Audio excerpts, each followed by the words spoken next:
Welcome, everybody, to our new City Hall. We'll call this meeting to order, our first meeting in our new chambers. And I have to give a shout out to former Mayor and current County Commissioner Dave Eggers, who was begging for this environment for, 15 years. It was always something that he was really passionate about when we had a meeting on the budget, that we could all see each other and be sitting at the same table and create that kind of collaborative environment. And so I will have to get a couple pictures for sure. Somebody from social media to get a couple of pictures so that we can share it, because it definitely makes a different kind of statement than when we're up on the dais and you guys are presenting to us. I think this is just so much better when we're in this kind of environment talking about our budget. So I also want to thank the team for the setup today. I know it was a lot of stuff you guys had to work through, and many different departments were affected by it, and we'll all take our notes to see what works and what doesn't work, but it looks great, and thank you so very much. And then finally, I want to say that it is the first day of Pride, and we are very excited. So anybody watching, we will be taking a break just before 10:30, because we'll be raising the Pride flag in front of City Hall today. So we have our Pride gear, and we're really excited about that. So we have a lot of good work to do today. It's great to see all the faces here, and I will turn it over to Jennifer for opening remarks. Thank you, Mayor. Good morning, Mayor, Vice Mayor, and Commissioners. This is, as the Mayor said, our first ever official city meeting in our new City Hall. So just some housekeeping. We do have snacks, drinks in the staff waiting room over there. Everybody is welcome, including our one member of the public, Mr. Benjamin, if you'd like to avail yourself. And as the Mayor said, there are some things that we would need to work out moving forward, but I think it's a really comfortable environment. This is our first budget workshop, really, and it pertains to our business plan. If you want to forward it, thank you. Anyway, and so what we're going to do today is discuss projects and receive input from the City Commission. There may be consensus direction in some areas if the Commission's comfortable with consensus direction. If they are not, then we'll take their input. And we will meet again, as we have in years past, to act upon some of the questions, comments, and input. We may need to do additional research, and we may need to form some other business plan initiatives. So, it's kind of a relaxed, casual day. Lots of discussion to be had. It's a long day, just to go over the agenda a little bit. And this is really rolling off the meeting that we had on April 4th regarding that was a workshop meeting regarding our larger capital projects. Those have now been rolled into the business plan, and we cannot really get to the business plan without first of all going over some of our major operating funds, if you will. So we're going to talk a little bit about the general fund. Les Tyler is going to talk, our finance director is going to talk about the general fund and our current position. And I want to be very clear that this is a snapshot in time on June 1st of 2023. This is really a very fluid process as we get more information and roll it into the general fund. For example, we understand now what our property value increase is going to be next year, and it's more than we anticipated. And Les will go over that, I think, a little bit. So again, snapshot in time, and as we get closer to adoption of the budget, the focus will narrow until finally we cement exactly what those figures are.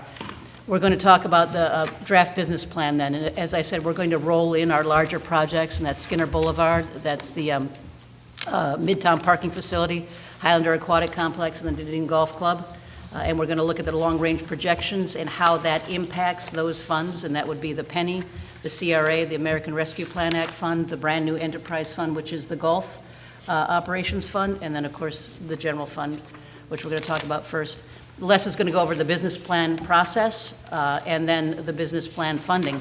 We have sitting in our square today 2 new department directors, and we also have 1 new city commissioner. And so we're going to talk a little bit about the process and how we got here for their edification, specifically for our city commissioner. So then we're going to talk about the City Commission's new initiatives, or any new initiatives, or touch upon some of the existing initiatives in the business plan, which the department directors will also be going over some of their more high-profile initiatives by EPIC goals. So we have 6 EPIC goals, as all of you here know. And then we're going to open it up for citizen input this afternoon, or whenever the mayor deems it's time to open up for citizen input. And then we're going to finish it off probably around 4 with the commission direction for the proposed budget, if there is any. Typically, in years past, they've given us direction as we go along. So we get to that item and we're done because we've already received our direction, but there may be some loose ends. Yeah. That's likely what we'll do, and I'll probably try to take citizen input after each item, Okay. just so somebody doesn't have to sit here all day if they're waiting for a particular item. Okay, very good. Sounds So good. Kevin doesn't want to sit here all day and... He might.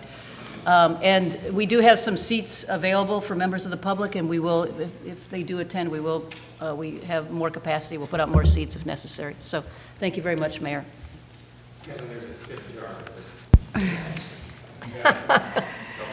Thank you. And Jennifer, when we do start to talk about the projects, item number 2, I guess, you'll do an opening for that as to what your expectations from that is? Yes, Okay, absolutely. thank you.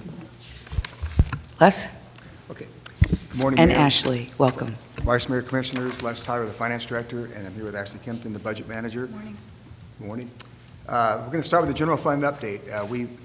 This is sort of a snapshot as of May 20th is kind of where we stopped, but basically want to go first through the revenue assumptions that we have in our business plan.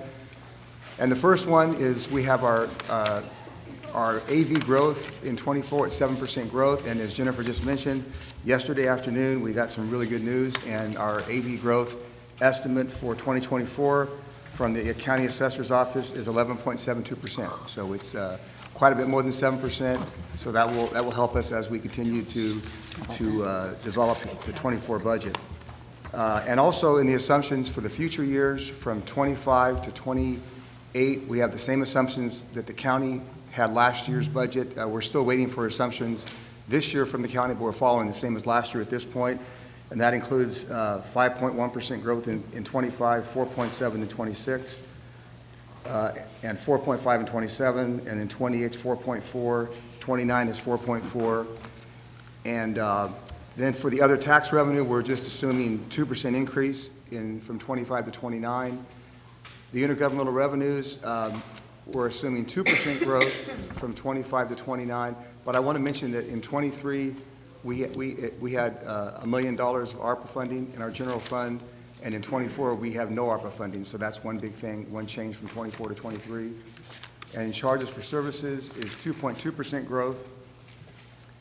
And then looking at the expenditure side briefly, for salary and benefits, we have in our 24 budget a 3.5% merit increase in 24, and we also have a 3.7% increase set aside for the comp and class study that is still underway.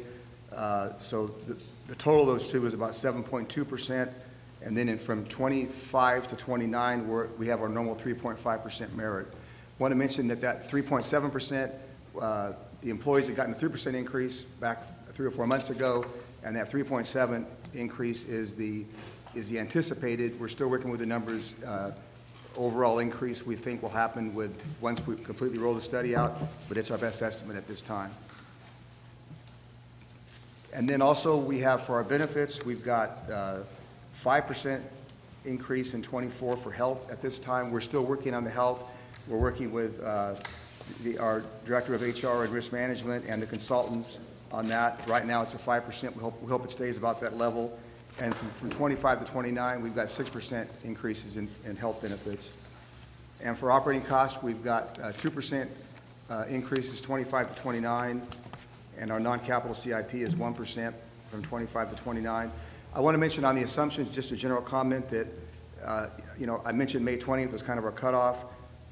The county has not rolled out its budget yet for 24, and when it does, which I expect to be probably in about a month, we'll be able to compare more to the AV growth in future years. We'll look at their sales tax numbers and things like that to try to shore up with what they've got for their estimates. Les, before you talk about the long range on the general fund, can you tell us the difference between what we now know from the tax collector Yes. versus what we have in there? Like how much more? Sure. So Yeah. as we're following it, we can keep that in mind? Right, yeah, the increase from 7% to the 11.72 is about $600,000 in 2024. Great, thank you. Yeah, so, and that obviously it affects every year after that. Sure. Yeah. Thank you. Moving to slide 6, this is the general fund long-range plan, and just want to point out a couple things on this for format. We've got the general fund where we've got the numbers showing, we do have a budget shortfall in the outer years that we'll talk through in a minute, but the first yellow highlighted row is showing the numbers without the budget shortfall addressed, and the bottom row, which is highlighted, shows it with the shortfall addressed. And again, I want to mention that these numbers are 7% AV growth and not the information we received yesterday from the county. And as you can see in the red font numbers, that especially in 24 and in future years, expenditures are more than revenues. It's about the fourth line down, and it's red, fourth line from the bottom, and it's the only red font number on there, I believe. And you can see in 24, expenses are quite a bit more than revenues by about $4 million. And we are currently, with our business plan numbers, we're at 14% for our reserve balance, and our reserve should be 15%. That's our goal, so we're still working through the budget. But right now, in the business plan, we're 14%. And if you look at the bottom row, actually, if you stick with the first highlighted yellow row for a minute, you can see that out in 25, that reserve balance goes from 14% in 25 at 7%, and then below zero in the outer years where the numbers go negative. And down below is where we address the shortfall, and basically the average shortfall over that 5-year period is $2.3 million, and that's the number you see towards the bottom, the second line from the bottom, and that will change with the property tax numbers that we just talked about, but that's what we currently have in the business plan. And I want to mention that what that shortfall means. That shortfall means that that can be addressed with increase in revenues or a reduction in expenditures, either way. But we will work towards making sure that the 24 budget has a 15% goal or more as we work on the proposed budget. The 23 estimate fund balance. I want to mention that, helping us balance 24 is our estimated carryover fund balance is 25%, which is a very, very strong carryover. I mentioned to the commission a few months ago that our 22-year, our revenues were better than budget, our expenses were under budget, so we had a really good year in 22, and that's kind of helping roll into 23. So our best estimates now is we'll have about a 25.6% carryover. That is definitely helping us balance 24 at this time. So we're still working through the numbers, but that's where we're at this point.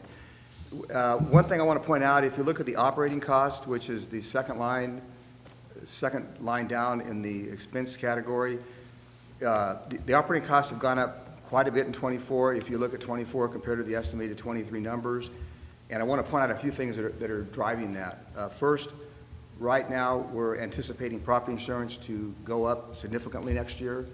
We're seeing that throughout the state, and we look at it right now at about a $348,000 increase in the risk fund for property insurance.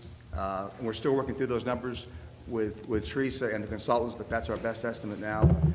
Our internal service fund charges for facilities is increasing by $230,000 in 24 compared to 23, and that really is due to in 23 we were able to use reserves. We had a large reserve last year in the facility fund. We were able to use reserves of about $300,000. This year we don't have those extra reserves, so that we've got about $229,000 more that departments will be allocated in 24. Our ISF charges for IT services are $153,000 more than 24 with new projects. Some of those are related to cyber attack and different things, but that has increased quite a bit over 23. Our law enforcement contract, we've assumed a 5% increase, so that's a $251,000 increase, 23 to 24 at this point, and we just received the numbers on that, and it's slightly higher than that, but pretty close to our 5% estimate for the sheriff contract. And electrical costs are going up significantly this year and next year. We're looking at about a 14% increase in our electric costs with Duke, and that's about roughly right now at this point, about a $276,000 increase in 24 compared to 23. So those are operating costs that we don't have much control of, and that's why I wanted to mention those. They're not, something we can do without. They're normal operating. So those are the majority of what's driving up that number. I also want to mention that the revised AV numbers are 11.72. We talked about that, and that we are going to work through and make sure we bring back the proposed budget at 15% or higher for 24. Moving to the next slide, these are the projects for the general fund, and these are capital projects and also repair and maintenance projects, both included in these different categories. And want to mention that we started the budget process back a few months ago with about a $1.3 million shortfall in the general fund, and right now it's at close to $400,000 in the current business plan. And with these numbers, we started at about 1.3. City manager and the finance department met with all the departments, and we pushed some of the initiatives and projects out of 24 into future years. We still have some fine tuning to do in the general fund. And there are requests for new positions in the 24 budget that are not in these numbers, and we'll be working through those with the director of HR and the city manager to determine which ones are going to be recommended and which ones aren't, and then we'll be bringing that back to the city commission at workshop number 2, budget workshop number 2, which will be on July 18th, 2023. So that covers the general fund. Are there any questions on the general fund before we go to? Les and Jennifer, you don't have to do it today, but can you provide us with a list of what those increases in the operating is? I couldn't keep up with you. Sure. Yeah, It would just be helpful to understand the big jump in the operating. It doesn't have to be, it can be bullet point, but I think it's important to understand, sure. what we're facing and remember that we all see the same thing. Sure. Yeah. Okay. Mayor, can we do that via email to the commission? Yeah, that's totally fine. Okay, I'm going to look at my colleagues. Questions, Vice Mayor? Yes, I do. Yes, I have some questions. I have a number of questions, and I don't know should we be at this point in time discussing each one, a number in here that we're not, that we have questions about, or that we don't agree with, or that we think there should be a change to? Yes. All righty then. So you talked about a number of things here. One of them is certainly the ad valorem tax and the amount of increase we're going to get on the ad valorem tax. I'm going to be supportive of a rollback on ad valorem taxes. In other words, for anybody listening, I'm going to suggest that not only that we become very conservative in accounting for any monies we're going to receive, but also for any outgoing funds, and that we certainly build reserves. In this case, our only selection here, well, our selection here would be to either add money to it or reduce the cost of something, and goes on and on. So in my case, then, I'd have to go back and look at some of these issues, or just say to a finance person, we need to cut back some things. So either we can give you input for that as collectively or not. So specifically, I had questions that range from the property tax revenue. What was that revenue in 22, and what was that in 23? Do you have that? Yeah, and you're saying it's going to be, you're calculating it to be 11.4 now, and that is from the property tax appraiser. 11.7. 11.7. Yeah, correct. That's from the property appraiser, correct. That's his estimate now, correct? And he gets a final estimate in July. Is that when he? Correct. July 1st. Yeah, correct. So, what was it in 22 and 23? The actual percent increase? The increase. So in 22, it was 8.4%, and in '23, 12.72%. And then we have a number here for new construction and some assumptions, because obviously then that affects some of our tax intake. And so I don't know what's going, the forecast for new construction, was that taken from some particular place that we're estimating how much new construction we're going to get in? Because I noticed that some new construction might be slowing down just a little bit now. We've got tremendous increases on, not only on insurance, but we have increases on interest rates and the like. And we certainly have some supply chain issues, and we also have some wage problems. By the way, when I'm asking these questions, I'm predicating all of this on what's happening in our economy today. And we don't know what's happening with the debt that's going on today as we speak, but this was X date, June 1. To see what our federal rate is going to be or what that is. But right now, prime rate is huge, way up there. So I'm just wondering about that new construction side, the forecast of that.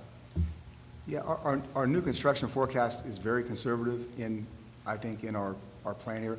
What was new construction we got yesterday? New construction as of yesterday was 36.7 million for fiscal year '24. Yeah, Yeah, so my question was, what was it in 22 and 23? 22 was 20.3 million, and 23 was 28.4 million. And we're, sorry, Jim, and we're estimating 5 million. An additional So 5. Okay, so Exactly. we're, so very conservative is what you're. Well, so we're getting kind of built out too, so I don't want to do that, just laying numbers on top of each other. I mean, we really have to look at that, in my opinion, and just to make sure. But I see it going out all those years, and I just want that we all understand how that came about. Vice Mayor, may I? We do talk to the building department about anticipated new construction, and then anticipate the year that they will be COing that new construction to add to the additional funding in the budget. So it's not a number, Right. out of the dark. Yeah. So Again, I think we all ought to challenge, even if we think it's a conservative number, because we just really don't know. We saw the problems that we had even in the building of certain buildings that we're quite well acquainted with. So I then have a question about the salaries.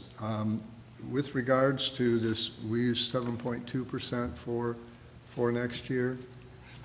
When we end up with a number that goes into the budget, I'm sure we've had overflow, or we had additional sums of money in our budget previously, because we're not fully staffed, or haven't been fully staffed. And so this number would be as if we were fully staffed, correct? That's correct. Okay.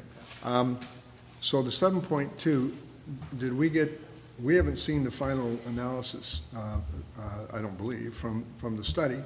Does that look like we're getting kind of close? I'm looking two directions here.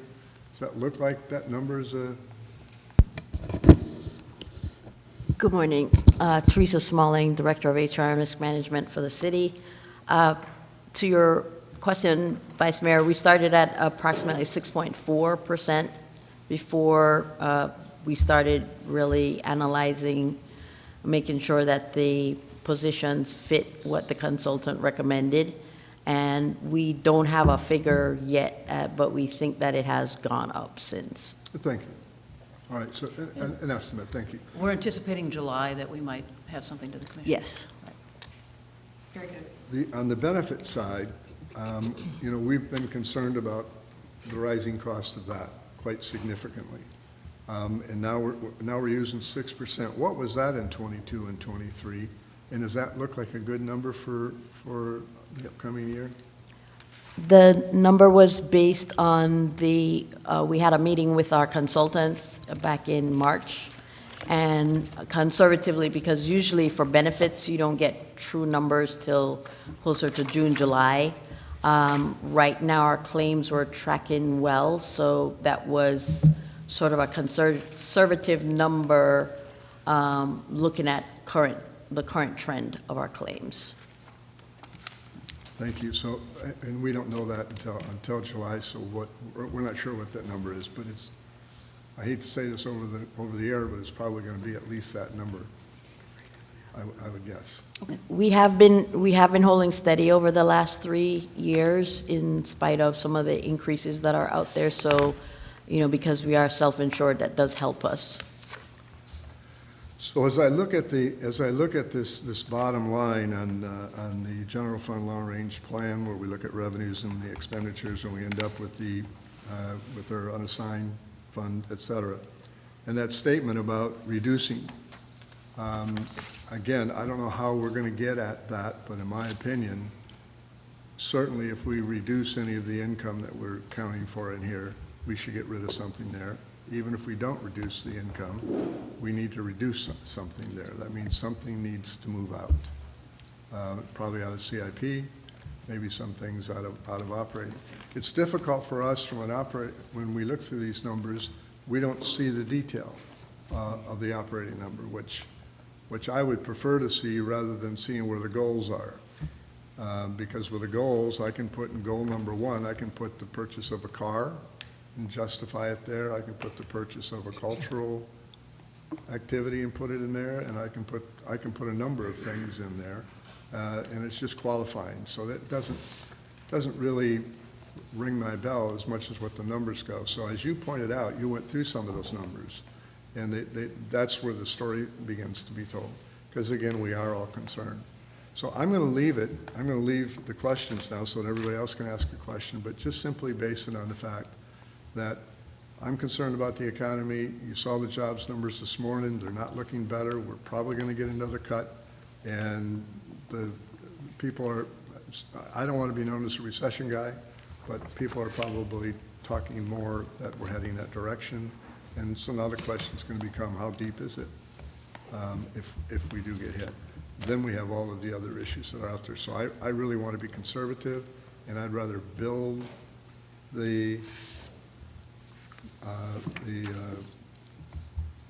our backup for this fund than to try to go out and find additional funds to cover it. So the only way I can see that is by moving things around in the general fund. Thank you. Thank you, Commissioner, or Vice Mayor, appreciate that. It's a perfect time to talk about all the assumptions, for sure. Now's the time to understand that. Commissioner, questions or comments or anything? Thank you, Mayor. To kind of piggyback the Vice Mayor on the salaries, just to understand that last year we had a merit increase, and then we also had a placeholder for the comp study.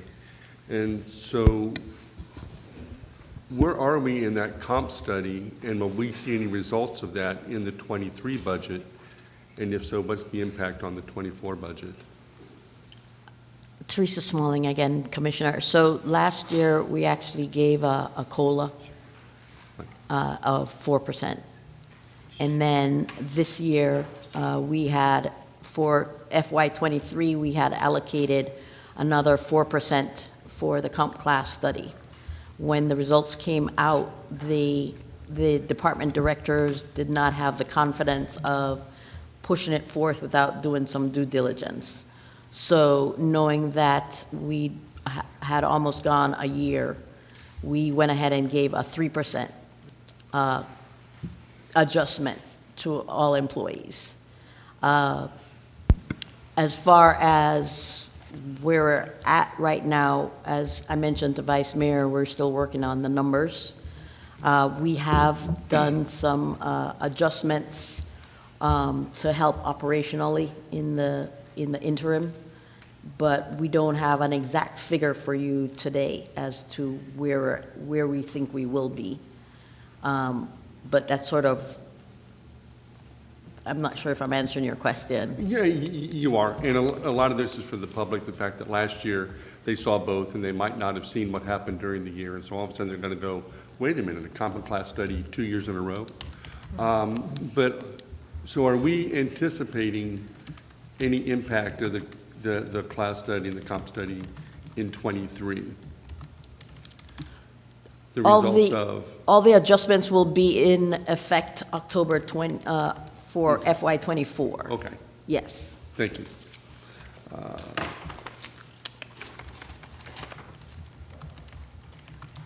And then just because this is the time to talk about it, under the long-range plan, we have the Weaver Park seawall, and that is out in '25. So I know that it's not necessarily the 2024 budget. And it's actually for a structure study on the current seawall. And I just wanted to see if actually I could convince everybody to, instead of looking at that structure study on the seawall, to actually just acknowledge that that's a great opportunity for a living shoreline.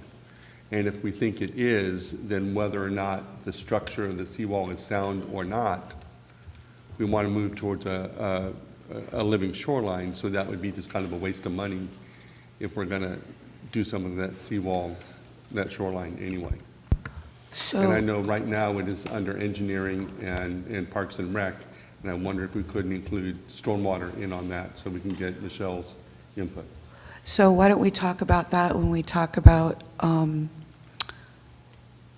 the commission projects for the business plan? Sure. Yeah, That way that's fine. that way we can I- have some back and forth dialogue about it, because, just so we don't get off. That's fine. Is that Right, okay I with you? Just mark it down and don't let me forget that Oh. you want to talk Oh, about that. Thank you very much. Okay. It's marked. That was it right now. Thank you, Mayor. Okay, no problem. Commissioner Franny? Yes, so, well, so we're going to talk about the different projects later, right?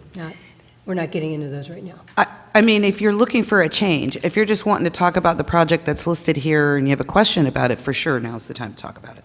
Okay. He's looking to make a complete Okay, change so in when- something. So I just, when I look back at the thing, I mean, at some point, we look at kind of all the, you know, as the directors roll through their Yeah, projects. And that's when we'll look at those things. so I don't want to, yeah, so I'm not. I'm just okay. saying, on the general fund, any of the list of things, if you have a question about it, you can, on the general fund section, you can totally ask that now. Okay, I'm just not trying to bog us down, because I've got some on a couple of them, and I didn't know if it's better to wait. Are you looking to change something? No, I want to understand, like, for instance, the $150,000 for the fire vehicle, Okay. the You lost, can ask that question, okay, I just, you know, so. because it's you in know, the general fund, and that, Yeah. now's the place to talk about it unless you're trying to change so, it. Yeah, and I'm going to be transparent. I think John. No, I know what you're John trying to Torga, Commissioner Torga is trying to be transparent. Here's me. I feel like I have a very heavy concern for our future operational budget, where we're going. We have a lot of labor pressure. We have a lot of market pressure. Les, let me ask you this question, or Teresa. How much of our savings from last year, so to speak, that we didn't spend is because we couldn't fill positions? I'm not sure if Les has a number. I don't have that Yeah, number. now, for 2022, now, for the current year, I don't have a number, but for 2022, our salary vacancy savings in the general fund was about $560,000. Right, so, Yeah. so that's way beyond what I think we've ever done. So that might be some information we could have in the future, just, I think that, you know, that's not a good way to run a business. Can you say that again? I'm sorry, I missed that. No, So- I was just saying that in 2022 actuals, our salary savings in the general fund, not salary savings, our vacancy Right. rate savings was about $560,000. And you were saying, Mo? Well, I guess my point is, you expect a certain amount of vacancy savings. That's just normal, succession, so my. That's why we do the 95%, right? Exactly. My point is, that's excessively high, and you can, I guess, validate that out for me. That's excessively high. We don't want that. That's not a good way to save money, to put it back in for future years. We want people in the seats doing the work, because we're killing our other people, and that's what leads to more turnover. So we've got to solve that problem, and that problem is definitely going to take some money.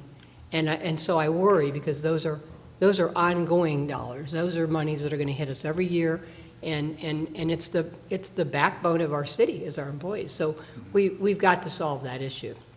Some of it's the market, and we're not going to be able to solve it to a total extent, because there's not enough people to go around.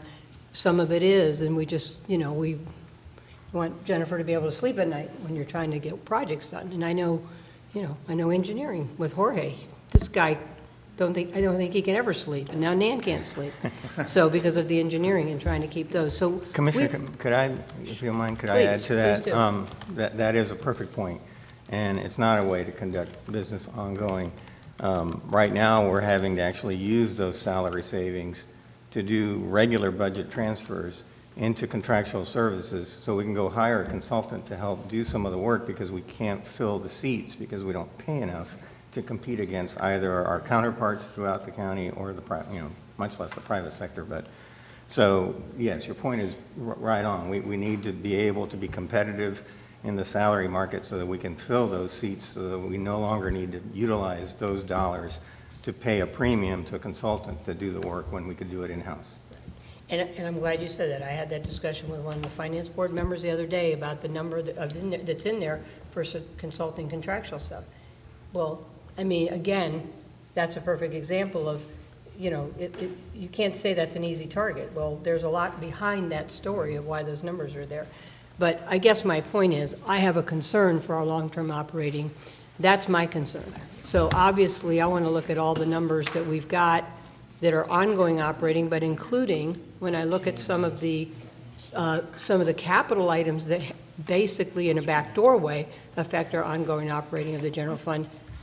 Especially ones that pop up. And so, so that leads me into a couple questions about a couple of the newer things that have come up as far as the general fund capital. So my question, I guess, on the vehicle replacement, it's $150,000.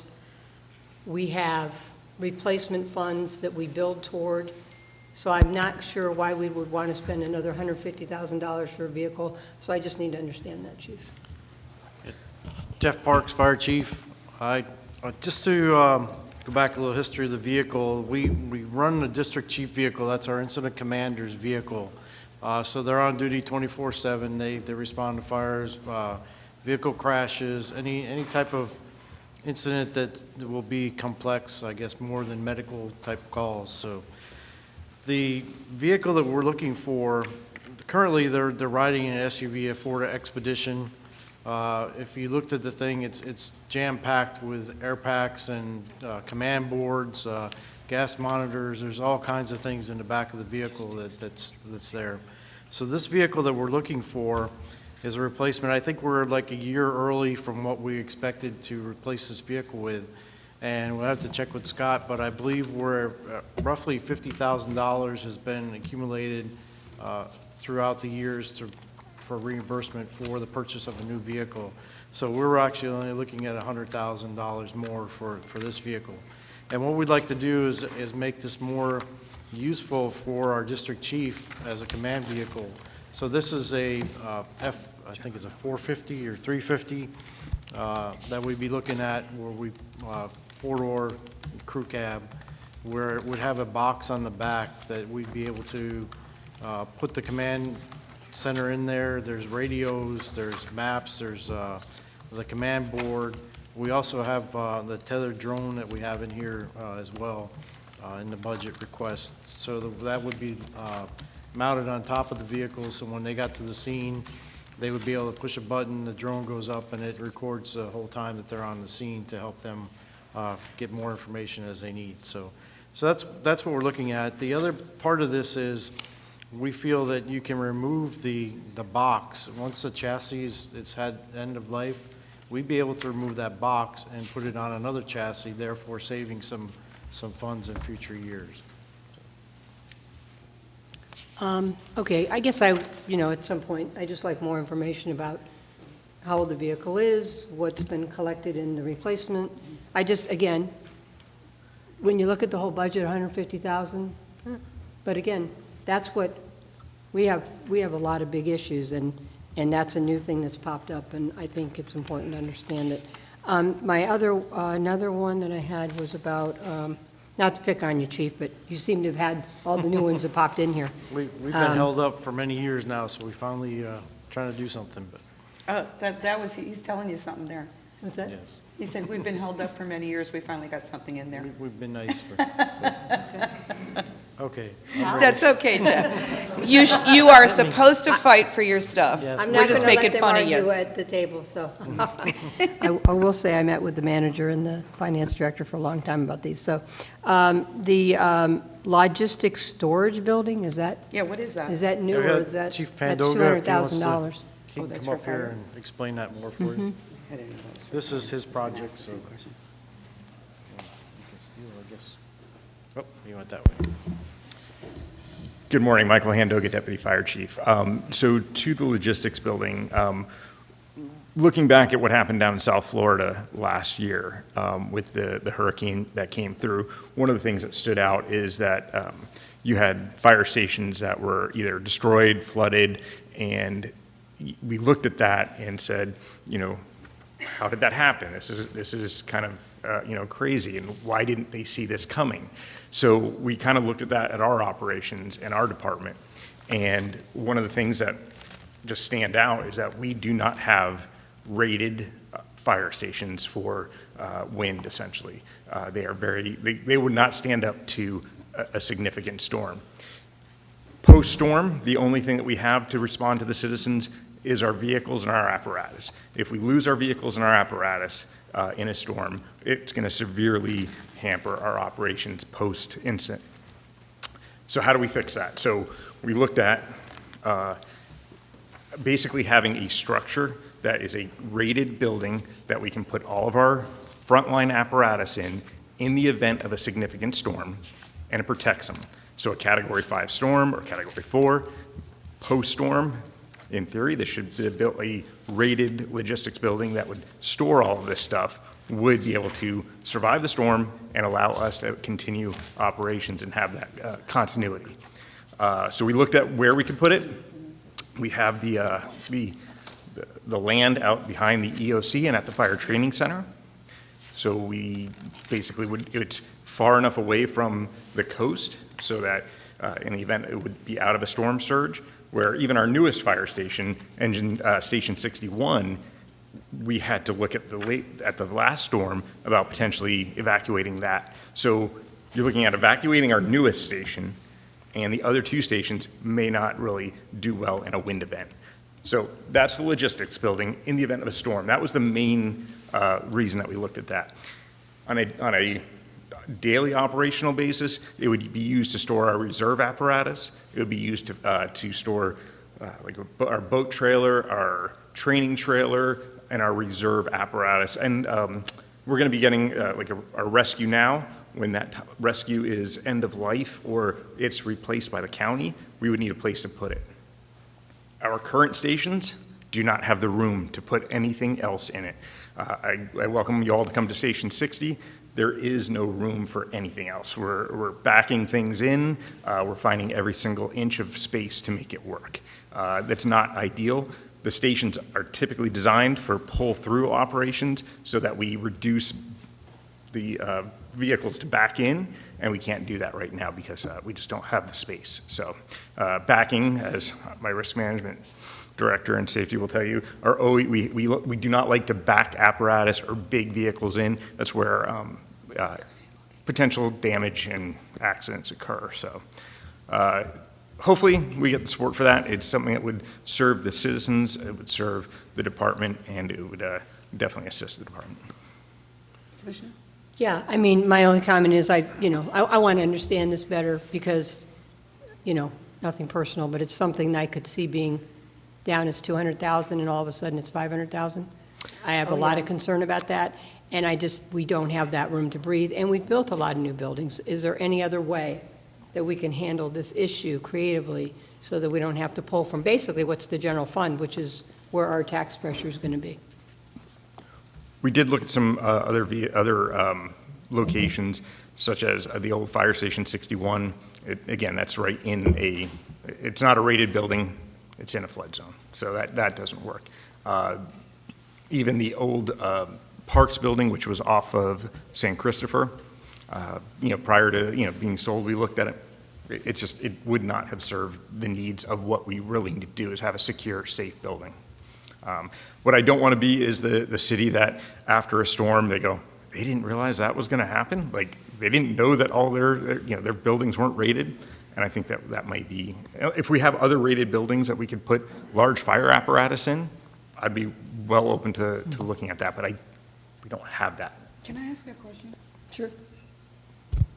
And it can be part of whatever you're asking, but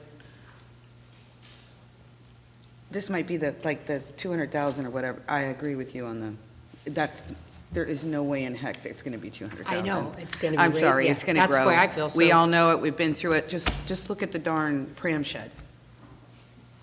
I mean, Right, look at the that pram gives you shed, everything you need to $7,000 know, pram shed. okay? But having said that, especially if it's going to grow, I assume you all have talked about hardening the buildings we do have versus building something else?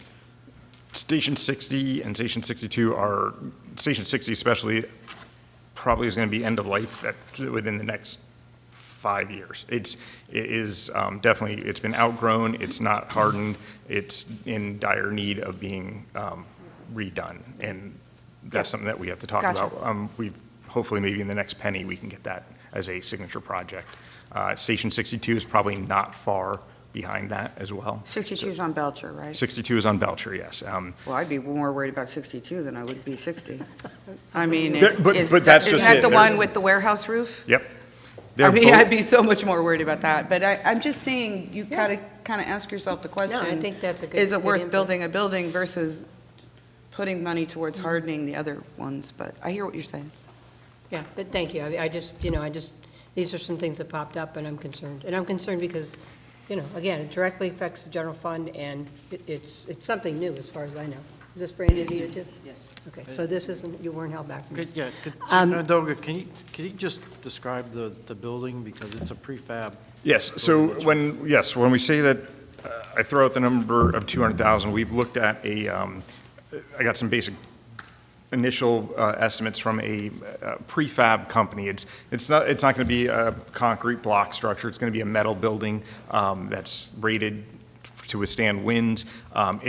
It is literally just a building to put vehicles and equipment in. It's not going to be air conditioned. It will have very limited power just to plug the vehicles in.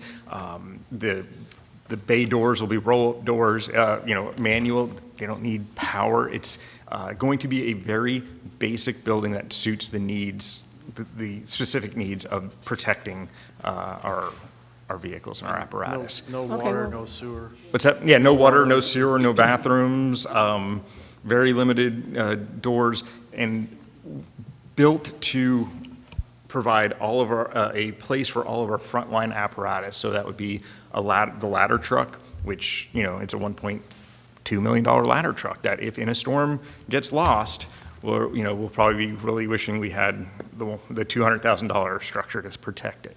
And each fire apparatus now is $900 to $1 million, and we would be putting 3 of the fire apparatus in it, as well as our rescue and our district chief vehicle. So post-storm, if I lose my reserve apparatus, which those then, are the 20-year-old apparatus or 18-year-old apparatus, we could put those in the station. If I lose those, we still have every single bit of our frontline apparatus to respond and serve the citizens. Okay. Well, I mean, I hear you, and, I love you guys. I believe in protecting ourselves in the storm. I fully supported EOC, but, I want to understand more about this. I think it has the potential to, it's just it's a lot of money, so I want to make sure And I that. think the county has done something very similar, correct, Jorge? Yeah, I mean, Good morning. Good morning, Jorge Keith, is Deputy City Manager. I think what Chief Pandoga is referencing is, if you recall, Commissioner Franny, when the county built the emergency responders building off of Drew in 19, there was a change order that was done at the end of the project. It was a prefab building, they call it the vehicle storage building, and it was to protect not only, well, it wasn't fire apparatus, it was public works equipment. So it was a twofold building. That for day-to-day, they stored their field crew equipment that they utilized throughout the county, but then in a storm event, it had bay doors on the end that allowed them to kind of shove vehicles in ferry style to try to protect them during a storm event. It was a Category 5 metal building, but that was $1 million back several years ago. It was substantially larger than what Chief Handuga's talking about, but I think that's the intent that he's describing. Okay. And since I've got you guys on a roll, sorry, there's like 20 things in here for fire, and I'm only asking about 3. My other one is the foundation for the fire tower, even though we don't have money for a fire tower. I just wonder why we would do that. Yeah, we had, Chief Naylor was going to be here this afternoon to address this when we got to our individual projects, but what we're basically looking at is a pad to start the process. We do training out there right now. If you go in the back, you'll see there's a car out there they use for extrication. We've actually rented a cargo box that they can use for training in. There's props that are out there stored in it. So this was giving us basically the foundation that they can build. If we got to the point where we can add the training tower, this would give us the opportunity to start the process. And as I'm sure the firefighters will tell you that, training is very important. They're out there all the time. If you drive by there, any day of the week, you'll see the ladder truck and the engine, at least an engine out there training. They're dying for some place to do training in. And our Clearwater facility is not available at this time. The Clearwater Fire Department, we have limited access to the county building that they built on 49th Street for the college due to the college classes that they have there. So this is their only out. We can use it. We've got it approved by ISO to use this as a training facility, so we get the training hours that are required at a training facility by using the property that we have there. So this was just a good way that we thought we could start with the process of getting this training building. So. Chief, it's my understanding that the county has $1.5 million in ARPA money for enhancements or potentially a new location for training. Mm-hmm. Are we looking at that? Are we trying to gather the North County people to get them to put it here? They've done a study, or a survey, I should say, of the different fire departments. I think a lot of that is going to get gobbled up by the college for the training facility down there, because the training tower they have is probably 20, 25 years old. So I think that's probably going to get knocked down and rebuilt. They know whenever we talk to Jim Fogarty from County EMS and Fire, we throw the thing out to them that, we'd love to be the North County training facility.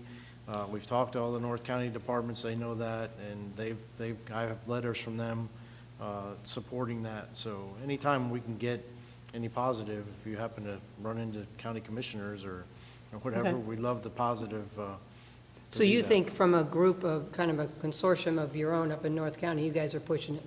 Yes. I mean, aggressively Yeah. enough. Well, we're waiting for the study to come back now. We haven't, they have a consultant working on that right now, so when that comes back. If I can jump on that, I mean, I know I've said this how many times, Chief, about your training area.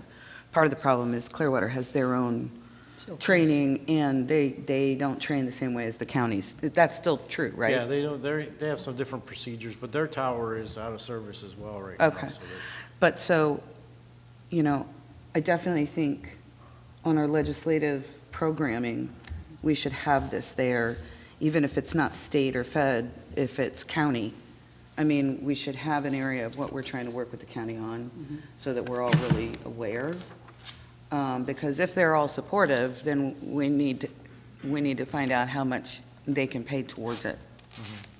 Yeah. And what grant. We should be researching grants, and we should be actively looking at all. Chief has submitted 2 grants. Yeah. None of it was funded, but. No, I get it. I'm just saying. We did the appropriation funding request 2 years in a row, and were denied. We made it to the governor's office and got vetoed, but, so that was disappointing. But we also have the county will pay our share of the fire district, so roughly 13% of the building would be paid for by the county anyway, under our fire district, as we put in for it, so. We should see kind of what that funding plan might look like. Like, Yeah, just like, that's what I think. is it I'm going to say, let's say it's $1 million, right? and 13% would be paid for by the county, and then the rest might be paid for split 3 ways or 4 ways. I mean, we should kind of look at that so that we understand what we have ahead of us. Yes. Thank you. Okay. And I'll stop picking on fire, sorry. Okay, Okay, thanks. but thank Pick on you. someone else now, or? I'm going to pick on you. Oh, great. No, and the other one, and I don't know when we want to talk about it, but I, the legislative lobbyist, $60,000 a year, which would be ongoing money, I don't know. I question whether that will make a difference in a meaningful way. But anyway, I don't know when we want to talk about that. That may not be It's in something. the general fund, so that's the time to Okay, all right. talk about it, right? Okay, yeah. All right, well, I. Is it on the list here? Yeah, it's It is. there. Yeah. If it's on this list, then it's time to talk about it. Okay. So on our last visit to Tallahassee, Nicole Delfino represented the city of Dunedin, as you know. She was there alone. She actually went to a number of elected officials, state elected officials, with other members of the Florida League of Cities. And at that point, many of them, even smaller cities than we are, were represented by lobbyists.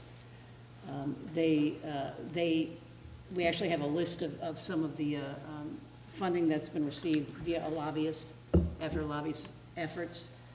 They had encouraged her to talk to me about adding, some sort of lobbyist service, if you will, to our general fund.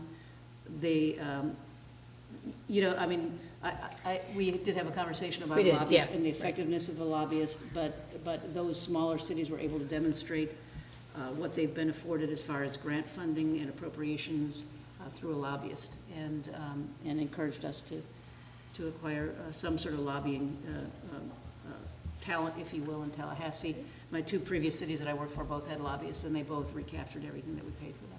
So my only comment to that is I think we do amazing without a lobbyist, and I question whether we'll do better with a lobbyist. And of course, my experience is I worked on the 6th floor at the county, and they had, a staff lobbyist, and then I think they have a major company lobbyist. And, and so I know some of the people that lobbied, and nobody lobbies better than actual face-to-face with elected officials from the locale, really. And so it may be something that we have to challenge ourselves to be better. Of course, we've got a 2-time hometown hero on here, but Well, I think I that- just want to make sure, because, Right. again, $60,000 a year, because it is ongoing money. Yeah. So that's my only thing, and I don't know what my colleagues feel, but I just want to make sure that that's, useful money. I think that we were, this last time around in Tallahassee, behind the ball in terms of getting a foot in the door. Because the lobbyists, as you know, will set the appointments, they have a relationship with the elected officials, they can get the meetings, they can, all those types of things. So that's really what we're looking for. Can we do without the lobbyists? We certainly can. But we think that, as I said, it's more beneficial than not, and that we'll be able to recapture funds. So, For example, the fire, our grant for the training tower twice was not funded, and I think that if we'd had some assistance as far as influence in Tallahassee, I think, we may have had a different result. I don't know, for sure. If I can chime in on this one, when I look at these things, and I'm questioning some of the same projects. You are, Commissioner Frainie? Not saying I'm not supportive of them, but I am questioning them. I try to look at something as what's going to help us with revenue. This is the one thing I think can help us with revenue. It's a money-making effort, and that's what's required of it. And if they don't perform, well, guess what? They're fired. But I do think we've seen out of the several last couple of years how we haven't been able to succeed, and we've had this conversation. Unfortunately, we're not Clearwater, St. Pete, or the county. And us 5 don't get paid enough to spend the time that's necessary to go lobby some of this stuff. I mean, just the effort we had to put in for the Blue Jays, which was a 5-year deal, trying to accomplish that was a big deal, right? Like to kill me. It liked to kill me. I did it because that was my job. But that was one issue, and granted, it was a big issue. But the Causeway Bridge, we've not spent nearly enough time. I know it's not our bridge, I know we're not building it, but we need it because we can't move forward on the causeway until it's completed. And we should be lobbying for that. I mean, I can think about the fire training center. If we had somebody solely focused on, let's get all these people together. And it doesn't mean that that lobbyist or the firm isn't going to gather all of us and say, here's what we need you to do. But it's somebody directing us versus us directing ourselves, trying to figure it out. And so, to me, I feel like if they can make the money back, I'm all in. So that's Yeah, the way I look at it. Those are fair comments, and I mean, maybe it does make sense to just have some really tight, Goals. our expectations and goals and give it a shot. So, I mean, I just wanted to share my view of the world with people that do it all the time. Yeah. And they're like, yeah, it's, sometimes not worth it. So that's just, but again, I get what you're saying, I respect what you're saying, and quite frankly, it may be worth a shot, because obviously anything that's about revenue, that's what we're about, so. And I will now quit hogging the mic and I guess turn to. Okay, Commissioner Walker, and let me just say, we are at 8 minutes after 10. We don't have a clock. Jennifer's assuring me we're going to have a beautiful clock up there at some point or another. So I'm not trying to make you rush. We'll come back when we need to take a break, but I thought maybe we might want to at 20 after, just to get everybody, if you have to use the restroom, get coffee or whatever, to get ready to be out there at 10:30. So go ahead and start, Commissioner Walker, and we'll go from there. Thank you. So first of all, I greatly appreciate and respect the fact that your accounting principles are very conservative, and I think that's important. Just a question, okay, so on the property tax assessment, and again, the question that I have, it's important to know where we were to really chart a course to where we're going. And so on the property tax assessment, do you have a breakout between the increase in property valuation and what we received via new construction? I think you gave us a figure on the new construction, which was 23 million something in 2022 and 28.4. Yeah, the new construction number. So the new construction number for fiscal year '24. Can't hear you, Ashley. Oh, the new construction for fiscal year '24 is 36.7 million. And that's not reflected in these numbers yet, but that's what just came in yesterday. What were they in 2022 and 2023? In '22 was 20 million, and '23 was 28.4 million. Okay, all right. And back to the initial part of this, do you have a breakout of the property tax received, or the increase in property tax revenue as a result of the increase in property valuation, and broken out from specifically the new construction? That's what she's saying. Yeah, well, you mean like, you're asking like, what developments came to that number? Yeah. Yeah, we're working on getting that now. Yeah, we just got a report from the county yesterday, but it's got to be played with. But we will have that soon, yeah. Can Okay. we send that to you all under separate cover? Oh, absolutely, yeah. Yeah, and if I can add to that, if you're going to provide us with that list with the increase in the operating stuff, so if you can maybe just provide the last 5 years of both property tax value percent increase, new construction, and percent increase, and there was something else. Was that it? And then total percent increase, just for the last 5 years. So if you're going to list the projects, you don't have to do that for the last 5 years, but Yeah. you might as well put it all together since you'll be looking at it. I think Sure. that would be helpful to all of us, because everybody's been kind of asking the same question. Thank you. We can do So, that. Mayor and Commissioner, if I may, we'll put this together and send it to you under separate cover, and then also provide it to you when we do our next budget workshop. Okay. Yeah, thank you. On the comp and class study, my understanding, just to confirm these numbers, 4% in 2022 and 4% in 2023, and then we factored in an additional it's 7.2% for 2024, is that correct? Actually, Commissioner, the 4% was separate from the comp and class study. Okay. The first 4%. We budgeted 4% when we started the class and comp study. Okay. And then this year in March, we gave a 3% of that 4 that was set aside. So then we have a 1% that we've been using for some operational adjustments, if you will. And then in FY '24, the final results of the class and comp study will go into effect October 1st. Okay, good, all right. Thank you. So I just want to add to that, that remaining 1%, some of it was used for shift differential. Okay. Some of it When was you for were on-call operational, pay. yeah. Yeah, and those, they were used towards salaries, that 1%. Okay. So, No, and I appreciate that, and to provide a little context with regards to why I'm asking a question, I'm a firm believer that our employees are our number one resource, and we need to make sure they get taken care of, because to Jorge's point, if we aren't competitive in this market, then, you know, we're going to be running vacancies across the board, so I think that's important. Let's see.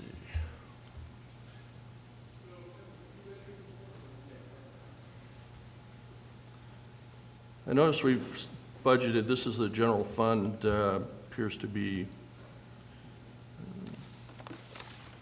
non-recurring operating. This is the land development code update. Can you provide a little bit of clarification of what that is? that would be George. Yeah. Yes, George Kinney on behalf of the Community Development Department. Good morning, Mayor, Vice Mayor, Commissioners. The Land Development Code is, what we're anticipating is a complete rewrite of the Land Development Code over a 3-year time frame. The current code is about 600 to 800 pages long. It conflicts in certain situations. Very difficult it's not user-friendly if you've looked at it online. So this is an effort to basically work methodically through that code and clean it up over the next 3 years. So, Yeah, it's a mess. Problem. so 100, It's definitely a mess. a mess to the tune of $125,000 a year? The consultant fees for this type of work typically, we obviously had a couple of quotes that we secured before we put the business plan initiative in last year, and that's where everybody's coming out at. Okay. That just seems kind of high to me, but.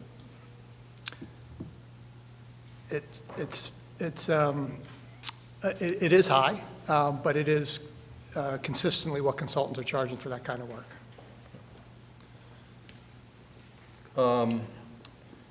And Chief Parks, I want to just confirm something. In terms of training time, basically, what you're doing is you've got that space behind the EOC there. And then you also split time or have to share time with Clearwater to use their training facility. Is that correct?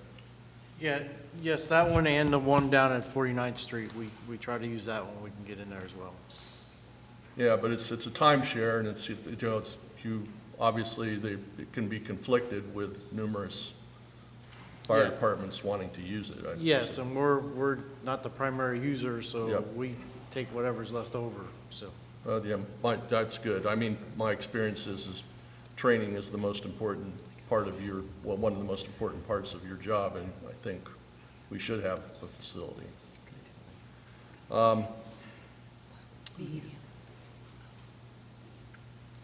Actually, Mayor, I think that's all I've got.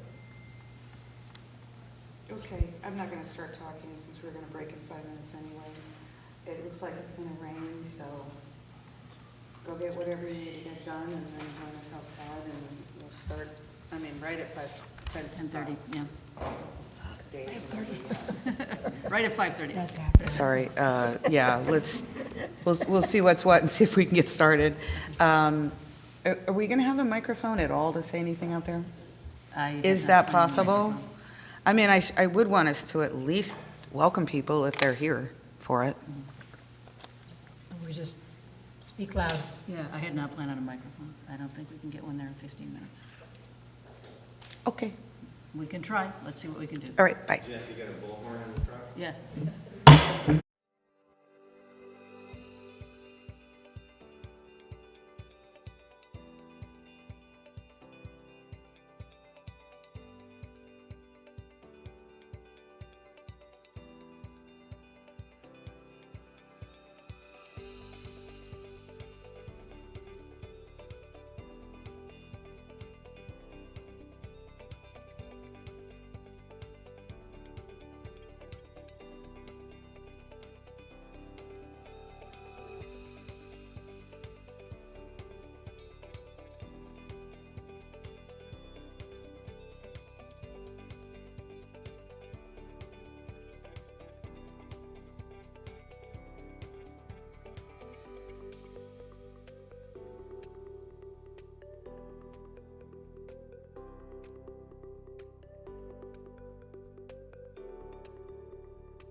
Started? All right, we'll call our meeting back to order. Thank you to all the staff people that were a part of getting our little event, our pride-raising flag, to help us get that done. We really appreciate that. It is a great day. We're very excited. We had a nice crowd, and thanks to the Chamber for helping to sponsor that event. Flag's awesome, too. Yeah, Nice that's flag. great. Whoever bought the flag, great flag. Yeah, it was a great flag, and the rain more or less held off. Yeah. I speaking got of- a little, you know, my Jennifer umbrella was smart enough to bring an umbrella. I wasn't. Didn't even I think got about it from the city clerks. Okay, so I'm just going to go back to Rob. Did you feel like you had everything covered before I start talking? Yes, ma'am, I'm good, thank you. Okay. I just didn't want you to feel rushed. Okay, so just a couple of things. Y'all know what we're going to need from the general fund stuff that we asked for. And I was just checking in with Dave. Dave Eggers, their first budget hearing or first budget workshop is on June 14th through the 16th. Their staffing will be out before that, so you'll know probably within the next week, if not for sure 2 weeks, what they're projecting for now. Anyway, Good, thank you. for their future property tax increases as well as Penny, because we're going to have the same thing with Penny, all of that. So that's good. I did ask him if he knew when he was staffing was going to come out. He'll let me know. Okay. So I think that's important. And I think it would be helpful that once we do get those numbers and with let me know if you have a problem with this, Jennifer. Once we get those numbers from the county when they do their budget workshop, and then we already have our new property tax appraiser numbers for this year, it might be just nice, even though there are no other changes, just to see what that looks like and shoot us an updated version. Sure. So that as we're talking to people, we have something better to look at. Sure. Just as an update. Again, that can be email. It doesn't have to come with a lot of explanation. And that's just the general fund. Yeah. Well, if you get the. It would impact the CRA too. Yeah, Penny and CRA too, just the if you have those numbers, certainly shoot those in there. Sure, happy to do that. So back to the general fund. And for the benefit of anybody who's listening, we know that you all are going through this line by line. We know that you're looking at all the lower level stuff that meet these numbers that we're looking at. I have a lot of faith that what you all are talking about is the priority that reaches the priorities that we've been talking about. So I personally don't need to see huge detail, but I appreciate what you're saying as far as adding those, giving us a list of those huge operating increases. I think that will help us a lot. I too have some concerns about some of the projects that are in the general fund. I understand you guys have got them there because you feel like we need them. So I'm not trying to say, no, let's not do them.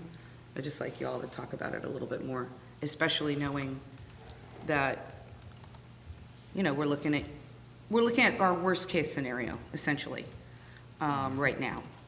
And so I think some of those things can maybe be moved out. I don't want to get too far into it, but obviously I don't want to see us lower our building maintenance or anything like that. That stuff has to be taken care of.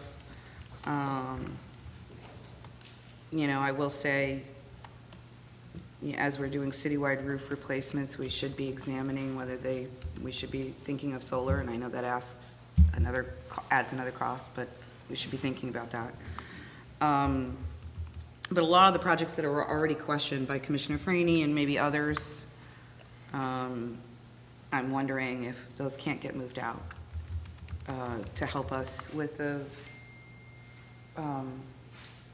expense issue that we have. I'm just looking to see if there's anything specific that I can see. I do question the foundation for the fire training center, given the fact we don't have a plan for the fire training center. I think we need to see the plan before we put money in there. I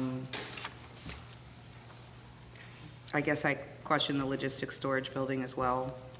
But I also understand the need for it, so I'm not saying yay or nay at this point. The Purple Heart Park renovation, Vince, I know that we've been talking about needing that, but when I look at the Purple Heart Park, it looks beautiful. So I guess I want to know, what is it that we're renovating? The project will relocate the monument to the northeast portion of the park, so we'll give the monument better visibility. Memorial bricks will also be relocated in front of the monument. Yeah. And then we also You've got to turn your microphone on.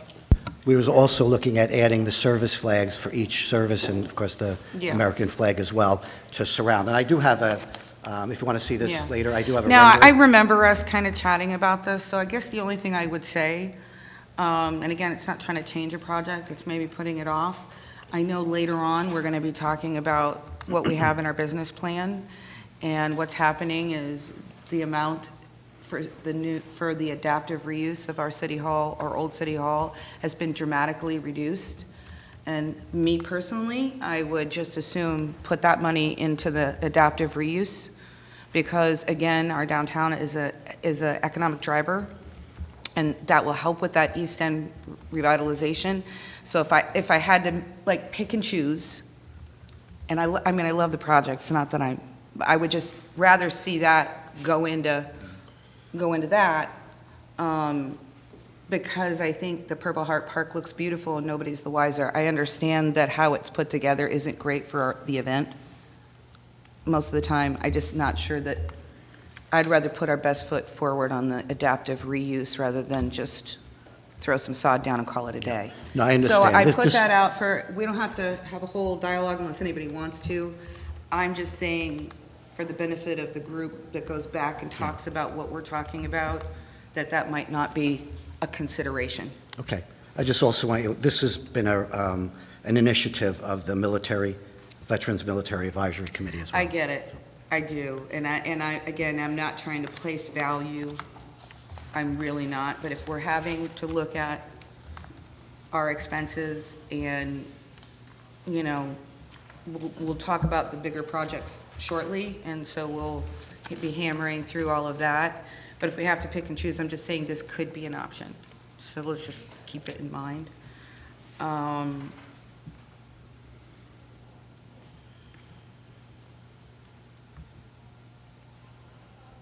I'm just looking down the list.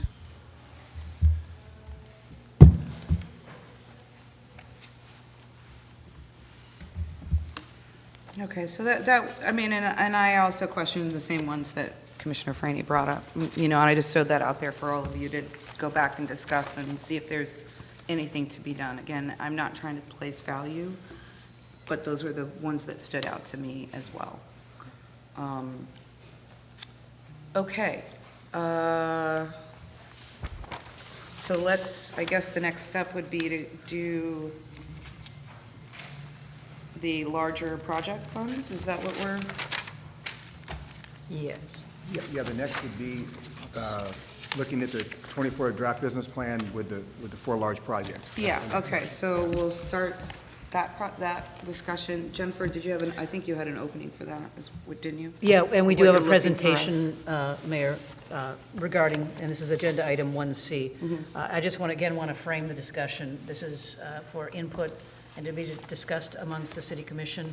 This takes the capital projects that all of you discussed on April 4th, the 4 capital projects, that being Skinner, the golf course renovation, the garage, and the aquatic complex, and it folds them into the current business plan. So you had asked us to do 2 things. First of all, show us what it looks like,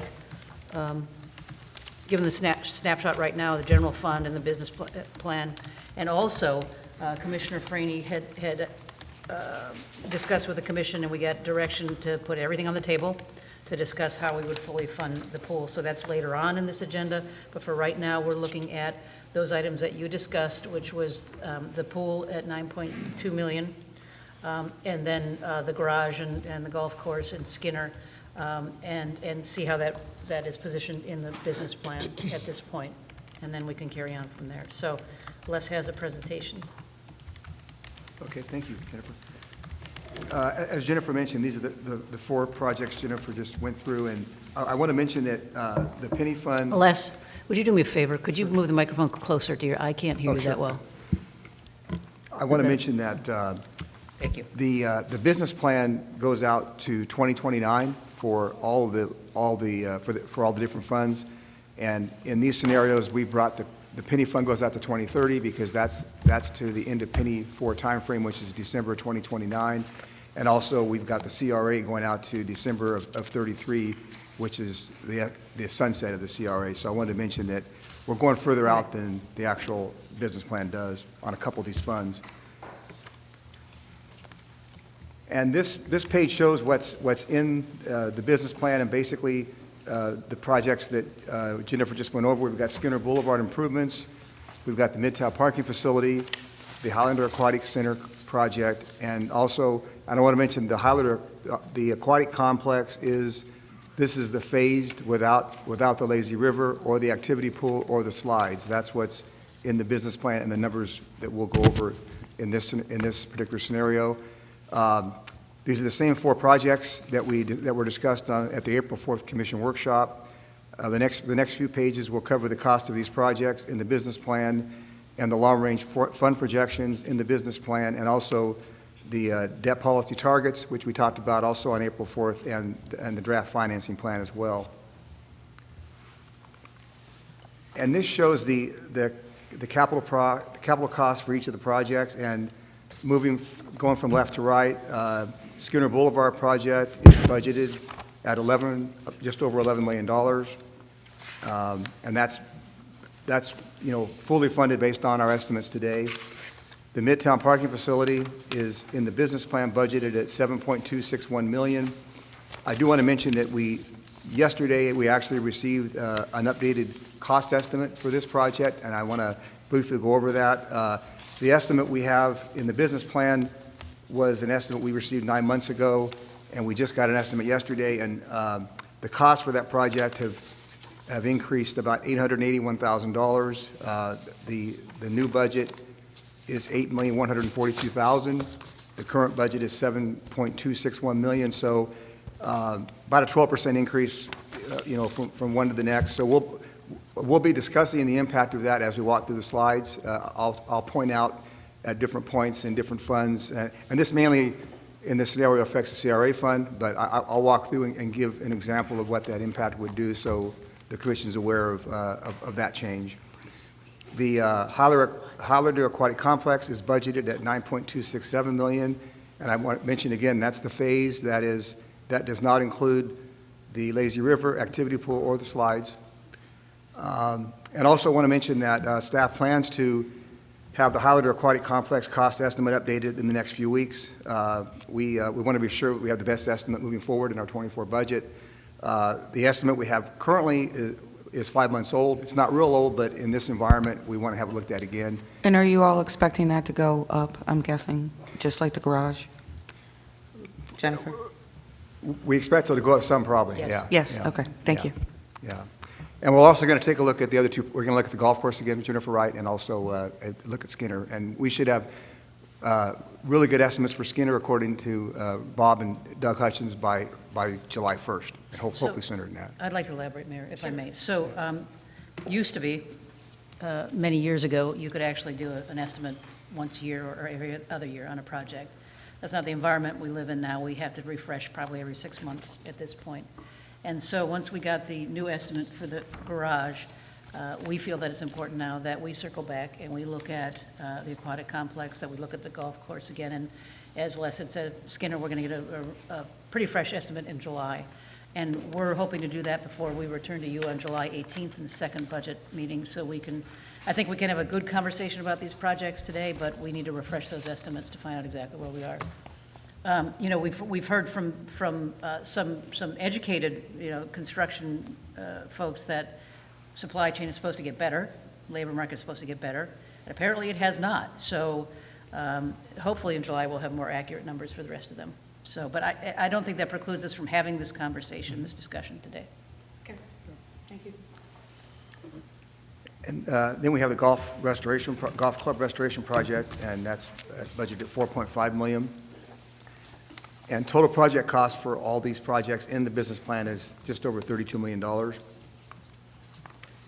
And first, starting with the penny fund projections in the business plan, and again, we roll this out to fiscal year 2030, the end of penny 4 timeframe. Starting with the revenue estimates in the penny fund, we've for fiscal year 23, we've assumed a 3% increase in current year. We had a 2% increase April 4th, but we've increased it by 1%, and we're continuing to monitor the sales tax activity. It's about 5% growth to date, but we're at 3% right now for current year. And for 24, we're estimating a 2.5% growth right now. We're doing that. Last year, the county estimated 1% growth in 23, and I'm not sure what they're going to do in 24. We'll know hopefully in a couple of weeks, but I don't want to go too much over 2.5 until I see what they're looking at for their economics for sales tax. And then in the future years are based on the county estimates last year, and that's 2025, 3.9%, 2026, 2.6%, 2027, 3.4%, 2028 and 9, 3%, and then 30 we have 1.5. That's only a 3-month estimate for 30. I want to mention that the intergovernmental revenue line item in the penny fund, which is it's a $1.1 million number under estimated 23 column. That's an amount that we're expecting from the State Department of Environmental Protection for funding for the Gladys Douglas Preserve project. We've increased that amount. That amount was $700,000, and then we've increased it to 1.1. We feel that we're because of the grant funding that the county is receiving, we feel we'll get that extra $400,000, but that's not in writing yet, but that's our expectation. So that's the number we have in here now for that grant contribution to us, hopefully during this fiscal year. Also, under budget 2024 column, in this we've got $6.977 million in debt proceeds in the penny fund, and that's for the aquatic complex and the parking facility. And the available fund balance at the end of 2030, and that's the amount that is uncommitted and would be for unforeseen projects or contingency. If you look at the very bottom under 2030, the yellow highlight is about $2.7 million. And the next slide are the projects for penny, and most of this is the same information as April 4th. That as far as the projects, but there are a few changes. One is the dog park project has been taken out. That was a $300,000 amount in 24 that we've taken out, and we're planning on pushing that out to 2030 or after.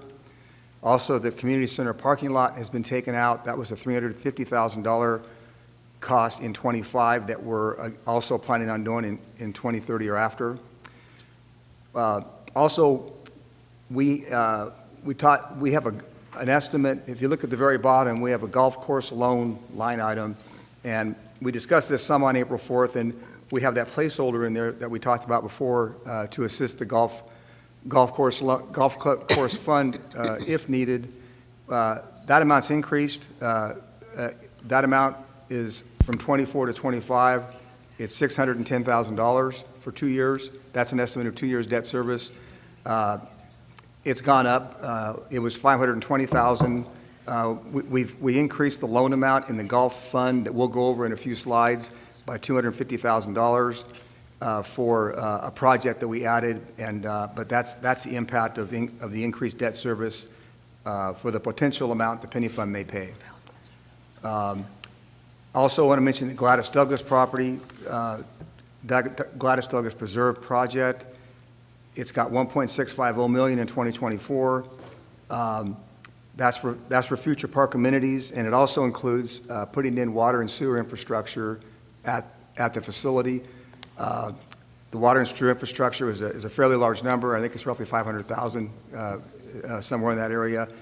And we want to mention, we're looking at being able to hopefully allocate some of those costs to the park impact fee, and I'm working with Laney and Vince on determining how much we may, not a whole lot of money, but maybe 100, 200,000, somewhere in that area. And also, we are looking at, also with, checking with our legal team to see if our own sewer water impact fees could pay for part of this as well. So we're researching that, which may provide some relief to the cost and the penny, but we should know more about that for the proposed budget. And moving to the CRA fund projections, we're going out to 2034, which is really December 2033 sunset of CRA. First, for the revenue assumptions, we have the AV growth at 7%, the same as the general fund was in the business plan. And very good news for the TIF growth. We just got the information from the county that we mentioned earlier. The AV growth for the TIF is just over 17% year over year. So that's, I think, the highest or second highest in the county? Yeah, second highest in the county. Yeah, so that's great news, really good news. What was the first one? St. Pete, Southside. South St. Pete, which started from nothing, so Yeah. it's just a more Gotcha. dramatic. New construction, right? So, Which still means we're first, Yeah, because they that's start, what I yeah, wanted to know, that's why. yeah, which That's is right. really impressive, very Yeah, impressive. that's great. Very proud of that. Yeah, great news. The future AV growth out to 29 is the same as similar to the general fund and consistent with the county estimates in future years last year. I want to mention that we did make a change. We have some estimated new construction numbers on slide 15 for growth, new construction in future years. And we had for the gateway, we had the gateway in 25 coming online. We pushed that out to we put half, 12.5 million in 26, and then 12.5 million in 27 to be more realistic with when that might come online. So we did make that change, which pushed that revenue growth out a little longer. Also on the CR, we have debt proceeds on slide 14 of $7.1 million, and that's for the Skinner Boulevard project and the parking facility project. In the fiscal year 34, at the very bottom, the yellow highlighted row, just want to mention that in the business plan right now, going out to 2034, we have $2.3 million that is not assigned to projects and for contingency and not assigned to projects currently in the CRA. Want to mention that Bob and I'll be meeting with the Director of Economic Development, Bob Ironsmith, in between now and the proposed budget, and to add some projects in here for affordable housing and a few others that will reduce that number some. I'm not sure how much yet, but I wanted to mention that. Pretty significantly. Obviously, what we like to take advantage of opportunities is 8%. Like we did the property for $4 million. Yeah, All right, thank you, Bob. Now, the projects in the CRA, these are projects out to 2034.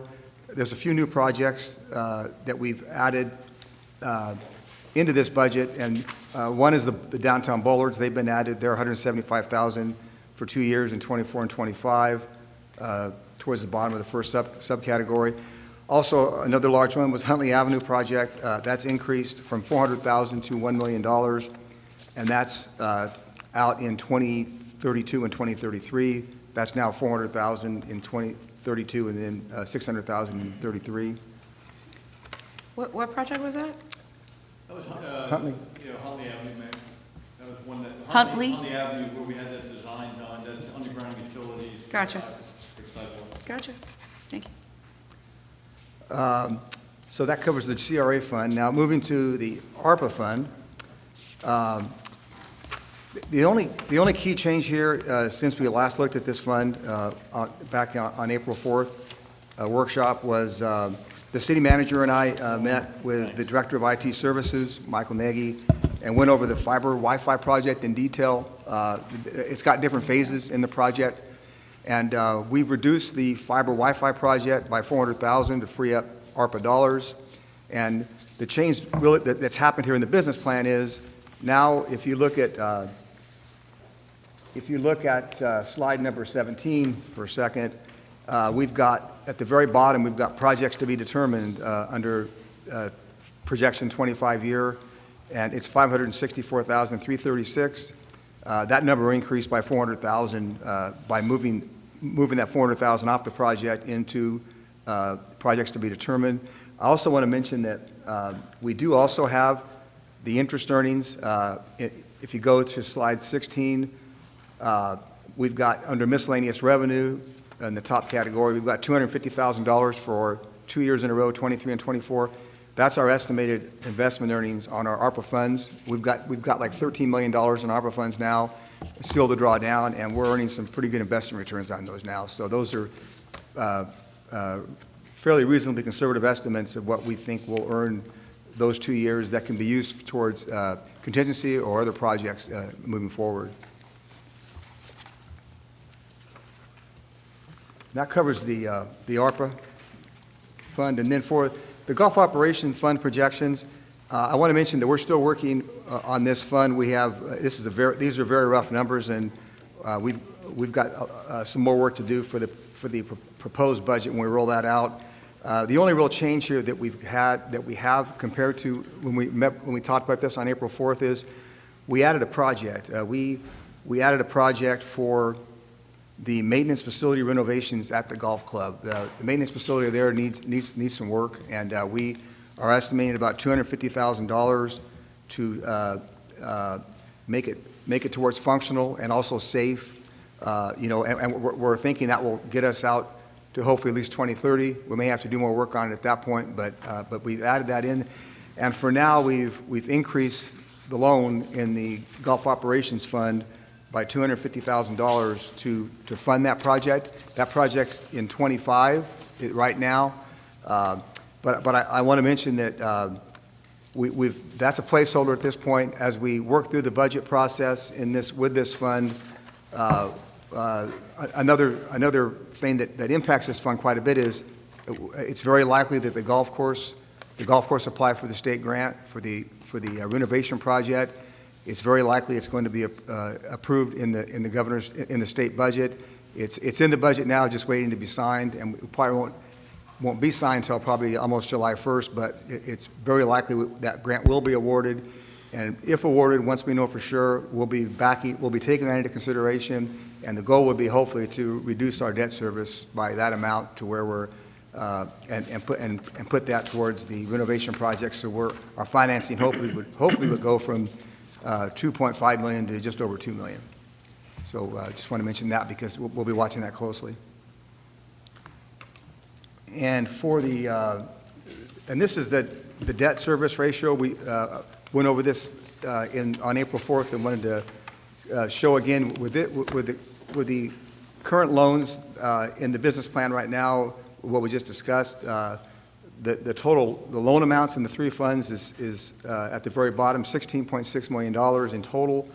And then our debt policy has a target for that we try to follow and it's a calculation, and it's our annual debt service payments for all of our governmental debt divided by our total governmental revenues for that year. And right now in our 23 budget, right now, that ratio is at the very top on the far right.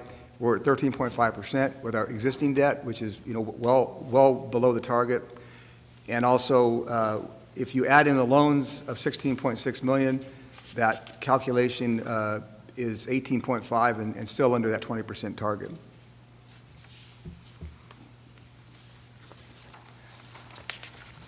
And with the loan amounts that we just discussed for the three funds, the CRA, Penny, and the Golf Operations Fund, this shows a projected annual debt service and the maturity dates for each of the different loans. These all mature at different times. These loans, the golf course loan is expected to be a 10-year loan. The Penny Fund loan will be a very short-term loan because we'll want to pay that off before December of 2029. That ends up being like a 6-year loan or a 5-year loan. And then then the CRA loan will actually be a 20-year loan, and the plan with that is that the first 10 years would be paid by the CRA fund, and then in 2034 the CRA will sunset. All the TIF revenue or property tax revenue in the CRA fund, the city's portion will transfer to our city's general fund and be part of our general non-ad valorem revenues, and we're estimating that amount to be about $1.2 million in 2034 that would transfer to the general fund. And just want to point out that in this scenario in the business plan, the CRA annual debt service would be about $510,000, and that number is right in the middle of the page there under CRA fund. And in that situation, in 2034, we'd receive $1.2 million of new property tax in the general fund, and we'd apply $510 towards debt service, and still leave us about $700,000 for other economic development projects in the city. And I also want to mention that $1.2 million will grow over time, like the rest of our assessed value. If it comes over at $1.2 million in 2034, by 2040, that $1.2 million with 4% growth would be about $1.5 million. So it will continue to grow just like our current tax base now. And that concludes the business plan scenario, and the next would be the alternative scenario, and we can go over that now, or we can go over. I think we go over it now. Okay. Get it all out of the way. Okay. All right. Yeah. So we have the same four projects. The only change here is we've added in the Highlander Aquatic Complex scenario, we've added the activity pool, and the project cost is increased by just under $2 million to include the activity pools in the project. So this scenario is without the lazy river and without the slides for the aquatic center. And the next is the cost of the projects. And the only real change here in the cost of the project is we increased the aquatic complex cost by $400,000 of ARPA funding. We've added $400,000 of ARPA funding into the pool. It's $4.4 million now, and it was $4 million. And we've also added $1.6 million more contribution from the penny fund towards the pool. And to offset the cost in the penny fund, we have reduced the Skinner Boulevard cost in the penny fund by $560,000 and put $560,000 more in the CRA fund for the Skinner Boulevard project in this scenario to assist with covering some of those additional costs. And I want to mention again that the new cost estimate for the parking facility is now just over $8.1 million, and that's an $881,000 increase over our amount here of 7.61 in our slide. Which is not reflected here. Which is not reflected here, Gotcha. right? Not reflected here. This slide is based on the 7.261 million, and I will share the estimated cost in a few minutes and walk through that difference in this scenario in a couple slides. For the penny fund? If I may. Yeah, sure. Thank you. As I said, we got that estimate yesterday afternoon, and I really wasn't comfortable with putting anything before the City Commission until we have a chance to really analyze what it is we're looking at with that cost estimate. So I realize that you're somewhat of a disadvantage because, you know, what we know now is that it's $880,000 more, but we can't really put or discuss this with you without informing you that we have an updated estimate. So there's lots of work to be done in those terms, and we're going to have to, as I said before, return to you on July 18th. And updating the costs of the other projects. Right. Okay, thank you. So in the alternative scenario in the penny fund, there have been some changes in this fund compared to the business plan we just went over. As Jennifer, City Manager, mentioned, staff was asked to bring back a scenario where nothing's off the table as to projects, and we could cancel it or move out projects to to find more dollars for the aquatic complex project. Staff looked closely at this and are presenting this alternative for the commission to consider. The key changes are the financing has increased. It's under 2024, it's a red font number. It's increased to $7.577 million, the loan amount. For the projects, on the next slide, we've reduced the golf club restoration cost from $600,000 to $300,000. That's the first number in red font there. We also we reduced the existing City Hall reuse by $450,000 in 2024, leaving $151,000 to put grass in the area short term, and that would be doing more with the project later on, obviously, in later years. So that was a $450,000 reduction. We reduced brick streets by $151,000 for a 4-year period from 25 to 28, and that's a total reduction in brick streets of $604,000 over 4 years. We increased the pool project cost by $1.6 million, by approximately $1.6 million, to fund that the scenario with the activity pool. And we reduced the Skinner Boulevard project cost in the penny fund by $560,000, and that's been moved to the CRA fund to pay. So the CRA fund is paying more of the Skinner Boulevard project cost.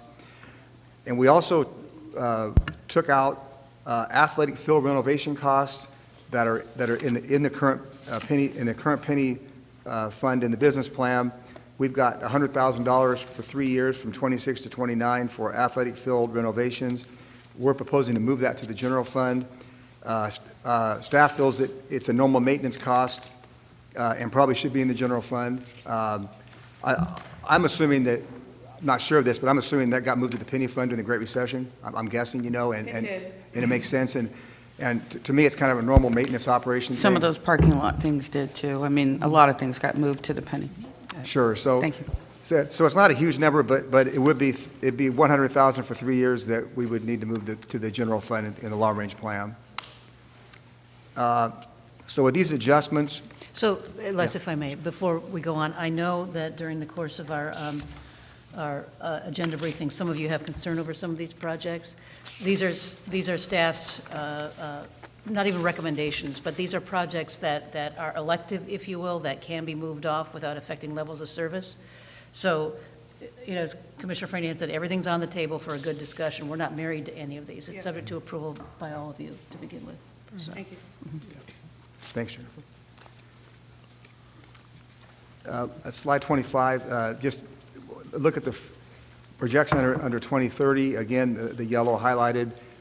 Want to point out that we've got $3.4 million that is uncommitted penny funds for unforeseen projects or contingency. And staff feels that's a reasonable number, and over $3 million is kind of the target number we're looking at, since we're about 1/3 through the penny fund at this point.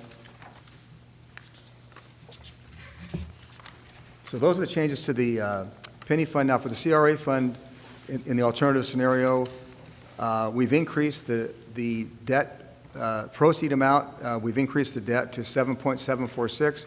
We increased it to cover that $560,000 increase in Skinner Boulevard. So we've increased that in the CRA. The uncommitted fund balance and that's the only change in the CRA is just that.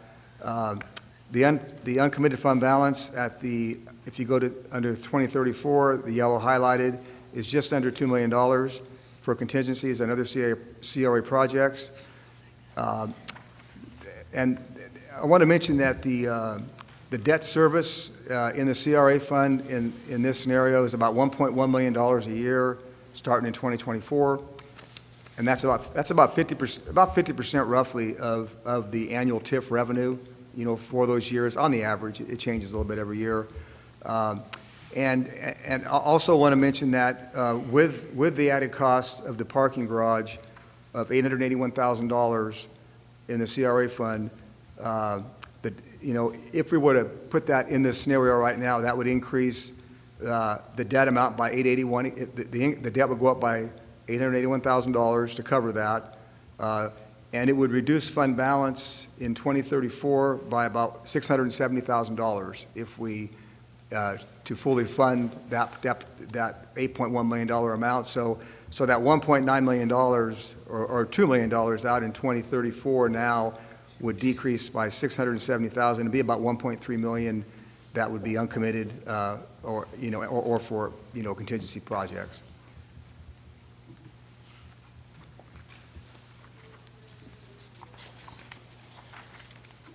And as I mentioned, the only change on the project page on slide 28 is Skinner Boulevard cost increased by $560,000, and that's the red font number under 2024 year. It went from it's now 3.735, and it was 3.175 in the business plan. Now moving to the ARPA projection, the only change here is we've applied. We had that to be determined amount that increased by $400,000 in the business plan. Now we're applying that $400,000 towards the pool project, and so we're increasing the pool project in the ARPA fund by $400,000. And now with that, that's now our uncommitted number on slide 30 is $164,000. So we still have some left for contingencies or other projects. And I want to mention again, we also have those interest earnings of $250,000 for 2 years that can also be used for contingencies in the ARPA fund. And the Gulf Operations Fund, there's no changes in the Gulf Operations Fund with this scenario. It had no impact on that. And then for the debt service ratio with this alternative scenario is we've got the total loan amount for the three funds would be $17.8 million, the number at the very bottom. The calculation for our debt service ratio would calculate to 18.9%, which is below our 20% target, but it did go up some from the prior version. I want to mention that we did the calculation, and if we add in the financing costs by increasing the loan by $881,000 to fully fund the parking garage with the new numbers we got, this calculation would go from 18.9 to 19.1%. It would go up slightly. It would still be well below the 20% target, but it would go up about to 19.1% with that extra loan amount in the CRA fund.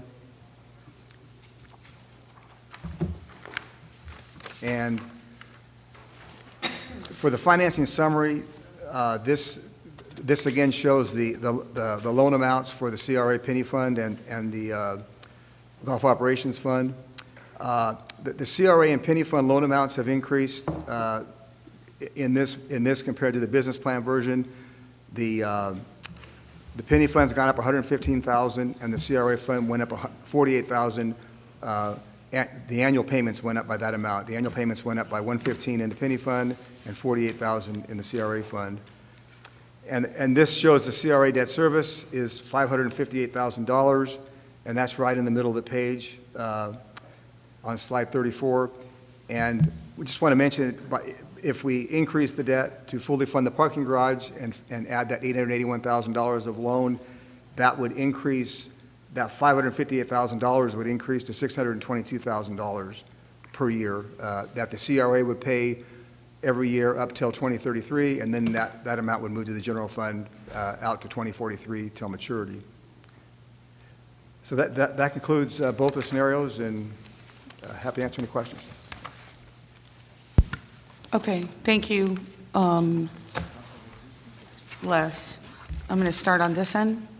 Now, there's a couple of things. I just try to break this down. I mean, you have the Penny, the CRA, and the golf club with your projections.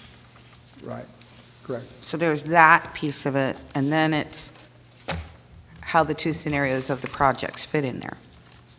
Correct. So I just want to call that out. I don't want us to get off track, but those are essentially the two things we're talking about. Say that again, so I'm clear. So we have two things. to address Les and his team's projections for the Penny, CRA, and Golf Club. You know, the percent increase and that type of thing. There's that. And then there is how these projects fit into there and anything that got changed. So it's two different things.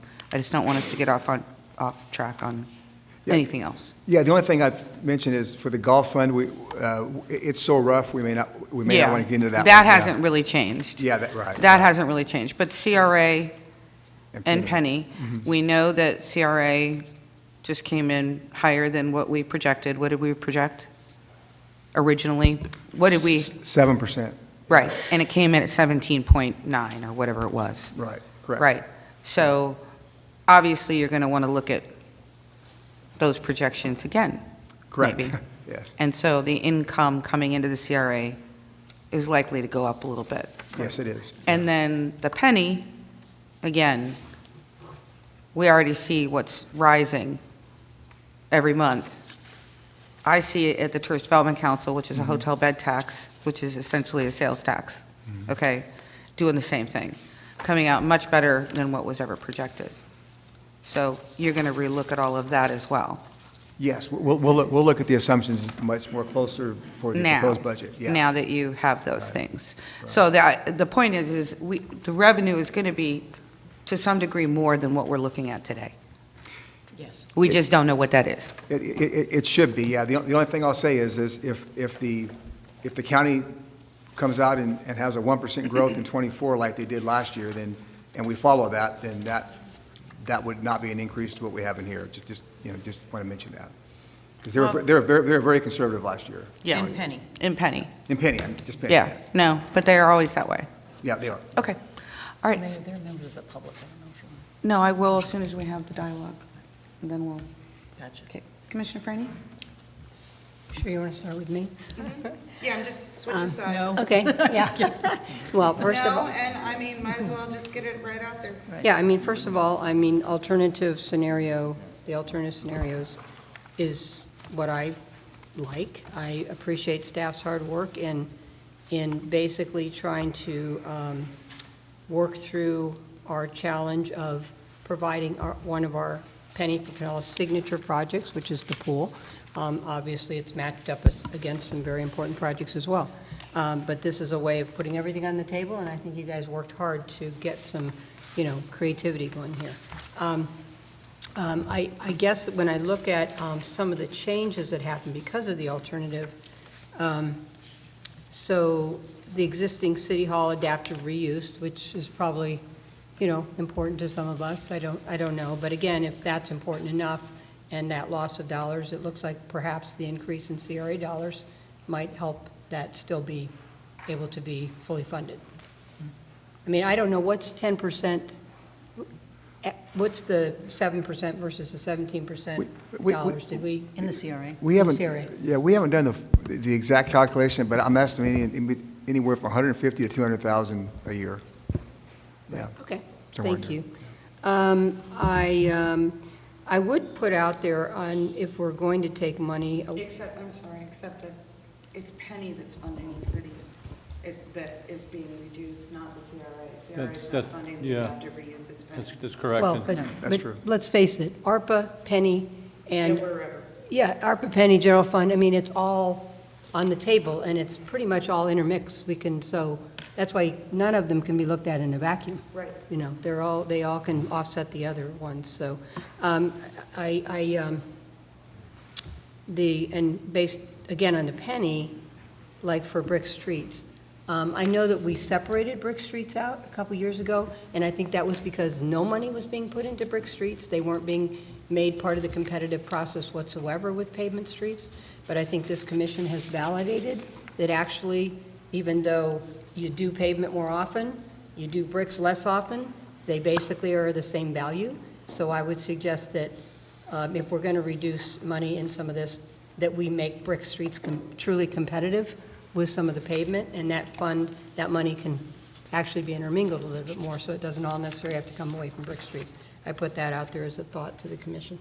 I got this all over, so just bear with me a minute. You know, one of the new items I would like to understand, because I think it's important to put it out there, there was one new item when it came to the golf course. Because we did commit to the 2 million, and then we committed to some more just because of the restoration demands. And we added a new, well, technically, you know, the clubhouse was new, but now we have the maintenance barn at 250,000, so now we've added that burden into the mix. I guess I'd like to understand why we did that, because at one point we decided that could wait. Want me to answer that, Mayor, or wait till? Oh, no. Okay, so that is a new item in the business plan, and the reason why we placed it and moved it up was because originally, when we were negotiating with their board of directors, they were going to take over food and beverage in February of this year through to the end of the renovation of the golf course, and then everything would come over to the city, meaning operation of the golf course plus food and beverage in the clubhouse. That changed, as you know, and the city commission has just recently approved an amended agreement with the golf club where we would, they do not want to take over food and bev on February 29th of 2024. So as a result, we would need to close down the clubhouse. That presented an opportunity for us then to make improvements to the clubhouse when it's closed down. Previously, it wasn't going to be closed down, and we're just going to leave the food and bev operation going, and then reopen the course with the clubhouse as it was, maybe some paint and that type of a thing. So we took advantage of that opportunity, which was kind of a late-breaking thing with the board of directors. I'm just going to That one you I'm going to pull a understand, it's the Rosanna maintenance. Dana on you, anybody who's old enough to remember Rosanna Dana. Yeah, like, I'm asking about the maintenance, the golf cart maintenance area. Yeah, not The the clubhouse. $250,000, yeah. Oh, okay. Yeah, sorry. Rosanna and Dana. Never mind, no. Yeah, never mind. No, But it the was a good maintenance- spiel, yeah. Okay, It was great, you did good. but- Thanks. Can I replay that in a minute, or, go ahead, Jorge. Well, but originally it was in there at 600, and now it's down to 3. Now it's down to the 300, and alternative. we've talked about this offline, Go and ahead. I get it. All right, go ahead. Commissioner, if I may, if I could elaborate some on the comments that you made related to the pavement management program and then the Well, let's stick separate. with the maintenance. Let's get our Yeah. maintenance Okay. question first, because then we're all going to want to talk about It the depends what pavement. you're going to say on the Wait pavement. for the pavement. Vince, can you answer that question you were Laney on the maintenance facility? Can you just repeat the question? Why do So, we need to do it now? Okay, I'm looking for surprises from everybody, because Right. everything's on the table, and we have goals that we want to hit, and we have financial responsibilities, we have to be fiscally responsible. So, a surprise is the 250,000 that's been thrown in for the maintenance area for the golf course, the maintenance barn, whatever it is. Do you want that?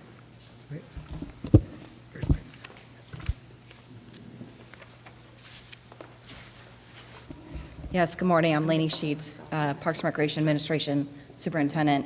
So we did, as we're going through this transition, we are doing more and more due diligence with each of the aspects of the facilities. We did have an opportunity to meet out there with staff, city staff from both Parks and Recreation and Facilities, Public Services, along with the current contractor that is out there. And we were able to get a better understanding of the different challenges that they have out there right now, and what we were hoping to be able to delay further down the road as the golf newly created enterprise fund could hopefully recover a little bit more. We were able to see that those needs are more real and urgent than we were expecting. So we do need to. What are they, though? That's, Yeah. I think, what we're asking. Yeah, so basically they have a series of lean-to shelters out there that are in very bad shape. There's parts of it that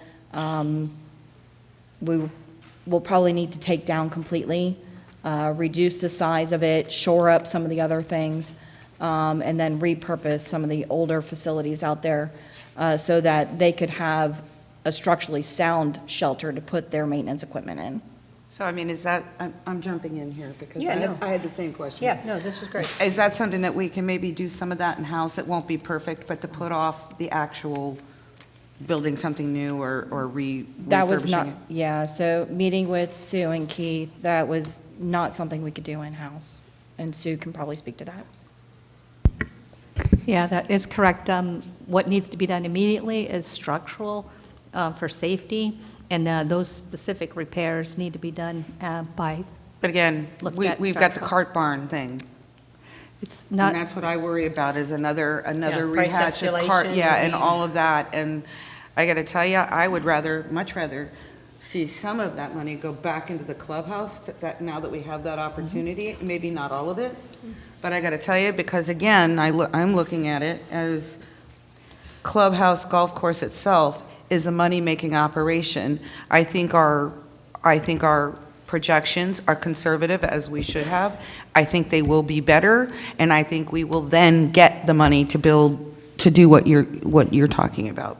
And I'd rather shove some money into the money-making operations. for Anyway, clarification, I we just are jumped on you, so- we are doing some things in-house. So what this money represents is the items that were critical that could not be done in-house. So we're doing some painting now in-house, just to those areas, now that we have the new general manager, he's identified some immediate improvements that we can make in the clubhouse, because there are some issues with paint and that type of a thing. But for the fact that this maintenance facility, now we've had a chance to walk through it, experience it with the grounds folks, it's something that needs to be done sooner than later. And it is a cart barn type of a thing, because you remember, the cart barn did not start as a brand-new structure. It started as a re-roof, which is really the problem. We didn't, you know, it was presented to us as a re-roof of the existing structure. This is a rebuild of some of the structures that we have on site. And that's why the price escalation, there wasn't that $600,000 for a re-roof, it was for a whole new building, so. No, I get it. I get it, but. But a lot of people don't. They think that it was just, we just underestimated the re-roof. Once we got in, this, structurally it was not sound, and what we're saying is that we're experiencing the same situation, unfortunately, with the maintenance areas. Understanding what the city commission is telling us, we'll go back in and find out what efficiencies we can find in that area and get back to all of you in the July meeting. But this is, what we're experiencing on site in the maintenance area. I don't think that there have been repairs in years in that area, and so we're very concerned about it. And I Jennifer, this understand is that, but also a 25 project, it's not 24. Mm-hmm. So it is another Yeah. year out, and it is really, it's in really rough shape. I get it, but I understand we can't change everything overnight there. It's been that way for a long, long, long time.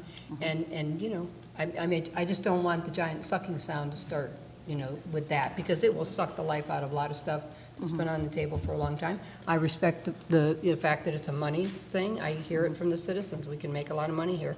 So we do need to keep our eye on that ball, but again, can't change everything. Okay, so But I the get it. direction is I to get it. avoid the giant sucking sound? That's totally the, Okay. and that's when I saw that, I'm like, oh, the giant sucking sound. Well, and Yeah, I do know it's 25, but I mean, I think it is, our best option really is to invest where we can actually make money.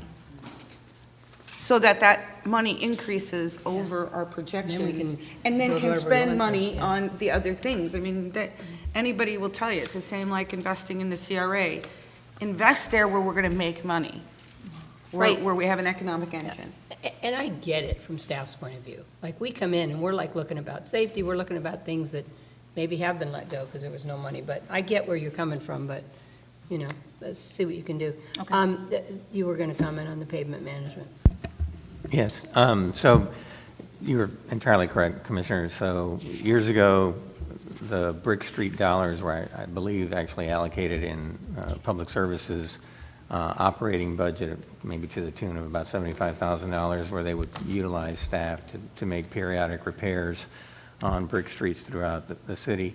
Over time, because of staffing shortages and different conditions, that really wasn't happening. So the commission provided direction to allocate funding, in the budget every year towards brick streets, which we've done.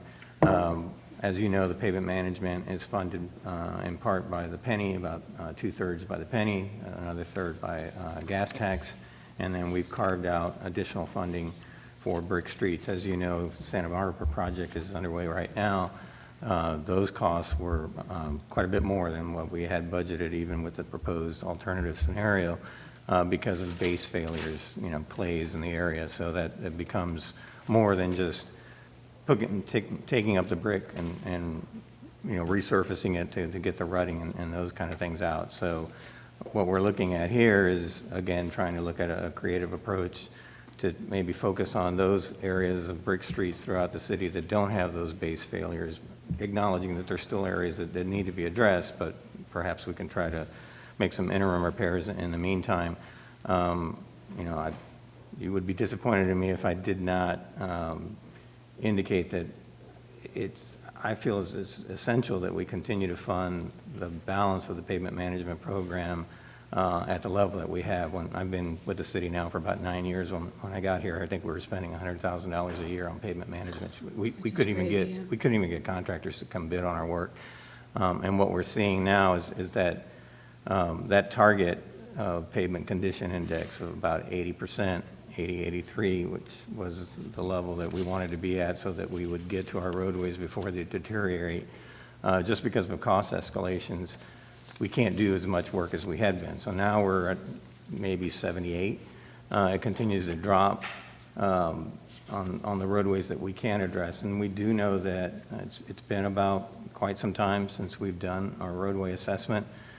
So part of what we have programmed in 2024 is actually utilizing about $100,000 of that pavement management dollars to do a reassessment of our roadway network, to purchase the software. It's on an annual basis that we utilize to do the modeling. So I would highly encourage the commission not to reduce the funding that's allocated in the traditional pavement management program. Again, our brick streets represent about 6% of our roadway network throughout the city. So the bulk of our roadways are asphalt. Granted, they don't last as long as the brick streets. We've acknowledged that. But so that, under the creative solution category, we looked at reducing what was allocated for about 4 years on brick streets, trying to focus on those that don't have those base failures like we're experiencing on Yeah, I just Santa want them Barbara to be Park. able to be competitive if we're going to reduce the dollars overall. And I guess in the interest of letting my colleagues talk, I'll just give my other comments, and we don't need to talk about them right now, but things that one question I have for you, Les, again, of the $45 million debt we already have, I guess it's 45 million, right? Am I correct that 30 million of that is basically Toronto Blue Jay related? We're getting that money from the state, we're getting that money from the county. They're pretty good, reliable places to get our money. Yeah, that's true. We've got 2 bonds that pay us state Blue Jays, and they pay us in advance and then they get some things. Yeah, those total. Microphone? Yeah, we have 2 bonds that are paid for by the state and the Blue Jays, you're right, and those total about $34 million in total, the total of those 2 bonds, and they pay us in advance, and then we make the semi-annual debt service payments. That's correct. That's great. And so, and again, obviously, I'm for the alternative scenario, and, as far as we can get with making sure our signature projects happen, that's where I'm at, but I want to Can I ask a question on that? Sure. Can you provide us what that debt scenario on both options later by email or whatever, what it would look like if you take the Blue Jay stuff out? Sure, I could do that. And I know that's not part of our policy, and I'm not suggesting we do that. I'm just suggesting, or even add that to the page, if you remove that big chunk. I think it would be helpful for us to just have the perspective. I'm not saying we should not look at it with there, because ultimately we're responsible, but I think it just helps us all. Do you mind? Yeah, I Okay, can share thank you. that, sure. Yeah, definitely.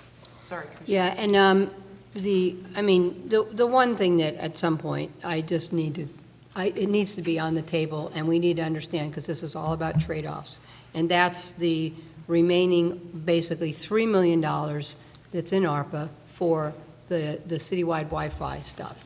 I get it, I think that's important, but it's all about trade-offs right now, and we can't have it all. So I think that has to be on the table to fully discuss that kind of money when we're really trying to make a lot happen here. So that's one of my things, and I think that's it. I think I'm good right now. Where is that? Well, that's in ARPA funds. Yes, it's American Rescue Plan Act funding. That's what's, But you reduced it. well, that's what's left. I had a long talk with Les yesterday. That's basically what's left that's not spent from that Wi-Fi dollars. mean, Part the of it's in 600? '23. Well, but part of it's in 2023 that we haven't spent yet, which apparently will come to us as a bid. But I just think it's not spent. We need to really understand, that's $3 million. Okay, so when we're looking at this right now, to us, all we're seeing, or the public's seeing, is that there's $600 available there. There's another 2.4 million still in 2023 unspent. Okay, and So that's it's, for whatever reason, so. okay, because there's nothing that says that. Okay, No, and I mean, I know you asked, I'm looking at Jennifer to. Yeah, no, that's fine. That's fine. So what the takeaway here is when we return to you on July 18th, we're going to give you a presentation on exactly where that fiber optic cabling is going and why we're recommending that one loop, which equates to $400,000, be deleted from that project, and why the other we're recommending remains in the project. And then the city commission can make a decision whether or not you want to fund the whole project, a portion of it, or whatever. Okay, and nothing's going to happen to the 3 million until we talk about it, right? No, we won't. I mean, I knew that was the answer, so I didn't mean to not trust you with that. If we have to come back Of to you course I sooner trust than you. that, then, because Okay, Michael's given it. Vice Mayor, Jennifer, wasn't that a priority for the ARPA funds? it is. It was, yes. And so that was almost assumed, so very few of us put any input into that up to this point in time. Thank you, Chief. We put So- very little Yeah, I'm not input in. saying what way we should go. They Maybe you may- can bring that back I'm not saying outside which of the way we should budget go. process. Yeah, I need to ask I- Michael. I think let's do that, because then it doesn't, then you have something to actually move forward with during the budget process, and we're not, We'll bring it back to you during a workshop, because I think that Yeah. Michael's going to want it done sooner than that, too. yes, Right. that's what I'm seeing, and we can just talk about it That's fine. outside of that, and then see how much money we have left, and then that also helps with the scenarios. Okay. Okay, I'll put that on my list, too. Thank you, go ahead. No, I've taken plenty of your time, so thank you. Everybody else has lots of questions, so I'm sure. Commissioner Walker. Thank you, Mayor. So we covered a majority of the various capital improvement projects that I had questions about, and I think there was a good discussion. I do want to ask about the Coca-Cola property adaptive reuse. You know, we've got $300,000 budgeted. Can you provide a little explanation on that? Yeah, certainly, Commissioner. That is a number there to see what opportunity presents itself with Coca-Cola. We have reestablished relations with both Jennifer, myself, and the mayor here with the general manager, new general manager at Coke. We were dealing with a couple of people that have had some personnel changes, unfortunately. But that money is just targeted to work with Coke. We know this summer they're going to start to decommission the operations there. They are definitely shutting down the end of this year. And that's the first that we got very much confirmation that they're decommissioning. So it's dollars to be spent for right-of-way, for improvements, for anything that we need in order to encourage and induce a new user on that property. Okay, thanks. So no set at this point in time, very fluid. Okay, thanks. Then, looking at the difference between the alternative scenario and the first scenario, there's not a significant change in that debt service ratio. And I'm using that as a metric, basically, to formulate my opinion. And I also, as Commissioner Franey is, I'm in favor of the alternative scenario. I think the thing that concerns me, though, is that you know, obviously we had a cost escalation as a result of the garage, and you know it's significant, $800,000. I am concerned about the other projects. Do you have any thoughts on that? Yeah, well, we're gonna do estimates, or gonna get estimates again on all of them. We're gonna double check the golf course and the aquatic center, and also Highland and the Skinner as well, just to make sure we've got good firm numbers for the But 24 yes, budget. we are concerned. Yeah, we're concerned, yeah. And that will be presented that on July 18th, I understand correctly. We'll be looking at it. Yeah, but we should have an update for all, maybe not Skinner, but the other two, we should have an update for sure, yeah. And Skinner should, sorry, Skinner, I mean, with FDOT, Skinner should be pretty reliable. That's going to be fresh. That's going to be fresh. I'm not that worried about it. I mean, this is what they do all day long, so. Yeah, I agree. We should get a new number right in the beginning of July on Skinner with their design plans. And, you know, I'm very impressed with the creativity that's gone into bringing the two scenarios to our attention. And, you know, as I think everybody, as we go down this list, we do see opportunities for discussion on some of the business initiatives and some of the capital improvement plans to support that. And I assume that just looking at the number of options, the variables associated with this are probably very high, so there's a lot that can be done. And I do want to ask about two items, and it's just the two items not specifically tied to Sterling Park, but it's the dog park and the pickleball courts. I'm assuming that 300 and 400K respectively is as placeholder for addressing the community demand for dog park and pickleball courts. Is that correct? Is that what's still in there? Yeah, we in the alternative scenario, we took the dog park cost out completely, and we're basically saying that we will do that in probably penny 5 or 2030 or after. But for pickleball is funded in the ARPA fund at $700,000 right now. That's the current budget for pickleball. You want to add anything to that, Vince, or pickleball? Yeah, we moved it to it was $400,000 for the pickleball, but with the remediation if we do the pickleball courts at the Eagle Scout Park, it was to do that additional work to stabilize the pickleball courts. So that's what that $300,000 was for. As far as the dog park goes, right now we've had that $300,000 in the budget for several years without being able to find a location. We are in partnership, a public-private partnership with Achieva Credit Union, and that arrangement seems to be working out for now. But I think ultimately, in Parks and Recreation, we'd like to see a dog park on our own property. Okay, yeah, and I did want to turn Rob, if I can add to that, yes, too, ma'am. since you brought the dog park up. I just don't want to keep repeating the same thing. I have a real issue with removing the dog park, and let me just explain why. I understand what happened. I understand what has occurred here. But during the Blue Jays process, we removed the dog park over at Garrison.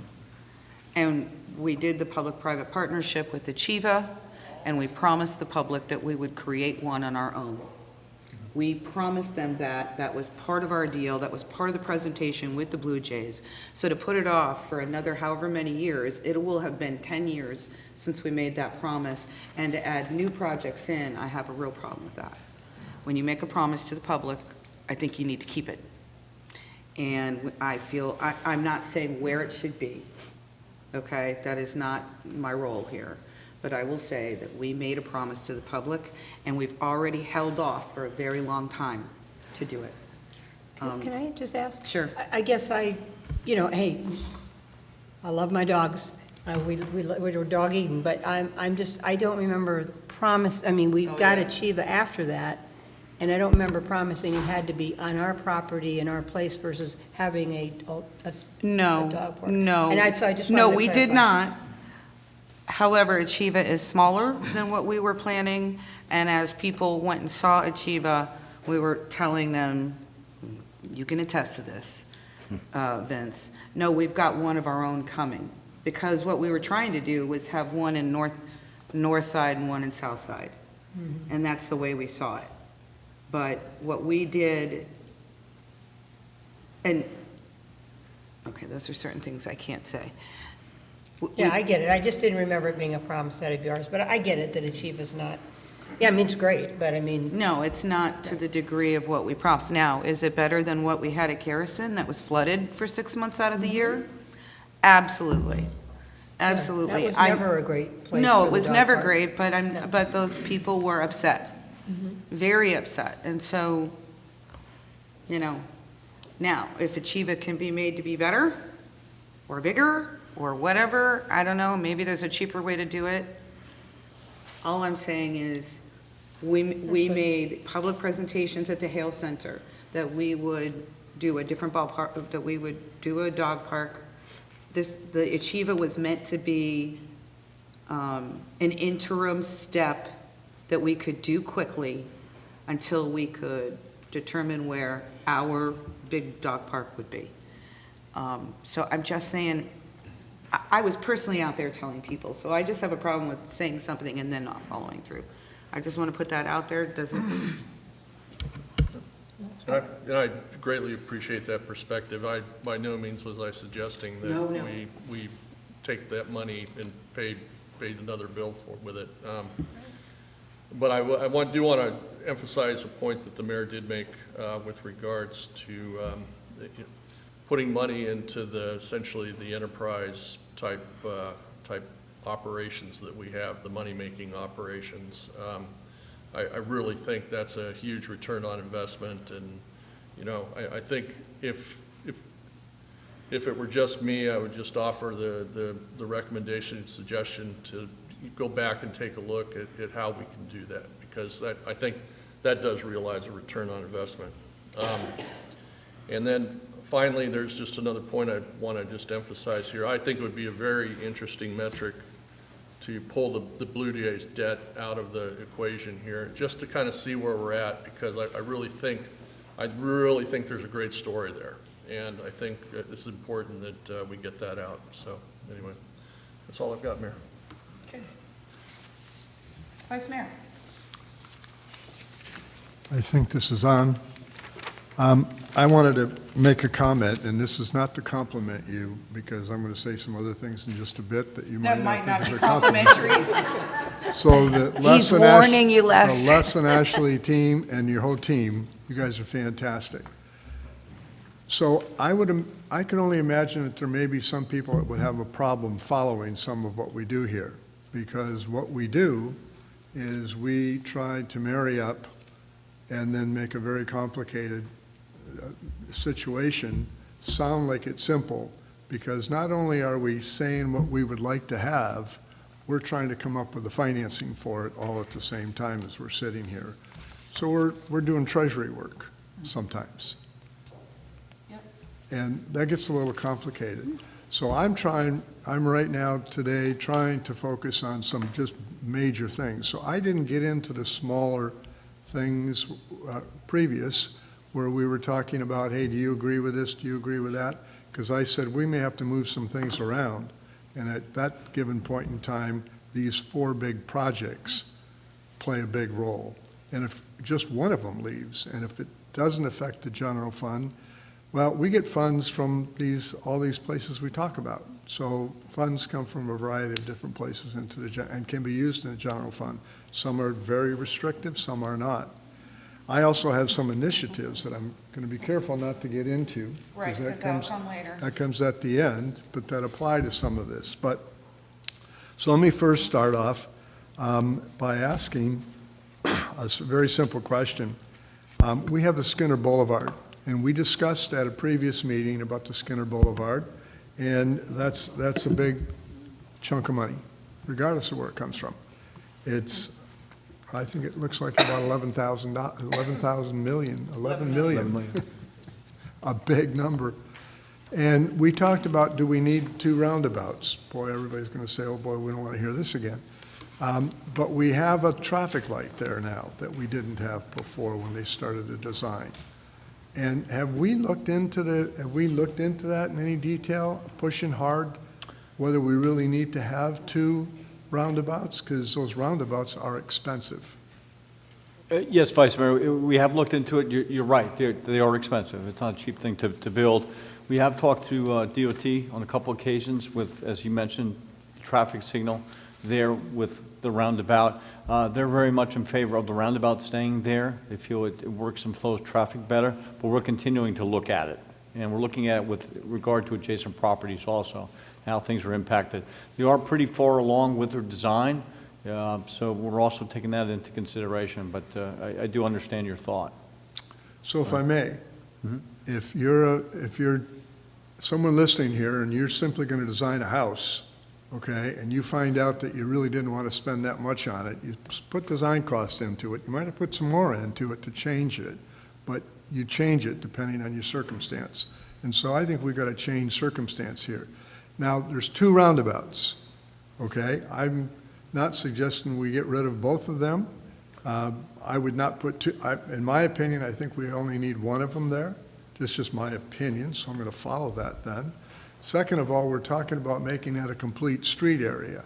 Complete street areas do not require roundabouts. They require other things, calming, traffic calming issues, and we are restricting some of the flow through some of that.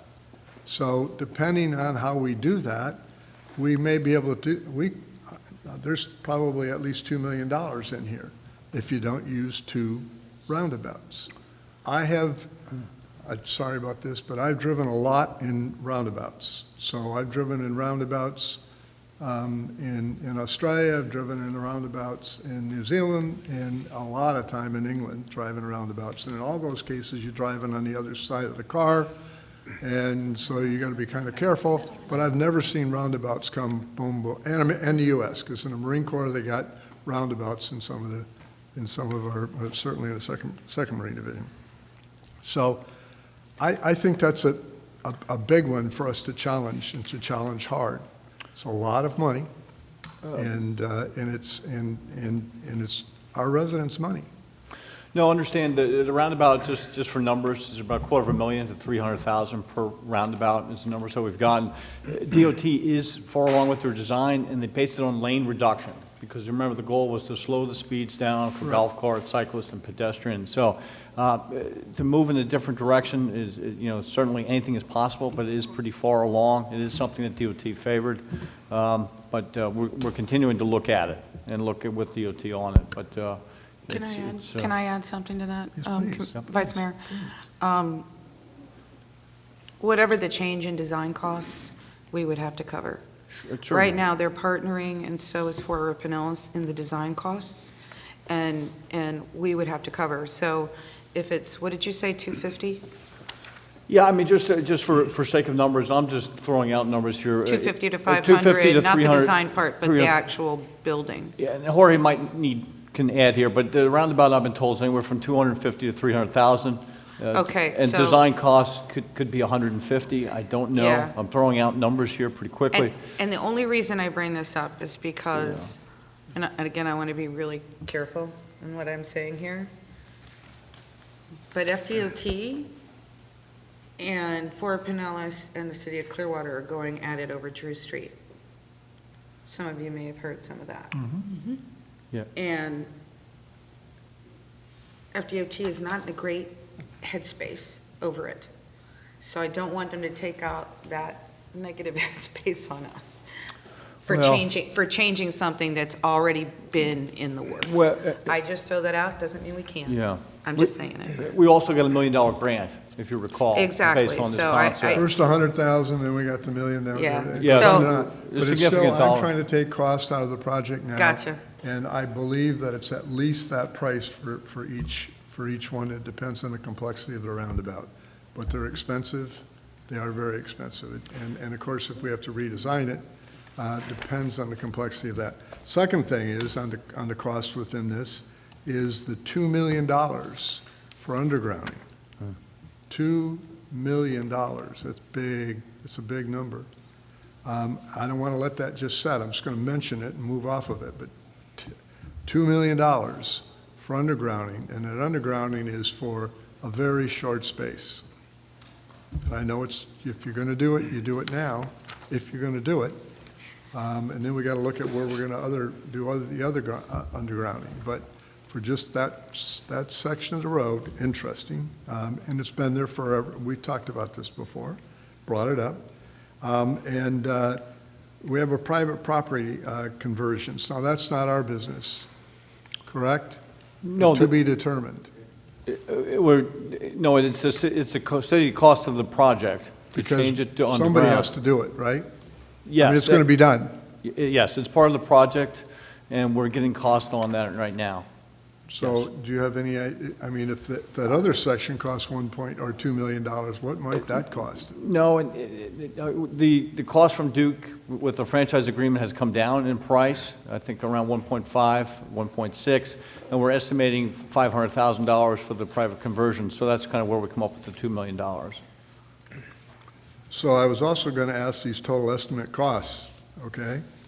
On the construction side, when did we most recently get those numbers? Are those updated numbers? No, we're going to get the most updated number here in the first week of July from DOT, but we got that number from DOT probably, I want to say 10, 11 months ago. So that will be updated also. So ring ding, that's a concern that I have. Valid, yeah. We certainly want to get Yeah, and all that's capital projects. That's why we're repricing everything. All capital projects, what Jennifer wanted to see to get valid estimates, yes. The sources for the funds, again, that's the Treasury Department. I'm not going to try to get into that and try to move the money around, et cetera, et cetera. It's complex, has to be done, there has to be rules. You guys can do that. I'm going to move off of that. I've got ARPA underlined under there for the 1.5 million.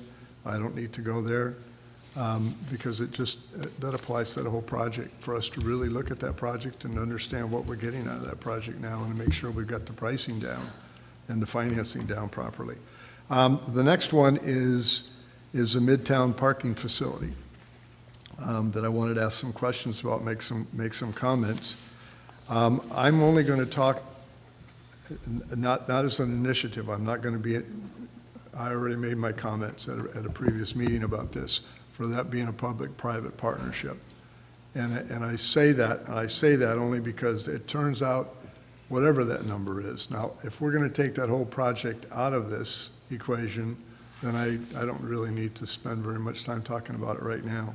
I assume we may be taking it out, the Midtown parking facility? We haven't had that discussion. Yeah, that's not on the table right now. Right now, we have two alternatives. So that. One with the phased pool and one with the whole pool. Right. Or majority of the pool. Those are the two options that are being presented. So if you want to talk about the garage, I think we need to talk about it. Well, I'm talking about the garage. Yeah, that's what I'm saying, so talk about it. Yeah, so then, in my opinion, okay, it should be somehow a public-private partnership. It's just, it's tremendously expensive. Did you say it was another $880,000? Yeah, the new estimate is about another $750,000 or thereabout, yes. So do we plan to continue to go forward with that at this point in time? That's a commission decision. Okay. So, Vice Mayor, what we're going to do, and we'll give you the information via email probably before the July 18th budget hearing, but we're going to run the garage at the new price 8.1 and show how it pans out with all of these funds, and then the city commission would make their go, no-go decision at that point. So at the end of today, when we do give our consensus opinion or whatever, as we go forward, that may or may not be in this at this point in time, because I'm asking for a bigger ask. I have a concern, and I want to see us build up our reserves. I mentioned that before. So when we're going this way, it looks like if we decide to continue with this, then we need to make some decisions here that we would cut some of these other things out then, even before this, either one of these projects or before this projects. All right. So come to the pool. The numbers on the pool, are those numbers, you said they're relatively current? No, they're redoing it. They're They're about 9 months redoing old. all of the projects. They're redoing the cost of all of the projects. and So bringing we it back should to us. probably spend less time messing around trying to move monies around for the Right. Treasury than what we Yes. do. And we should spend more of our time talking about the projects and the projects that we really feel that we need to have. Yes. And we should come to grips with this. How do we feel about things like the rollback, or how do we feel about, and I'll stop about that. So how do we feel about building those reserves? Dunedin Golf Club restoration. What did we say something at a recent meeting, how the cost went down from 4.8 or something, went down to Why did it go down? So- Help me, I just don't remember. Right, Sorry. right. And so the consultant that we have working on the project had done some additional value engineering, if you will, and literally looked at the area of the fairways and the greens that they would need to renovate and found that they could actually decrease costs, that the areas were smaller than they had originally anticipated. So we got that down to 4.5. So I'm sorry, they determined what, they could do what? So they really looked at the area of the golf course that would need to be improved as far as fairways and greens and tee boxes, and discovered that's actually smaller than originally estimated, so we're able to get the project down to 4.5. So the fairways, they probably Yeah. came up with doing something different That'd on be the the most fairways. likely, yeah. Than the holes. Thank you very much.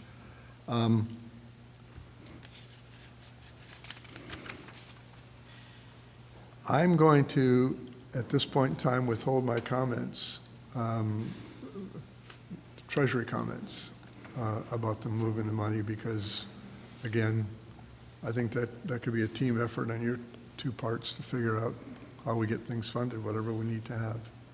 So I'm gonna leave my questions for that.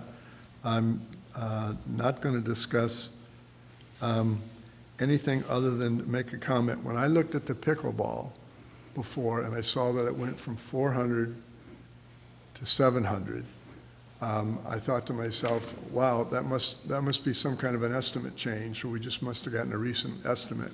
And that was just explained by Vince. Yeah. That it was because of the When we did the preparation.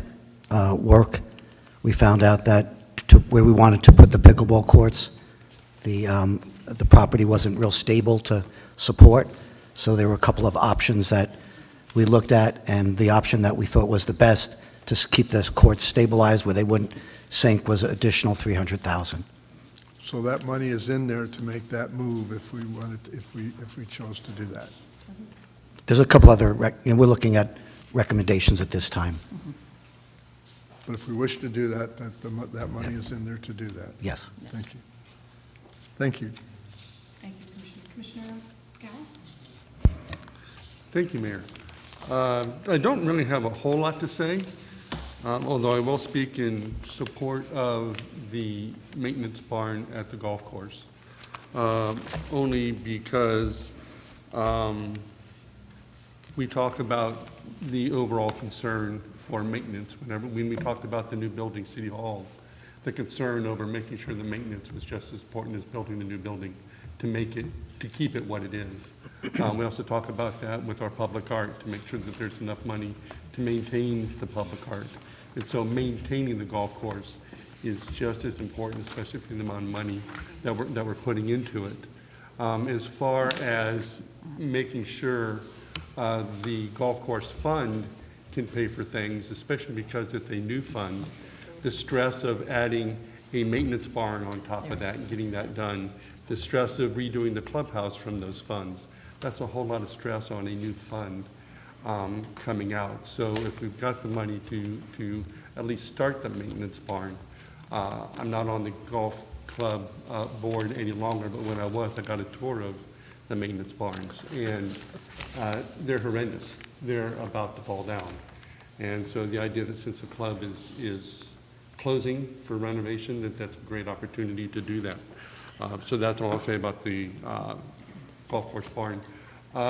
If you can clarify for me, Bob, on the complete street on Skinner, the traffic light isn't actually at one of those roundabout intersections, correct? The traffic light is at the trail. Correct. Okay, and so eliminating a roundabout won't assist with traffic actually on Skinner crossing Douglas or crossing Highland, right? I mean, without a roundabout there, I know traffic will be slower and the lanes will be reduced, but it's still a matter of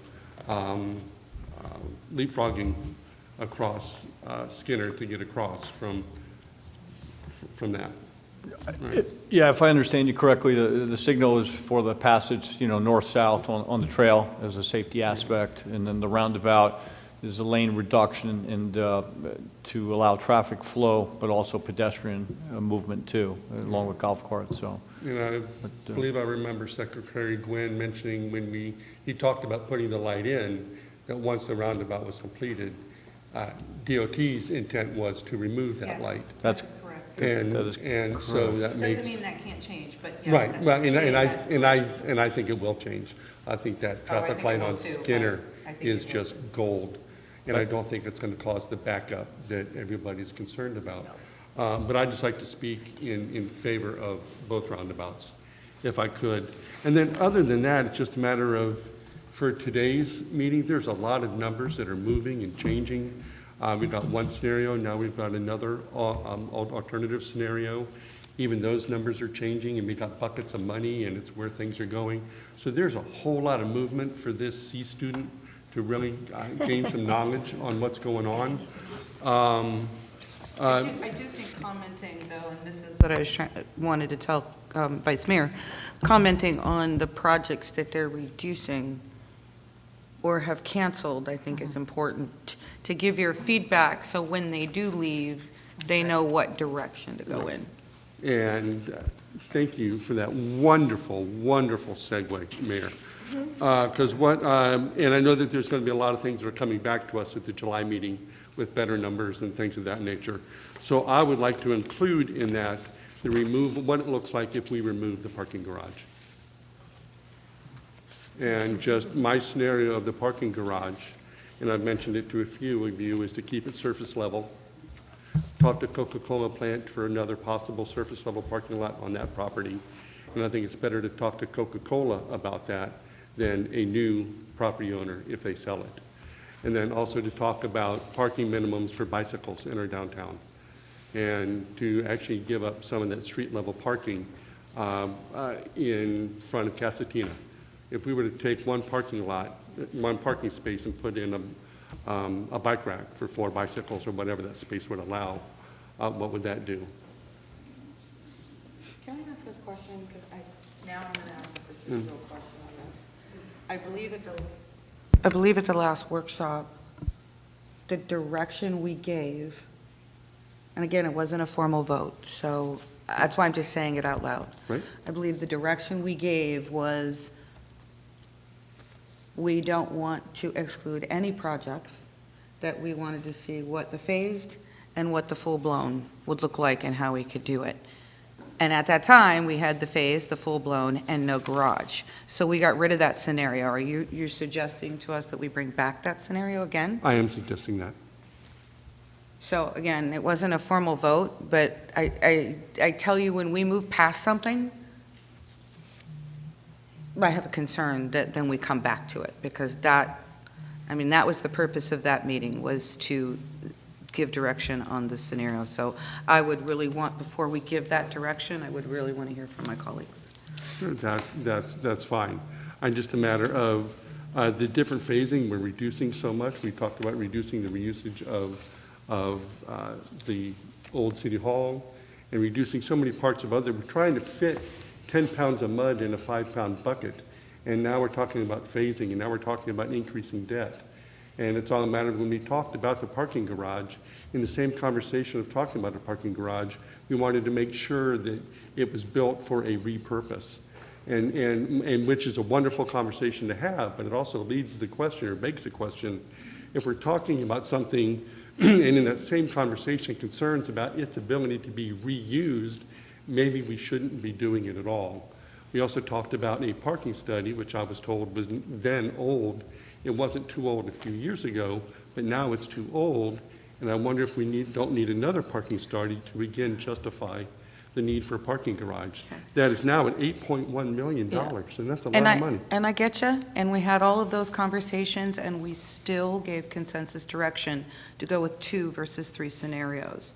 So I get your argument. It was the same argument we talked about at the last, I get your points. I don't mean to say argument, because it's not an argument. And I appreciate your thought, but we did have that same conversation. Right. And so before we go any further, I think we have to, that's the point of this conversation, Right. is to have this dialogue. Does the commission members want to go back and add that 3rd option in? And I say, given the fact... I'm confused. What's the 3rd option? The 3rd option is taking the garage out, which we got rid of at the last work session where we talked about, we reduced the 3 options to 2. So. Are we willing to add the third option back in? Are you asking for input from Yeah, anybody? Yes. Okay, I'll give you some input. As far as I'm concerned, something has to move out of this anyway. But now if we're just going to descend on just, okay, is this the answer? I think we ought to, at the end, we ought to include, do we want something to move out? And if we don't, or if we do, then we ought to have a conversation about what that might be. And Jeff is saying that he would like to see the garage move back out again. And I'm okay with that because things change and monies change, and we have an issue here, and we certainly do not want to go to more funding, in my opinion. So. No, and I agree, things change, and I agree, but I think if something needs to move out, we haven't even seen what all the new numbers are. We haven't given our recommendation to the projects, or to the, we haven't finished giving our recommendations to what projects we're reducing. Correct. And we're getting updated numbers on the pool and the golf course and everything else. So I think we're not ready to pick on one scenario. Yes, ma'am? Yeah, no, I mean, I agree. I think it's too soon to make that kind of call. I think everything has to stay on the table. Got to get our new numbers.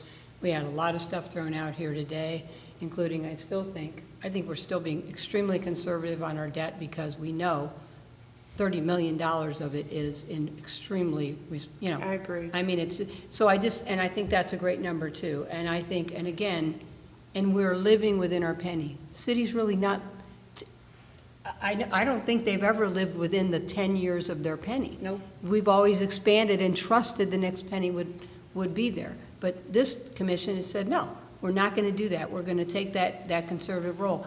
And so I think we're doing a lot of conservative things. There's a lot more information to come in.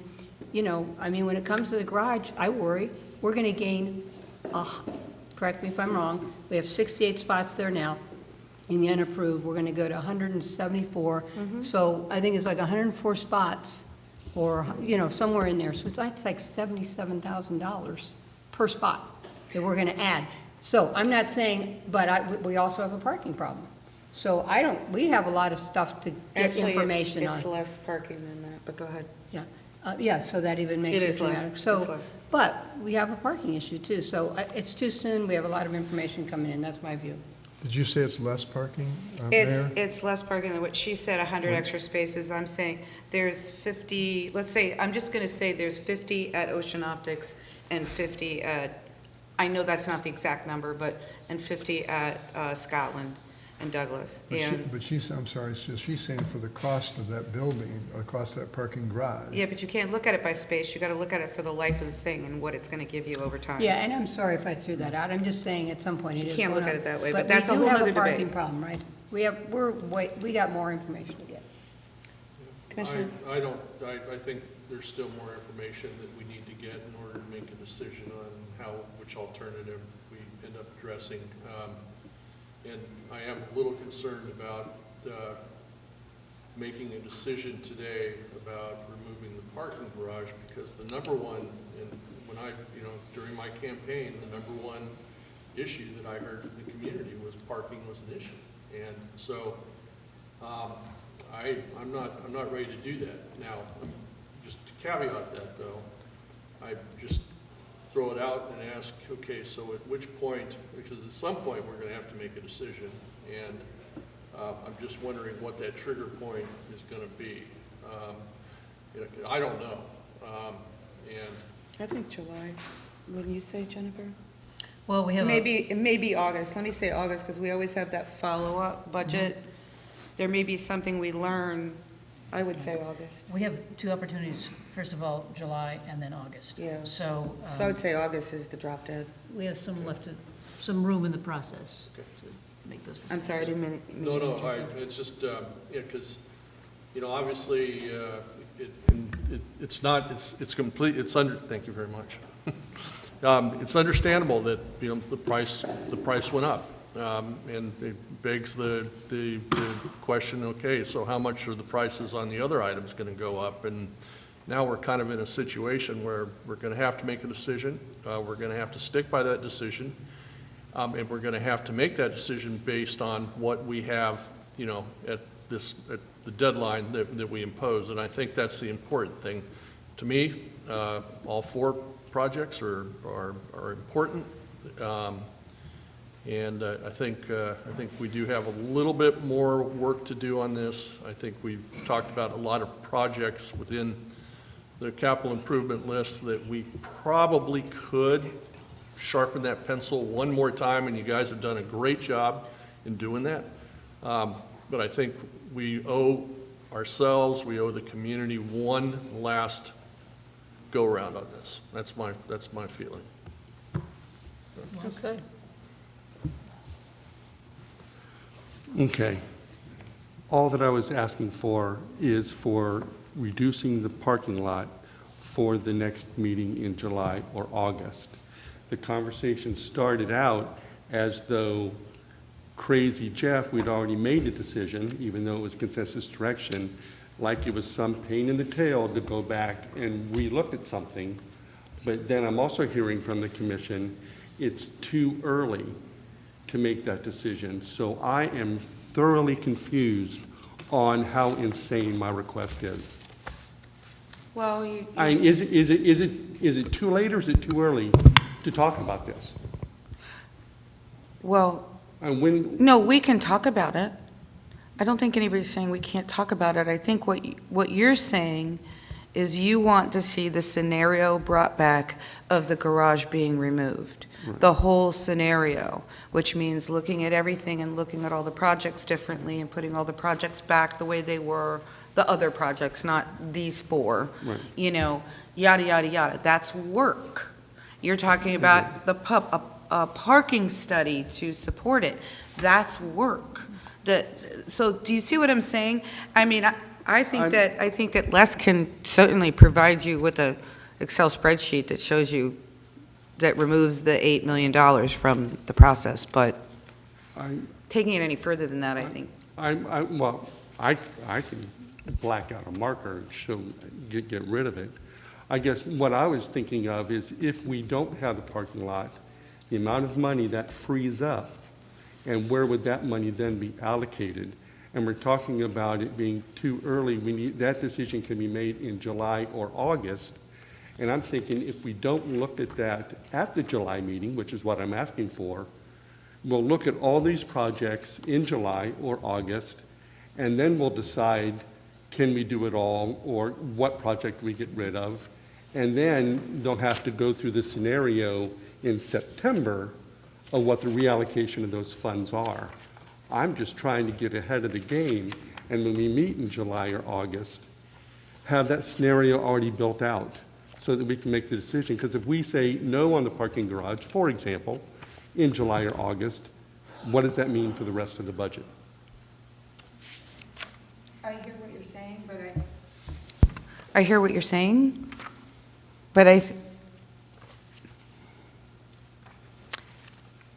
I think both things that we just said are going on. It's not an either or. I think none of us want to say, I'm ready and willing to go with phased pool scenario, okay? Or I'm ready to go with get rid of the garage and do the whole pool. I don't think any of us are ready to say that. But I also think we have to acknowledge and respect that we had this conversation and made a decision, even though it was consensus and wasn't voted on. And that's my job to point that out. Doesn't mean you all can, you got a majority of you that want to outvote me, you can. I'm just saying, I think we have to respect the process. And the process was we eliminated one of those options. Doesn't mean we can't change our mind later when we see all the updated things. We're going to see all those updated things. And I understand where you're going, but we had that conversation and we moved forward, and which is why we only have 2 scenarios in front of us. That's what I'm saying. I'm game for waiting until the end of the day when we give our input, and that might be an input. Well, I'm not going to rehash this again this afternoon. So. Well, no, that's why we're talking about it now. Right, right. If you've It's got here in something front to of me. add to this, then now's the time to do it. To that specific subject, I have other, for Oh, example. no, each section, we're talking about it at that time. So, but I also haven't had my chance to ask any questions either, so I want to let Commissioner Gao Right. finish with his process, because it's his time. That was my, That was your big thing? that was my big thing. Okay. Right. Anything else you want to talk about, any of the other projects that you're okay with cutting or not cutting? Some of the other folks have brought stuff up. I'm against anything that's been on the books that we are now reducing. I don't like the idea that we're reducing the brick streets. That's a concern for me. Although I did acknowledge with the brick streets, reducing that money doesn't tell me anything. It's just a dollar amount. I don't know what it means in square footage as far as bricks go. So that's, I can't relate to that. But there's so many other things. I think if we're going to do the pool, we should do the pool. I think if we're going to do the golf course, we should do the golf course. And the more projects we have and the more projects we have phasing is just being a disservice to that project in general. And so. Gotcha. That's That it. makes a lot of sense. I feel very Well- similarly. Well, thank you. Okay. I know we have to break for lunch. We're supposed to at 12:30, and I'm just going to finish my comments, so when we come back, we start fresh with something else, if you guys don't mind. I'll just reiterate that I have an issue with getting rid of the dog park. Again, I'm not talking about location, and I know we've been talking behind the scenes about other locations. And I'd like to understand what that might look like from a cost perspective, or if we can expand Achieva in some way or something. We promised a dog park, and I want to do that, and I don't think Achieva was it. And I'm not complaining about Achieva. Essentially, our goal was to have 2 dog parks, and so I don't like getting rid of the dog park. Put that just out there. And the dog park was there before pickleball courts and everything else. Even though I know it's a new issue and it's an up-and-coming thing, we've already had to move out some things when the golf club came up, and I'm not complaining about that, but golf club came up out of nowhere when we had other projects that were in the works for a decade or more, and we had to move things out. So I'm just going to, kind of be a sticky wicket on the dog park. I forgot to ask this at the general fund time. I apologize. The spray ground resurfacing, I was just curious, and I see it's coming from general fund, I was just curious why that isn't part of the pool project versus being in general fund. And I understand it's maintenance, except now we're talking about the whole pool, so why wouldn't that just be all a part of the pool? Because it needs to be done now. Okay, so it's not something you can move out? No. No, the spray ground's almost 15 years old now. We've resurfaced maybe 10 years ago, and Right. and it's in need of resurfacing, or we're just going to be doing a lot of repair work. Okay.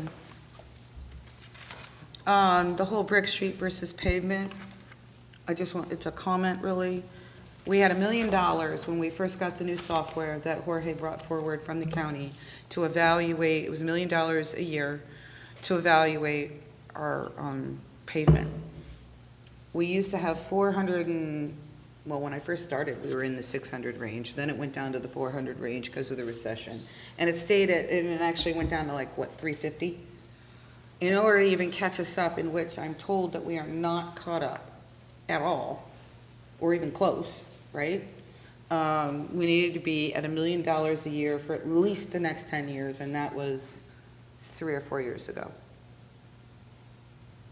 Give or take, okay? I might be off, but you get the gist. That's what we bought the software, and that's what we were told, and that's what we committed to do. When we then moved on to the brick streets, we reduced the $1 million by the appropriate number in order to take the pavement and put it to brick, okay?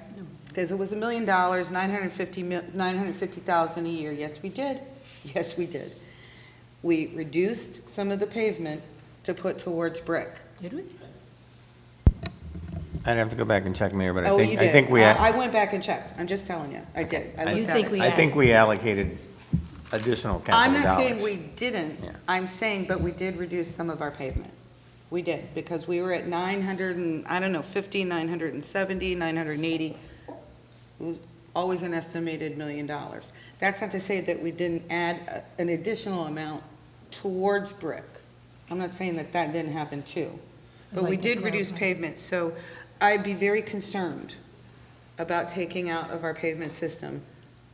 And so I am thereby concerned about reducing our brick. I'm not saying we shouldn't. I think we need to look at all of that, and make sure we're covering where we need. I want to make sure we're doing what we need to do for maintenance, because that's the basic government function.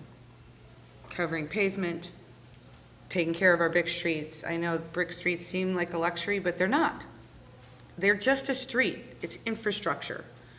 And so, again, things like dog parks are not infrastructure. Those are luxuries, even though I just said what I said. Streets are not. I want to make sure that that is looked at, analyzed, that we're not pushing out the maintenance of our streets, whether it's brick or otherwise. And look at that history. So you can come back and tell us that you're okay. I got to assume you're okay with it anyway. You wouldn't have brought it forward if you weren't okay with it. But show us the numbers, if you will. The maintenance barn, I know there's been comment about it on both sides in the clubhouse. Again, I reiterate, I think you probably have already looked at this, but we do have a building over at the Par 3. Is there a way we can use that for some of this equipment? Whatever. I'm just saying, is there a way to, because I'm going to tell you, I would rather see us, if we're going to reduce money and invest, I'd rather see us take that money from the maintenance barn and put it into the clubhouse or some portion thereof. Because of the closure that wasn't expected. I hear you. I see you shaking your head over there, Vince. It's okay, we did look at it, but we'll But you kind see of where draft I'm that up into a going. narrative of what To we saw. me, it is a revenue generator, and I think to reduce it and just put a little lipstick on a pig, and believe me, that clubhouse is a pig, and it needs a lot of lipstick. I love it, but it can be better. And It's a very nice pig. It's a very nice pig, but it's a pig. Let's call it an aged pig, middle-aged pig that needs to get a refresher. I must interrupt, or not interrupt, I must add, I disagree with that, so I just Okay. need to know that. You know, so I think whenever we go out for the restaurateur that's going to run that place, they're going to look at us, they're going to tell us what we need to do, and to me, if you just put $300,000 towards it, they're going to laugh at you. Especially in today's, what we're finding with every other thing, the money's going to go up. I think we have to, whatever, if we really want to attract a branded restaurateur, not somebody that is a diner place, that's just going to come in and, do that. We got to show that our money is where our mouth is, and I think that puts our best foot forward. So that is my feeling about that. And Mayor, sometimes it can be built into the deal, the improvements. Totally agree.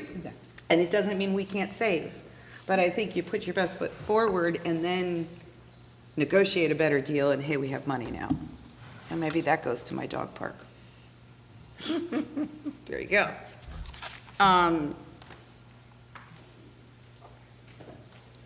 Again, for me, I am not, I will say up front, I know the penny, I think, is going to do better than we project. You're going to show us.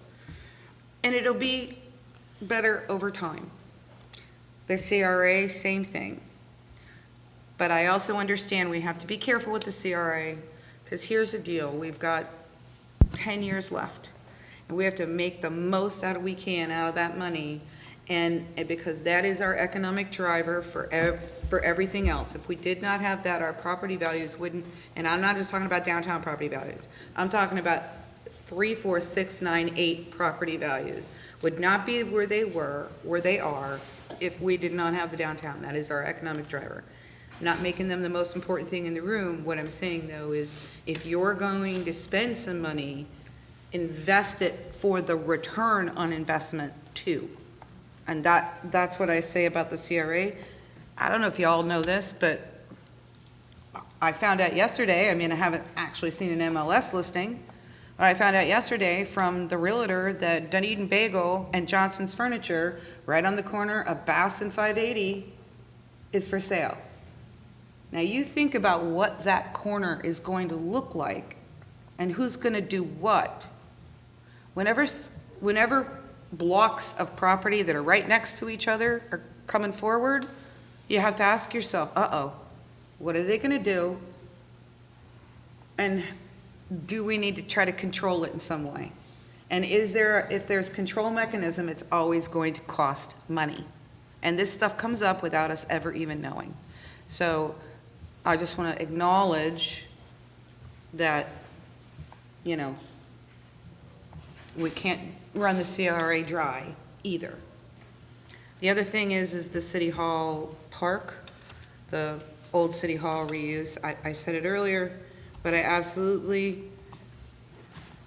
maybe it does, I think what we had in there was 600, maybe it doesn't have to be 600,000, it could be 4.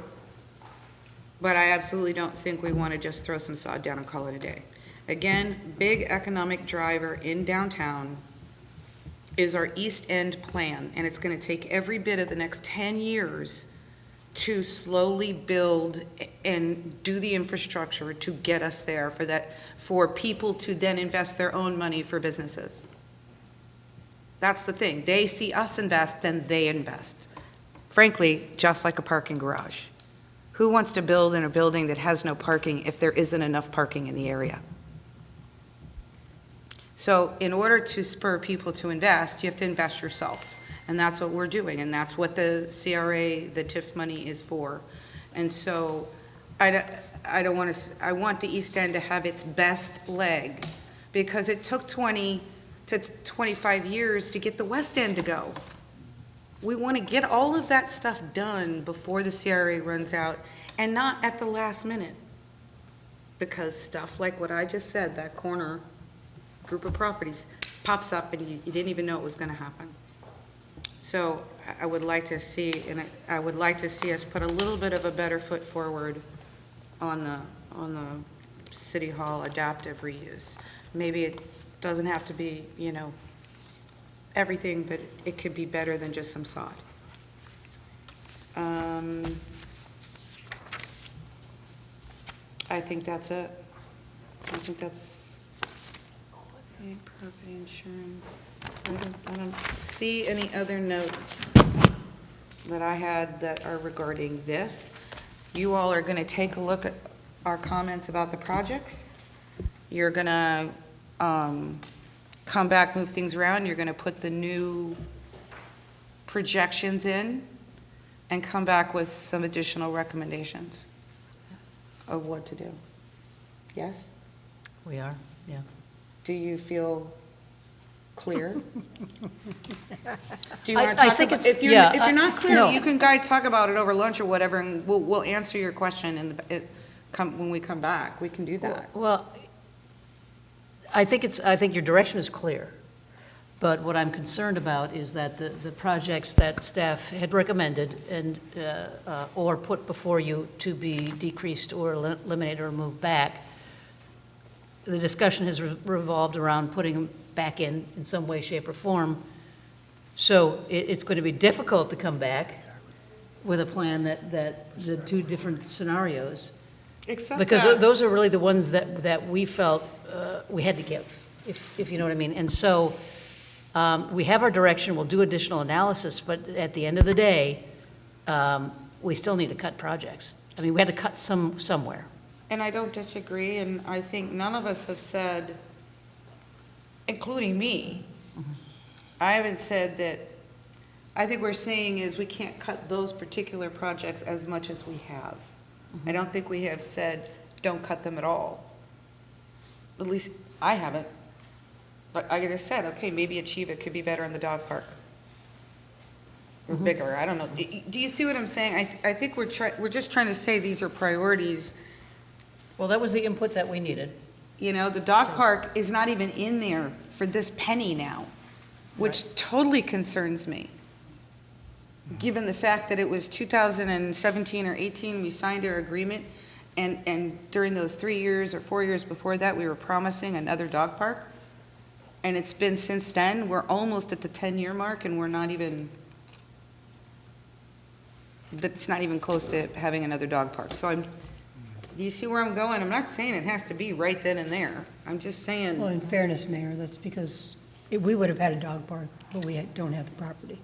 We've not Well, found property. I we mean, do. really, We that do. is the issue. We do have the Well, property. okay, fair enough, I got you. Just wasn't going down that road right now. So we do have the property. That's a whole nother discussion. Do you see, it's just like I was saying about the, well, I can only speak to my own things, the City Hall Park, adaptive reuse, whatever. I think it was 600. I'm not saying it has to be 6, but it sure is, you know what, shouldn't be 150. That's a big, it's probably for sod and tearing down the building. What? I just asked, where are we on the agenda? We're talking about the 4 top projects and showing what we. You got it, Mayor. I understand. We have our direction. I just had to chat a little bit about where we are as far as decreasing and eliminating. There's additional analysis we need to run, and we have our direction. We'll do it. This is what we're talking about, alternative scenarios. So direction That's why you make comes, the big direction comes a long bit after that. No, we just gave direction. Everybody's saying what they feel. We're not going at the end. Oh, we're not doing the end? No, I said we're going to do it as we go, just like I was going to take citizen input as we go. That's what I said at the beginning of the meeting. So is there any public input for this item? Yes. If you probably step up to where. If you could sit at that microphone. I know, another thing we need to do. Yeah, right. I thought about that first started. Hello. It's a Hi. very fortuitous time in the discussion. I kept wanting to raise my hand. All right. So good afternoon, Mayor Brzezowski, Vice Mayor Tornga, commissioners, staff, and visitors. My name is Charles Klein. I live on Jefferson Avenue in Dunedin, and I am here on behalf of the board and the research committee of the Dunedin Public Theater Project. I'm here to offer our thoughts on the Scotland and Douglas property. We ask that you take time with your decisions on how to approach this property. We ask that you seek a solution that is a community benefit, supporting, among others, your epic goal, number 1, to create a vibrant cultural experience that touches the lives of our community and visitors. We ask you think bigger than just a parking garage at that location. Many other new initiatives are available to add to that property. Some ideas may look daunting, but you recently completed the Gladys Douglas and Hammock Park project successfully.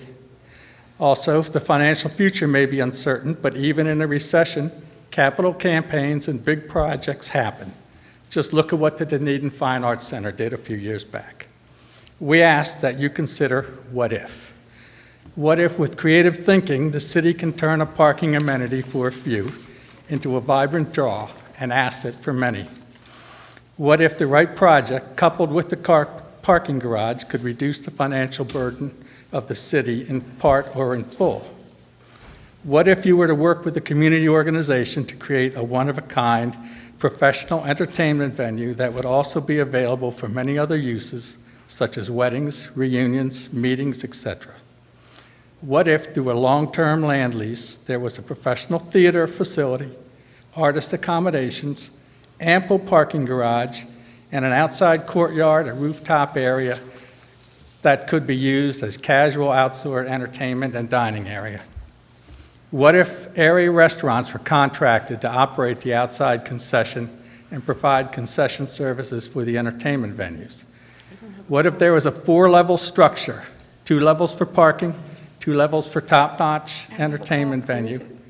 Perhaps they're side by side. The lot size provides for many possibilities. The potential for what-ifs is limitless. Hey, We know that I'm just going to have to interject. You've got about 30 seconds left Sure. on the, and I'm sorry we Sure. don't have our clock up yet. That's okay, I'm working. I'll try to keep it under 3 minutes. We know the commission is interested in a new venue for the city. We know you need additional parking downtown. The time is now to combine those projects. The Dunedin Public Theater project is in its initial planning stages of bringing a new entertainment venue to Dunedin. Our initial concept plan has been contracted and is in process. We're gathering funds for a feasibility study for a venue in Dunedin, and we are looking for property in Dunedin. Our 501c3 is now formalized, and we have a committed board.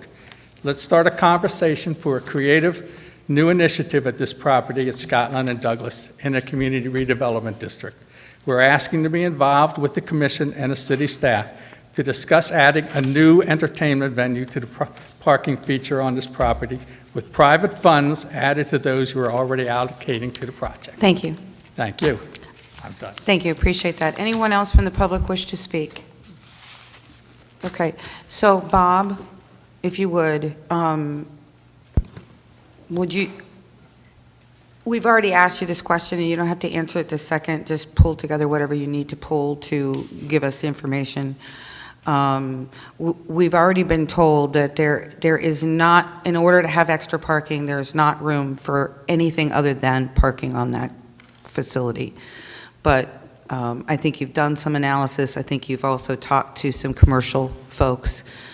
Would you just pull that together and send it out to us? So we have it, because we're not going to be able to debate that without any of those facts. Certainly. I appreciate that.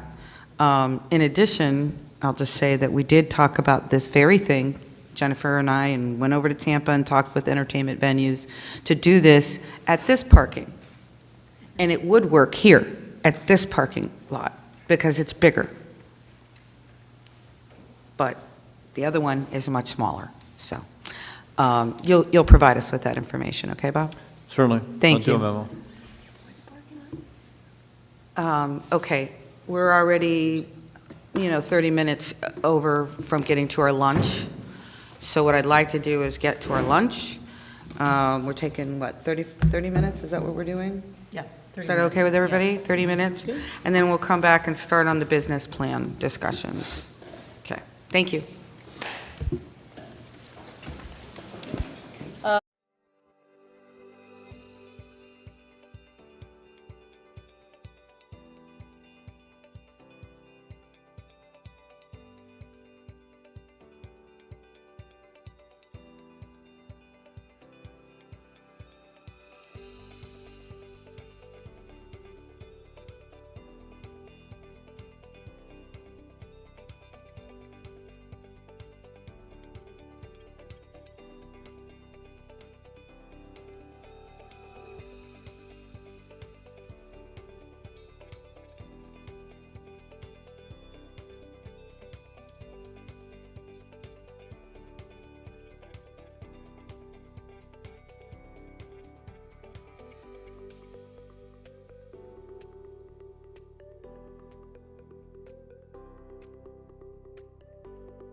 Except the sun is shining on it, so I had to lean a little bit. But yep. Oh, yeah, in the corner. Yeah, that way we don't have to do the whole thumbs up anymore. So welcome back. I should have said 45 minutes. I don't know why I didn't. I couldn't even make the 30 minutes, so my apologies for that. We are going to now start with the business plan process. As Jennifer mentioned earlier, we have a couple of new department heads or team members and a new commissioner that, we're going to just take a little extra time to explain some things just so that it's real clear to everybody as to why we do what we do, which I think is very appreciated. So, Les, I'll turn it back over to you. Okay, great, thank you. The business plan is a cohesive document identifying Les, I'm sorry, you need a microphone closer. Thank you. The business plan is a cohesive document identifying the city's EPIC goals and the initiatives and capital improvement projects chosen to meet those goals. The EPIC goals are established and/or... Hey, Les, you got to pull it closer. Pull the whole thing closer to you. There you go.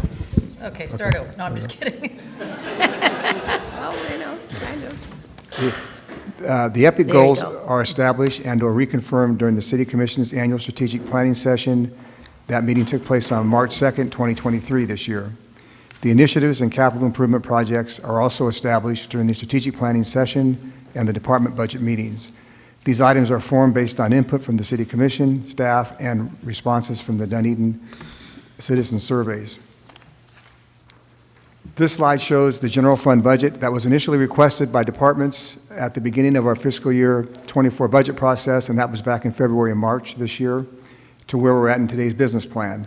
The prioritization of the fiscal year 24 budget was developed by consensus from the department heads and the city manager based on readiness and need to achieve existing levels of service. The total general fund reductions in 2024 amount to $927,000. The draft business plan has 42 business plan initiatives, 13 new in 2024 and 29 existing in 2023, 109 capital improvement projects, 23 new in 2024 and 86 existing from 2023. And the total business initiatives and CIP costs are $53.1 million of total investments in all funds for fiscal year 24. And all the initiatives and CIP projects are aligned to move us towards achieving the 6 EPIC goals. The business plan funding, as part of the city's financial planning process, we review and go through our long-range fund projections, and we went through 4 of those earlier today. They're in the back of the business plan, and they start on page 250 in the business plan document. This review provides a reasonable level of certainty in our ability to meet the ongoing cost of services and the capital needs and ensures our financial stability. The business plan has the following initiatives and projects that are expected to require the city to incur debt from 24 through 29 in the business plan to bring these projects to fruition. First is solid waste vehicles. We're financing our vehicles in the solid waste department. The total value over the plan is $3.6 million. Skinner Boulevard, we talked about that already. Midtown Parking Garage, talked about that. Dunedin Golf Club Restoration Project and Maintenance Facility we've covered, and the Highlander Aquatic Complex we've talked about. And we also have a wastewater projects that have $26 million in projected SRF funding in the next 6 years. So that covers the business plan process, and now we're to the City Commission's new initiatives discussions for fiscal year 24.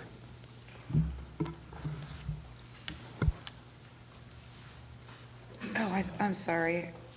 Can we not do the new initiatives first? Can we do the actual projects that we already have in there?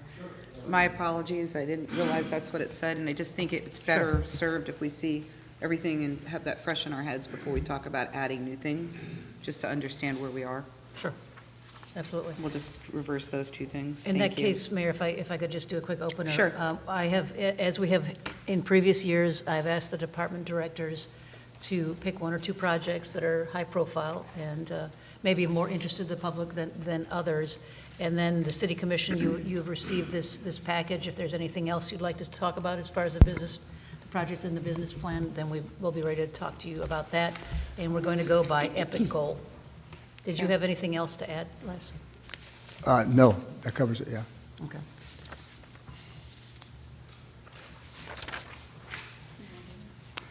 Actually, I will briefly go over this slide, Jennifer. This just shows our total by EPIC goal, how many projects we have in each EPIC goal, and you can see we have a total of 151 BPI and CIP projects. And now we're going. The first EPIC goal 1 is the city manager's department. And it would be helpful when you do these by EPIC goal, if somebody would read what the EPIC goal is. We all seem to know, but people watching might not. So. Sure. Can you read that?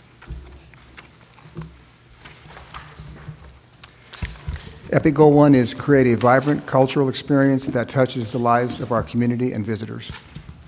Thank you. So it's going to be kind of fun as we're going through this, because in the setting that we're in and how we're organized, we used to do like musical chairs. So now we can just do it in a big square, so it's going to go a lot faster and a lot more efficiently. The first one is City Manager's Office's Sister City Program. So Nicole Delfino would present this, but she's at the Florida County City Management Association Conference in Orlando.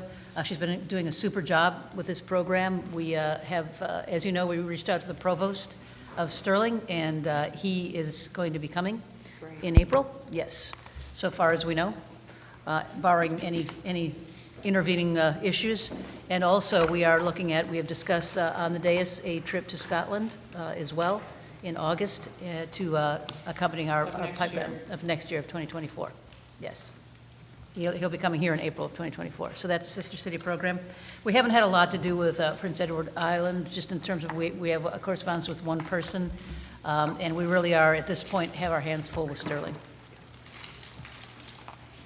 Thank you. Any questions on that?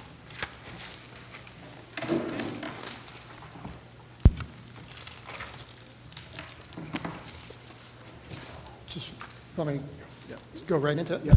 Thank you, Go right Commissioners. ahead. George Kinney again on behalf of the Community Development Department. We have two projects under EPIC Goal number 1, first being the Looper, which I think most of the Commission's familiar with. This is a downtown circulator project. It's intended to cover a 6-month pilot project in the first year. That contract the Commission awarded a short time ago. We have since had a project kickoff meeting in early May. And currently, we're awaiting the map and routes from the provider, Freebie LLC. And once we have that, we'll be returning to the Commission with some of that information and hopefully to kick the project off. Happy to answer any questions on that one. Any questions from anybody? Yeah, I have a question. So after the project, the pilot project is over, what is typically the next step with regards to? Great question. Yep, great question, Commissioner. So this pilot project will culminate with a final report, which will have a lot of project statistics and data in it, and we'll bring that before the Commission to see whether or not they want to continue the program.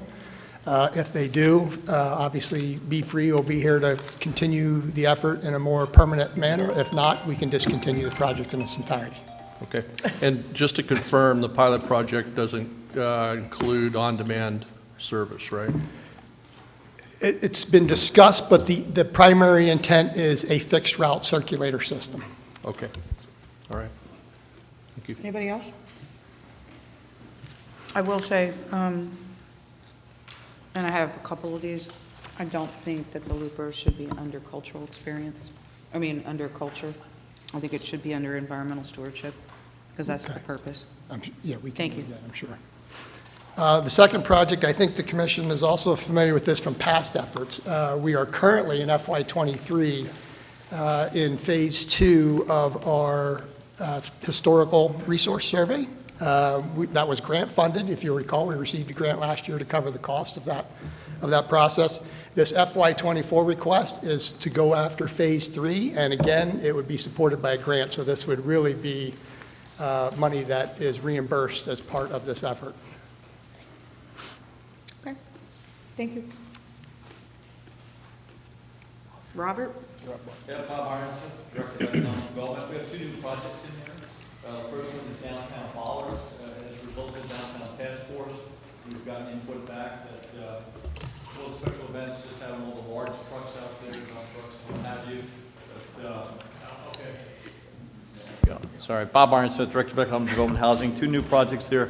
Downtown Bollards, as a result, coming from the Downtown Task Force and the Business Residential Committee. We've heard that just having all the dump trucks and various vehicles out there is just unsightly and doesn't add a lot of ambiance to the special event. So what this is we're exploring. We think this is a pretty good cost estimate at this point in time for downtown bollards in 2 phases to replace those downtown vehicles that are used to make sure that we don't have any situation where someone would just go ahead and run right through the, the downtown with the special event people there.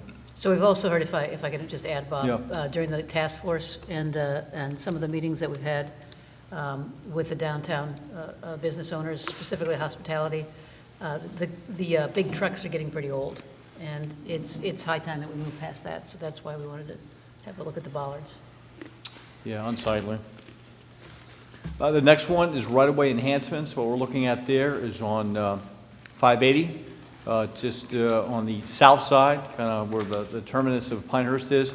There's a very long, unsightly fence there, kind of a wire cyclone fence. I know you can't see this, but these are just some pictures that we have.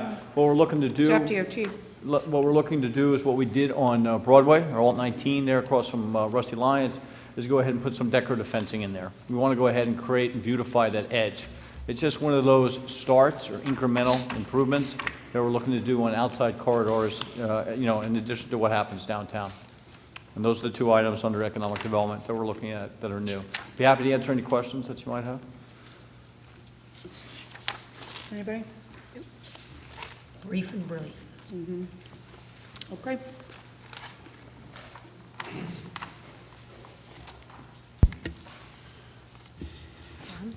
All right, I get the fun projects. Phyllis Gorshey, Library Director. So we have our library playground. It has reached the end of life, so this is a carry forward project. So we have $50,000 in ARPA funding. We also have a bequest that we received, so we're going to be using $50,000 from that, and our Friends of the Library will cover additional cost. In addition to, we received $4,000 from the Blue Jays for the project. And I am actually meeting with Lainey Sheets and Parks tomorrow, so we're finalizing our design plans. So we hope to get a move on this really soon. Okay. Parks and Rec? Vince Gizzi, Parks and Recreation Director. A lot of our projects have been discussed briefly, so I'm going to go ahead and, first project is the Causeway restroom renovations. We're going to be making improvements to the restroom on the Causeway due to the age, vandalism, wear and tear.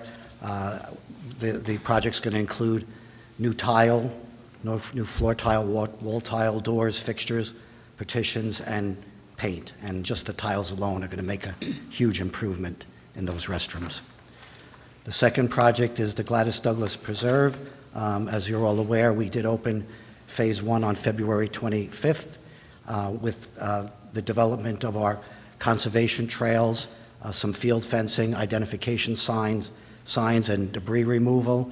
Phase 2, we're going to be starting on the architectural services. Once that's complete, and this is for the east side, which we're considering our Phase 2.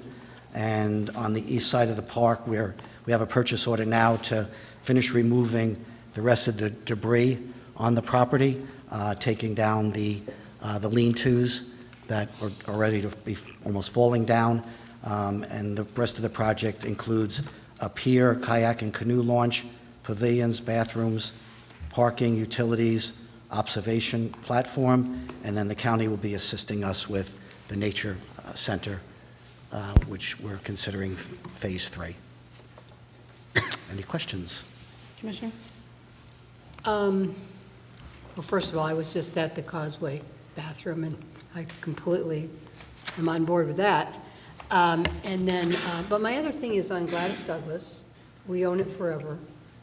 We made the hard thing of buying it. So I just want to, as we do all these trade-offs, just say that, I know we have a lot of obligations, what we have to do, but it already looks great out there. So I just, just keeping in mind that we have a lot of other priorities, let's stick to what we have to do because it already looks great out there. And, Right. This is in Phase 2, and we have commitments to our Florida Community Trust grant. Yeah, gotcha. Perfect. Anybody else?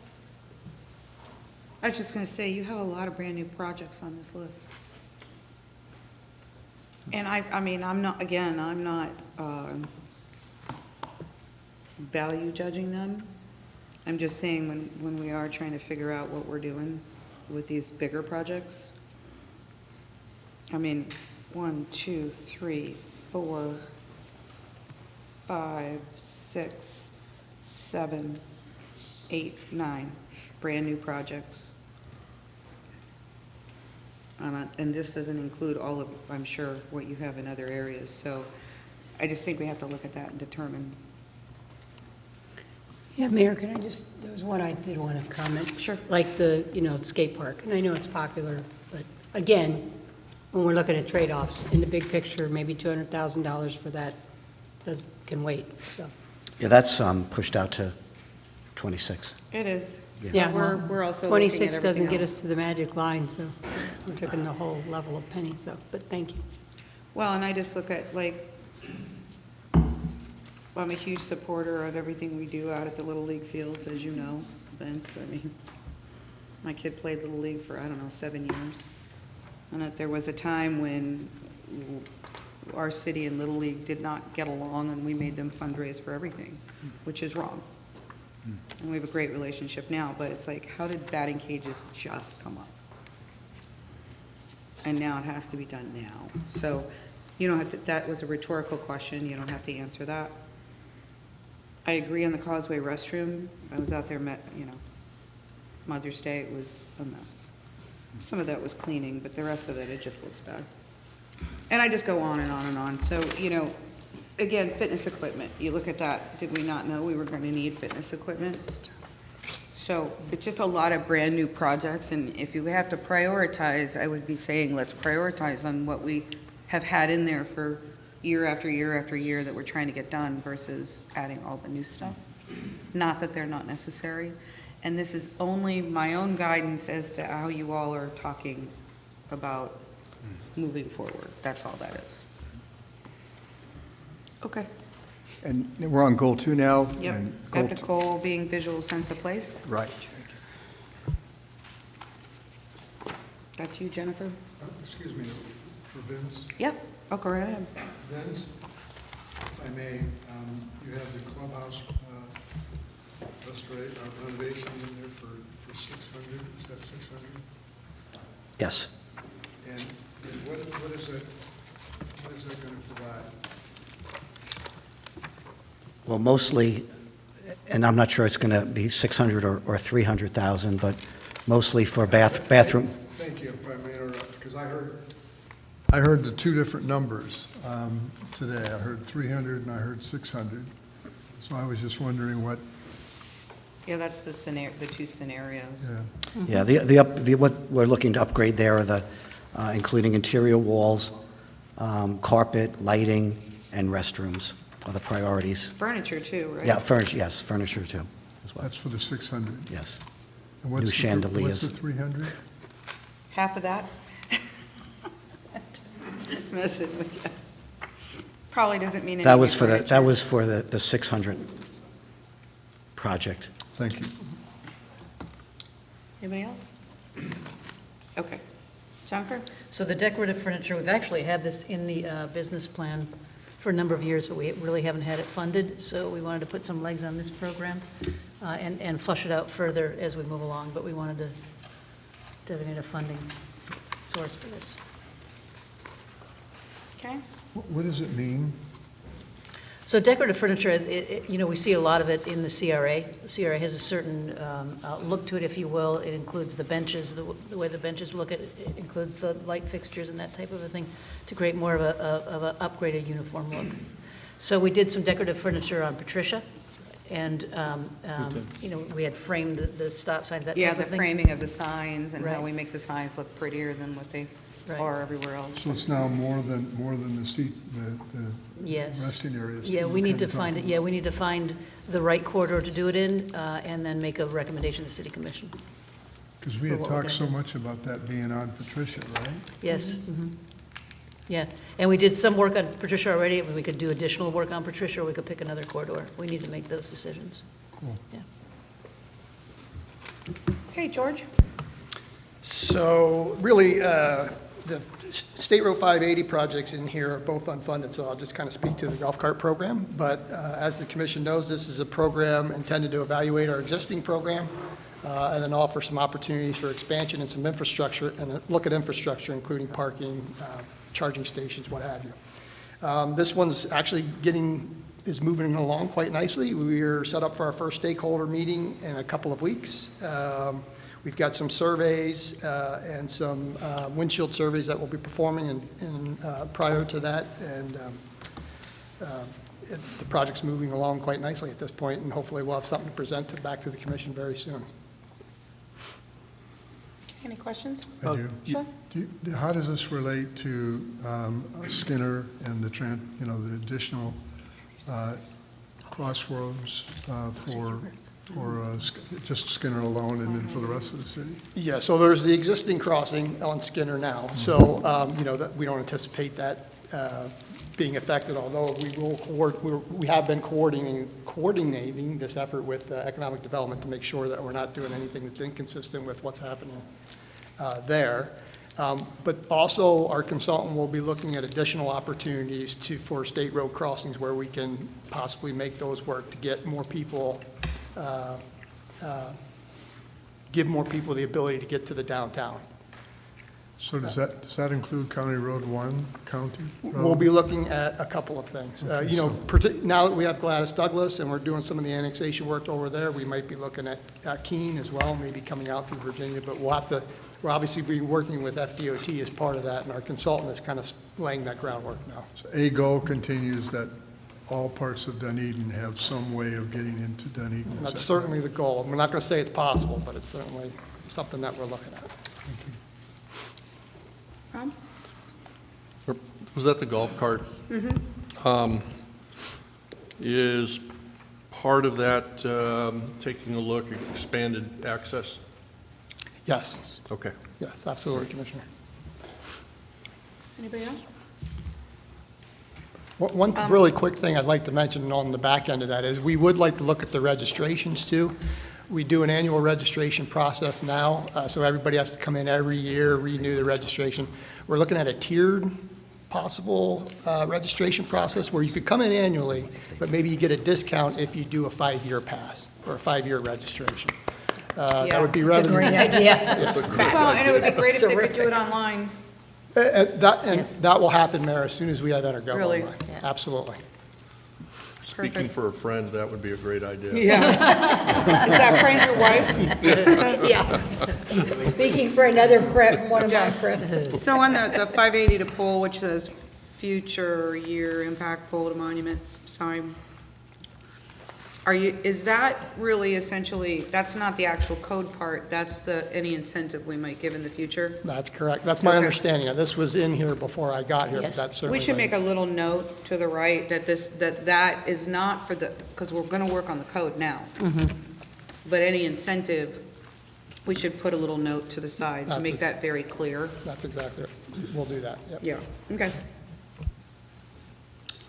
Thank you, Bob. Okay, Bob Irons with Economic Development. 2 items to note here. One, we talked a little bit about Coca-Cola. Coca-Cola is definitely going to start that decommissioning process. They're going to close at the end of the year. Then they'll take some time to go ahead and put up for sale the equipment that's inside, and then the property itself will go up for sale. These are some dollars, $30,000, to allow us some consulting money to look at meeting with different players, developers, brokers, and so on and so forth, for some type of adaptive reuse here that makes sense for the city. The other item is Patricia Avenue corridor enhancements. This year, we're going to be doing a landscape median with the help of Sue Bartlett and Jorge and the city staff, and this is money for an entryway feature in the following year. So this will be a landscape median feature where the KFC is right there today. You'll have some nice medjool palms, some uplighting, and then we'll look and do an entryway feature there. Be happy to answer any questions that you might have. Okay. Questions for Bob? Anybody? Go ahead. Well, I mean, yeah, no, I'm not going to ask that. I'm going to ask this, though, and I know you've told me this, but I just have to say it. Okay. Can't stop myself. How much more money are we doing with the mixed materials parking lot? Yeah, that was what I was going to ask. It's 100,000 right there. 100,000, yeah, but we have is there some- more this year that hasn't been spent? Yeah, we have carry forward that's coming into that project, so we got a second phase. We're waiting for the I site knew you were plan gonna say stuff to be exactly the same finished, thing. and then we're going to look to go ahead and estimate, and then go out to do that, so. How much is actually left budget-wise in this? Yeah, I year? don't know right off the top of my head. I think we got, and Ashley's here, I know, but I think we're looking somewhere around the 300 grand range to finish up that That we have project. left? Carry forward and what we budgeted, yes. So we have about 300 left between some To ARPA spend. and some, yes, to spend. I mean. Because it looks, What was the total amount? yeah, that's, We're waiting for the estimate for the second phase. I mean, what we spent to date has been pretty minimal since we use city services. I don't know the exact number off the top of my head. I'd have to get that to you.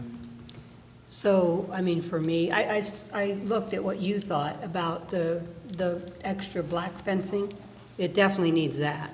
We're looking yeah, at, we need but- to just take it all the way to the end. we're looking to, But I also feel Look at like, how come. other than that, the black fencing, I mean, and I get that we got to follow, but it would be fine, and we could use the money somewhere else that, like where City Hall's at, versus losing parking spaces by doing something that's actually not our property anyway, but. yeah, strictly, a commission decision. We certainly can finish up the fencing. We're looking at it now. The problem we had with that was anchoring it in, so we're exploring that Yeah. with a fence company right now. It is functional. It's certainly not up to typical downtown standards as a finished parking lot, but it is functioning. Right. I don't know how else to say it. I It's just think not if you put the functioning. decorative fencing, it'll look good, but anyway, I just wanted to get that It'll out. look a lot better. And we'd save money for something maybe more important. Yeah, I understand completely, Coach. I've heard flip sides on this. One is- I will say it will look better because the biggest thing that stands out to me, if I'd never seen that black fencing there, right? We've got some wood poles that are there, which are odd looking. But then, They'll be pulled, yes. it's the type of pavement that's there that, it's at the gateway of coming into downtown. And it's right there in our face, and so I understand it's not our property, and I understand we're doing everything. I'm not complaining. No. I'm so happy we did what we did, so I want to make sure everybody understands that. But I think if that black decorative face, if we could figure out that, you won't notice that asphalt- kind of pavement. You won't notice it that much. Yeah, it was. It just looks If you not to remember- Dunedin standards. If you remember right, Jorge had a creative idea. We're using city services, we lowered the grade, we utilized asphalt millings. Gotcha. We had that fencing already, it was around this property here, so we were looking to reuse it. The second phase would be obviously an asphalt course, some curbing and landscaping, and of course, that's, Yeah, some it commission. just, I mean, every time I come around that corner, it's just like, oh my God, this is like right at the beginning of our downtown, even though we hope Gateway will be built and the beginning of our downtown will, be more connected. But a lot of people go down Milwaukee and take that left into the downtown and right. And it's definitely not up to our normal standards. So I think at least if we do the decorative fencing, it will help a lot until we the way we're looking, we're never gonna have the money until penny 5 to do anything. I'm pretty certain we could take care of the fencing. We're looking at that right now Okay. as far as Well, anchoring. that's a step closer. And as far as the functioning, that's really a decision here. Again, this was a step in order to get it going quickly, and it occurred. And city services And you did guys rocked so- it. You did it quickly. It's so appreciative. well, I just want to Sue, make sure you all understand that I am not complaining. You don't know what you don't know until you see it. If you watch that go into construction, I mean, it's frankly, Public Works. Oh, and they this- rocked it. I watched they them do it. They were incredible, so we appreciate I it mean, very they much. rocked it, and we're greatly appreciative. It's just next step now. I mean, and I apologize for doing this because it's a little off, but since you brought up the entranceway, Mike's Automotive. Yeah, Is they there sold. Is there a status on that? George, Because do you have a? supposedly they're seem to be cleaning up there. Well, they're selling the business. They But- sold the business or selling in the process. So is it going to be the same business? Actually, Anyway, I think he's selling the property, not the business. Nothing that Because I'm the aware son of was at this supposed to point, take Commissioner. over the business. We get I'm ready to help out here. Mike is moving, Oh, cool. leaving the business, wishes probably to leave the state, and his mother still owns the property, and the property's for sale. Yeah, because he's my guy too. And that's what he told Tom. So we should absolutely be looking at that, because he's got that, by the way, that property, what do you call it? I'll call it a storage, but that big metal thing that's behind his normal gas station-looking building. That never got finished. Never got finished. Well, that was it's where the- because his No, I contractor get it. built it backwards. Correct. And I don't know, he never got them to fix it, or he took the money and didn't fix it, I don't know, but is completely against code to some degree or another, but I believe there's an ongoing like civil lawsuit, something. lawsuit. Right, so, but in the meantime, whoever new comes in, they don't get to wait. Mike might get to wait, but the new owner doesn't get to wait if they're planning to keep it. And certainly, we should keep an eye on it, Bob. Certainly, we do Not have. just the building, but what are they going to do with it? Yeah. Well, I would guess that because the real estate's so high down in downtown, someone's not going to be able to do something there that isn't of a pretty good quality. And we have our demolition grant too. So yeah, we'll watch it closely. I believe she's asking $3.5 million. Yeah. Is Well, that really? and- Are you serious? And I'm sorry not to continue to go off, but Yeah. you got Mike's on one side, and you got Dunedin Bagel and Johnson's on the other that are all being sold. Yeah. We need all the great minds in this room to get together and try to determine what that might look like, if we had a say. Sure. Just saying.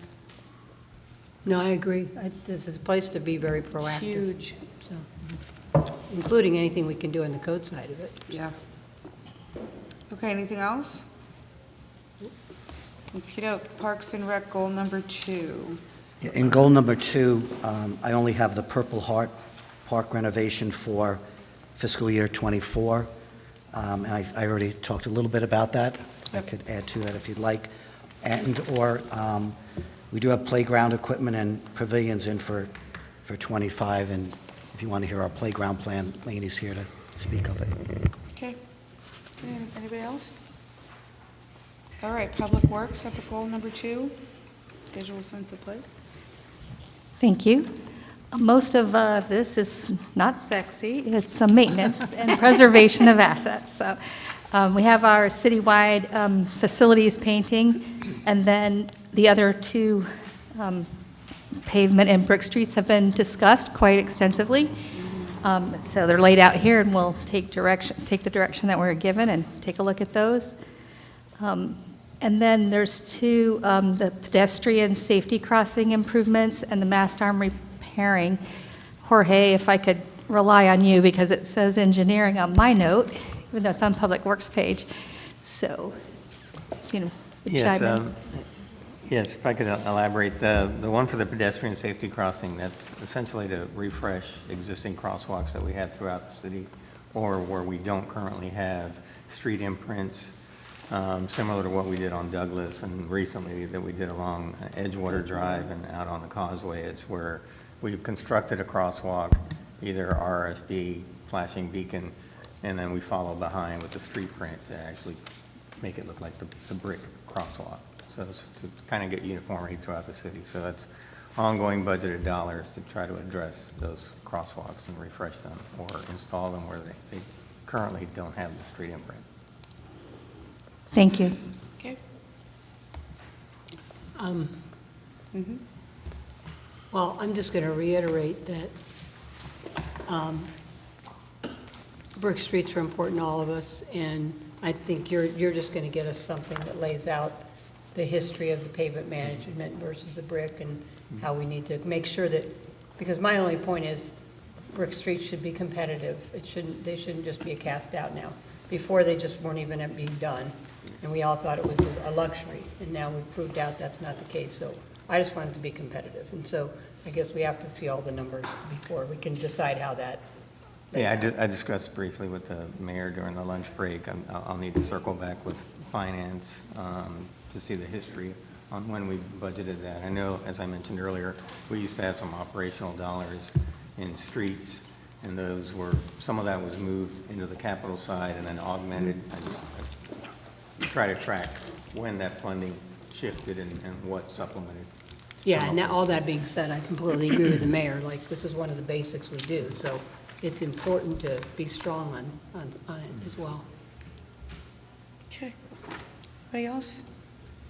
All right, Parks and Rec, up at goal number 3, which is our coastal community. So we do have $150,000 budgeted in the Weaver Park seawall, and I know Commissioner Gao just had asked about that question. And it's for the geotechnical and structural design services. We're basically doing a study to determine the seawall replacement plans, specifications, permitting, an estimate of probable cost for the future budget year. And it also does include a living shoreline will be investigated as an option as part of the evaluation process. So a living seawall will be. And then the other project that we have in here is the Weaver Park pier decking, again in 25. It's 14 years old, and the pier needs to be redecked. And it'll be 15 years old in another year. So, Vance, I don't know whether you'll be able to answer this, but within that study, what are some of the criteria that might determine whether or not we do a seawall? And is it do a seawall or living shoreline, or is it a combination of both? What criteria might determine? yeah, I'm not going to be able to answer that unless somebody else in the room might be able to.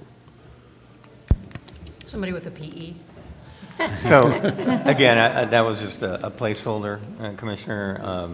There's dollars in there to basically assess what needs to be done. Again, we can look at, is it a hardened structure? Is it a living shoreline? If you notice in the CIP further out, you've got to be determined. That would be the construction dollars that then would fall out as a result of whatever that recommended design and permitting package would be. So it's still open.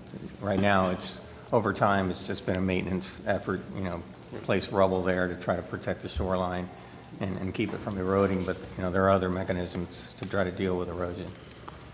Yeah, because there's no doubt that the seawall as is needs love and attention. And so I get that. I guess my question is if a living shoreline is something we want to do, why would we go through this study and this $150,000 could go towards a living shoreline? And I know that I'm talking as though that is the direction, and I know it's not the direction. And so I guess I'm bringing that up to see, should that be our direction? Should it not be the direction? I just don't want to waste $150,000 of taxpayer money. No, understood. And again, we respond at the commission's direction. So I would think that regardless, we're going to want to do some type of a design and investigation and permittability of what we intend to do there. So if the direction is to pursue a living shoreline versus a hardened seawall design, then that's something we can pursue. I don't think we would just want to swag a construction number in there and then we're back having this conversation 3 years from now and it's a $500,000 project as opposed to what we'd have a better idea as to what the costs are for what we're proposing. And can I add something too for consideration? I do think we have to look, not my field of expertise, so I'm looking at all of you where it is your expertise. I think we have to look at flooding and stormwater as well. Those things have to be considered. We do have a drainage pipe out there, and the flooding, even if the seawall was to be replaced, it might have to be raised because of sea level rise and other things to be considered. I don't know, but doesn't all of that have to be analyzed as well? I don't know who to look at for that. Yeah, we did do the stormwater master plan, and so they did look at some of those things. We'd want to obviously consider that, any fill placement, if you dig a hole, you've got to offset it, or fill a hole, you've got to offset it by the equivalent volume. But those are things that we would want to look at. I think Commissioner Gao had mentioned earlier, we certainly want to engage Michelle Monteclaro in that, analysis to look at what's the best option there to address any flooding associated with tidal or king tides or increasing sea level rise and those kind of things. So, I know that that's something that's near and dear to Michelle, so I'm sure she'd be interested in being involved in the scoping of that work. Okay, yeah, just because at the recent resiliency summit put on by the Planning Council, they talked about how bad seawalls are. And the article that I've read recently is about how bad seawalls are and how they're part of the leading cause of the reasons why we have all the beach erosion that we have. And so if the city of Dunedin wanting to be a statewide leader in resiliency, then that should be something that we should focus on. I just don't know as a commission how we change that direction from a seawall to at a minimal cost, right? I know it's going to take some money to do a study either way. I just said, at minimal cost, how can the commission, I guess I'm asking direction now from the commission. Is that a consideration, how y'all want to do that? When do I do that? When do we do that, et cetera? Well, I would say that, before we get all the feedback, I think what we're trying to do with this is to say, tell us the best way to do that, and know whatever it is we do, we want it to be completely environmentally sensitive. Well, when I think that's maybe the best we can say at this moment. Well, when the topic is Weaver Park seawall, Gotcha. That doesn't tell me. It makes it seem like we're just replacing the seawall. Yeah. Yeah, I agree. Maybe it should be retitled. So I think that moving forward then, I mean, first of all, fundamentally, we're looking at the seawall and how much longer it's going to last, right? I mean, that was the direction, whether we're looking at replacement immediately or in 5 years or whatever. And I think that, first of all, once we have the results, once we know, we can come back to the city commission and say it needs to go in a couple of years. We'll figure out how much it would cost to do something different, more environmentally sensitive, and then come back to the city commission with that step. How about Weaver Park shoreline investigation? There you go. You don't need 150, right? It's all good. I didn't say that. How much? How's that for you? Sure. Just as long as we're looking at If I could just add on for one thing. Jeff, I think this is great that you brought this up, because you're right. Like, and I still remember some of the pictures they showed at the resiliency thing too, where like you can have an open area and seawalls, and all of a sudden the open area gets creamed. Right. So however we change the direction, I mean, I think... Yeah, we've got to look at everybody else around it. Yeah, we got to look it. at all that, but I think you're right. We want to change the direction. And so this is a great place to start. I think it's a great idea. Yeah, I just had one other thing to say on it as well. At one point, we had $1 million in for a seawall, and we had some discussion a couple of years ago to actually change it to a study because of the things that you just mentioned. Yeah, right. So we've been having this conversation for a long time. Yeah. We have. But we And clearly do the have right it in decision, we just don't know that. our description to investigate the option of the living shoreline. Yes. If I may, so in concert with Jeff, I had an arrow on that 150 because I read it the same way. What was dedicated to the seawall was going to be 150 to do the seawall, and so Jeff was just saying $150 to $150,000 to do the investigation or whatever. I think that really was meant to be towards the seawall, but we're just bringing out another point, right? Mm-hmm. That we just want we need to get it looked at, so that we know what it is we want to put there, and then we have a price on it. So the reason why I had an arrow at that, what was that number given years ago, or is that kind of current, or what does that seawall cost? I think that was put in a couple of years ago by. Well, I think it was $1 million, right? Well, 5 to 10 years ago. Yeah. Yeah, I mean. That's what it's estimated for those. Not that long ago. Yeah, if you look at the detail written on page 174, it was intended for design services. Again, this is budgeted in '25. We could spend the next year looking at refining the scope. What is it that we want to do? And then try to, maybe when we're having this conversation next year, that's a different number. But to be perfectly honest, it's probably a swag. Let's put a placeholder in there for professional services, and once we can define the scope and get our arms wrapped around what it is we intend to do, then we can have a better cost associated with that work. And then once we've done that investigation, find out the permittability, what's it going to cost to do the work, then we can program those construction dollars moving forward, as opposed to taking $1 million, sticking it out in outer years, and that was a guess. So my arrow meant the same thing that he was asking. we would spend $150,000 to find out what we needed to do there? Or should we, do we give an opinion of what we need to do there a little clearer? Well- Or what? Not just whether we should do this or do that. It should be how it gets designed, correct? And does it cost that much to get it designed? Well, it depends on the scope of what it is we want to have done, right? So that's kind of why I'm thinking we utilize 2024 to figure out what it is, now that we've got some new direction. We can figure out what it is that we can get done, what's the intent, what can we actually get permitted, engage folks like Michelle Monteclaro, and see what it is that we can actually get done along that, that perimeter of the coastline, and what's feasible. And then once we have that scope defined, we can put that out, get some pricing, and time it such that then the award would occur in 2025. But we'd have an idea of what those costs are, so as we're doing the budgeting for 2025, we can actually plug in a real number as opposed to a guess. If you want an honest answer, that's my honest answer. It was a sweat. There you go. Okay. So you'll come back to us when you put something together.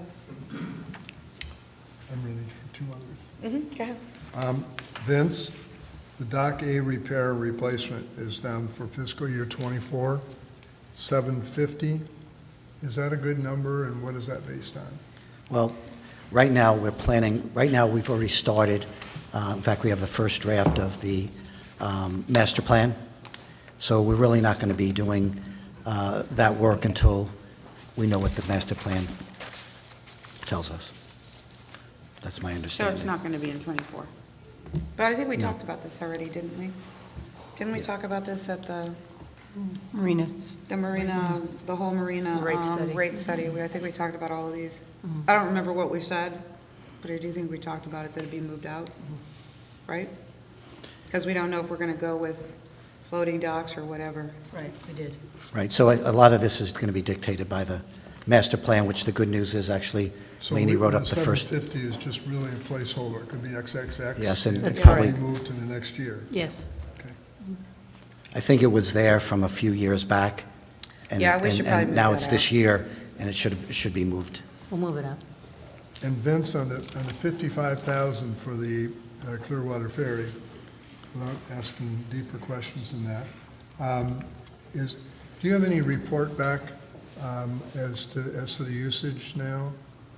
I do, I don't have it with me. Okay. I do. We're getting that information on our quarterly report, aren't we? Yes, it's, Or yes, city manager it's in, update or whatever? it isn't the quarterly, Yeah. it's in the monthly reports. Yeah, that's what I meant, Yeah, the city the city manager, managers report every month, and it's good. I mean, their business is good. I just don't have the reports in front of me. And the 55,000 is for the contribution towards operations of the ferry, to assist in supporting the ferry based on the transportation that they're providing. And that may change. Just so you know. Thank you. Okay, anybody else? I was just going to say that, and I was going to wait till the end, but I kind of think that anything to do with transit, not transportation, but transit, no matter what form it is, whether it's golf or looper or ferry or jolly trolley or whatever, I really do think that should be under our environmental, and it should all be together. Because it is, seeing all the traffic stuff together, transit stuff together is helpful when we're talking to our residents about traffic, which is on the customer survey. But I also think it is part of its purpose is to be more environmentally sensitive, And I think it tells a better story than having the ferry, and this is no complaint, it's a suggestion for you all to talk about, to see if there's a reason maybe I'm not thinking of why it shouldn't be there. But I just think they should all be together. Mayor, if I may? Yes. I certainly understand where you're trying to go with that, but I'm wondering, because I look at it certainly from the environmental aspect, but I also really look at it from the economic impact. True. And so I'm not trying to stir a pot here, but I'm wondering if transit doesn't need to have its own goal.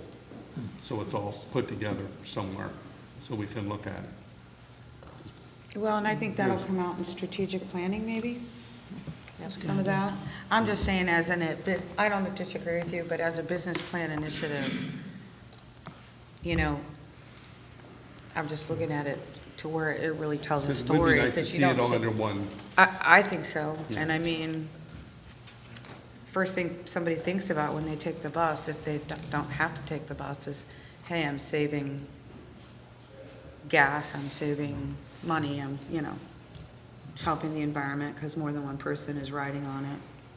And really same thing with the golf cart. So you guys talk about it. I'm not saying you change departments. I'm just saying put it under one goal. Okay. Public Works, goal number 3.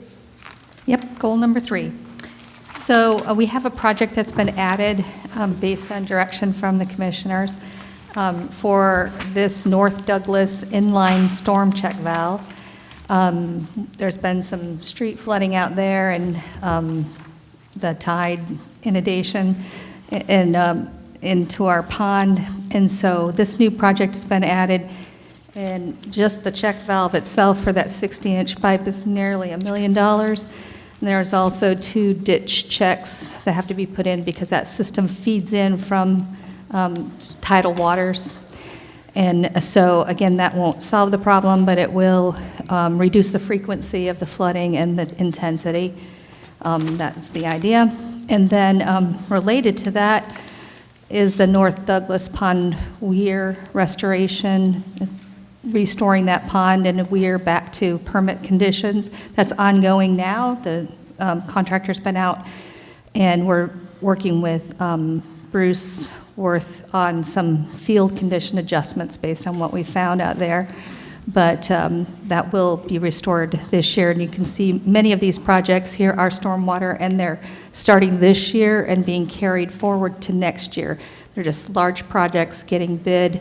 Either they've already been bid or they're on the design table ready to go out. So that's the majority of this goal 3. Then there's the city sidewalk inspection and maintenance program, and that is currently going to come before you on the 20th for execution of that repair. It's more about rehab and grinding and safety. So we'll get that $75,000 this year. It's increased from $50,000. So we hope to get a little more done out in the neighborhoods. Any questions from anybody? I do. Uh-huh. I've talked about this before, and I appreciate the sidewalks being in there. I think that's very, very important. The conditions of some of our sidewalks they're not real good, and I think we've discussed that before. So any monies that can go into that category, because that's part of transit, 2-legged side, 4-legged side sometimes. But so I know we have people up here that agree with that, so I appreciate you focusing on it somewhat. I know we take that all the way out because it's an ongoing thing, but we're still not caught up yet. And so I sort of had that as a comment to make at the end as an initiative, so I won't make it now. But thank you very much for that. And then I say this with a sense of humor, but to make a point. I'm going to get into the check valve business. You can see why, $1.5 million. But that's the importance of that equipment, and it's very costly. And this is stormwater. We're trying to control when we have storm. Where does that water go, and how do we control it? So big project for us as a coastal city, and the coastal city is one of the things that we talk about, and there's a goal there for that. So that's a big money, but that stuff's expensive, isn't it? Yes, and I think that that's a challenge for the commission as we go forward, is to determine as sea level rise continues and more neighborhoods are impacted in our city, what are our solutions and what are we going to do? And I think that Michelle's working on some things to bring forward to help us realize the magnitude of that, so that that you have the information you need to provide us direction about what we want to do for all in our city to reduce flooding and to take advantage of some of the benefits out there from building these stormwater facilities and helping our citizens. So when we came to this, I was hoping that I didn't have to bring this up also in the next section, because the stormwater with regards to the rise that we're having now and residents' input about this, we are doing that study, and we're going to have somewhat of our hands on that. We've got areas that are currently having a problem today, as we know, and it's very expensive to correct, but there's going to be a report relatively soon about some of that. Right, well, the contract was awarded. I mean, and we still haven't executed the agreement, but that stormwater rate study will be included, and then we'll be looking at updating the stormwater master plan, with some of the changes that have occurred in our environment. So we'll be coming back to you with all of that. And that'll cover that part as well, that issue. Correct. Of the rise. Thank you. Yeah, because it really is all about the rate study. Huh. Just need the money to do it. Are you done, John? Or are you still? Yeah, no, thank you. Yes, I just had two. Okay.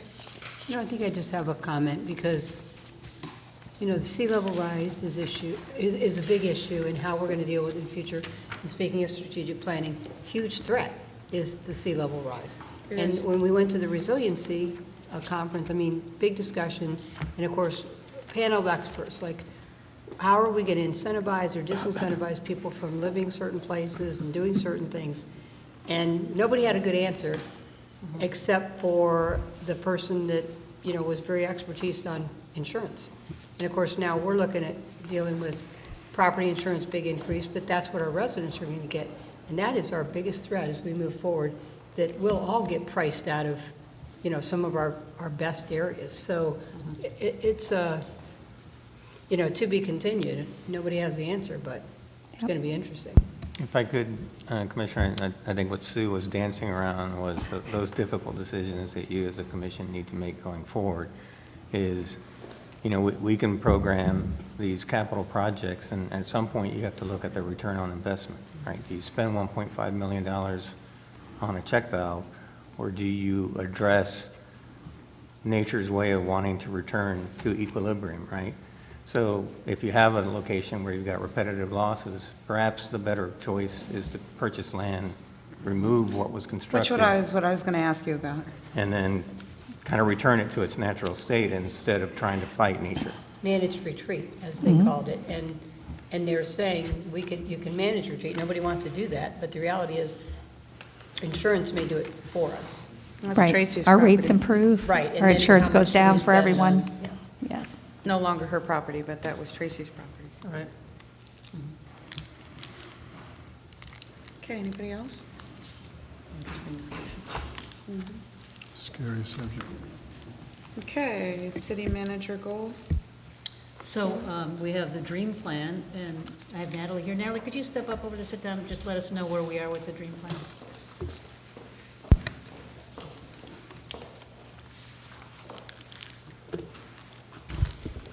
Thank you. Natalie Gass, Sustainability Program Coordinator for the city. For our dream plan, we have lots of initiatives, lots of things on all different levels. We have actions for our city operations, actions for community collaboration, and then citizen engagement. So lots of different components that we're working on. Some of the things you see before you are looking at our greenhouse gas assessment, which we worked with kind of a regional effort to do that. Those efforts are ongoing. It's a continued conversation. A lot of these things are not black and white, and there's a lot of variables to them. So we're continuing to work on that for our city, looking at greenhouse gases from our city operations and then also community-wide. We are also working on an urban wildlife corridor project. So that's kind of the requested $2,000 every year to cover the cost of helping residents certify their yards, trying to get away from more lawn to more native plants, more habitat within our community, and how we're bridging urban and natural environments within Dunedin. Working with a lot of different organizations, National Wildlife Federation, and UF-IFAS Extension on that project. For Ready for 100 and our solar feasibility study, we were looking at our kind of short list of consultants and seeing who we could work with. Is looking right now that we're probably going to go with McKim & Creed. They just completed a study in Clearwater to do a solar feasibility assessment of their municipal buildings. And we are, as staff and city manager, kind of developing the list of buildings that we want to see that study go through, look at energy efficiency, solar feasibility, and also the return on investment for solar. Then that's under your Ready for 100? Yeah, so that study is what we're working on. It's going to be really a guiding post to next steps in alignment with roof replacements and what we're doing for energy efficiency, HVAC replacements, all of those things. So that's going to be what we kind of use as our guidepost for the next steps. And that's happening right now? That's happening right now. We'll also, my hope as part of that study is to look at current performance analysis of the buildings where we have solar and see how is it working, and then understanding, it's very complex. What are the tariffs behind those? What is net metering versus other tariffs, and how can we get the best return on investment for those? Happy to answer any other questions unless I missed one. Jeff? John? Okay. Yes, I do. CEQ wanted to meet with us and give us some information, also specifically about that subject matter, I believe. Is that what they were recommending as well? So they were recommending that the city look at kind of advising either someone on staff or hiring someone to look at solar feasibility, look at kind of these projects as they come forward. I feel currently that until we do this study to analyze our buildings, that's going to kind of show us what the next steps are. That might be something in the future, but I think right now we just need to look at our buildings first.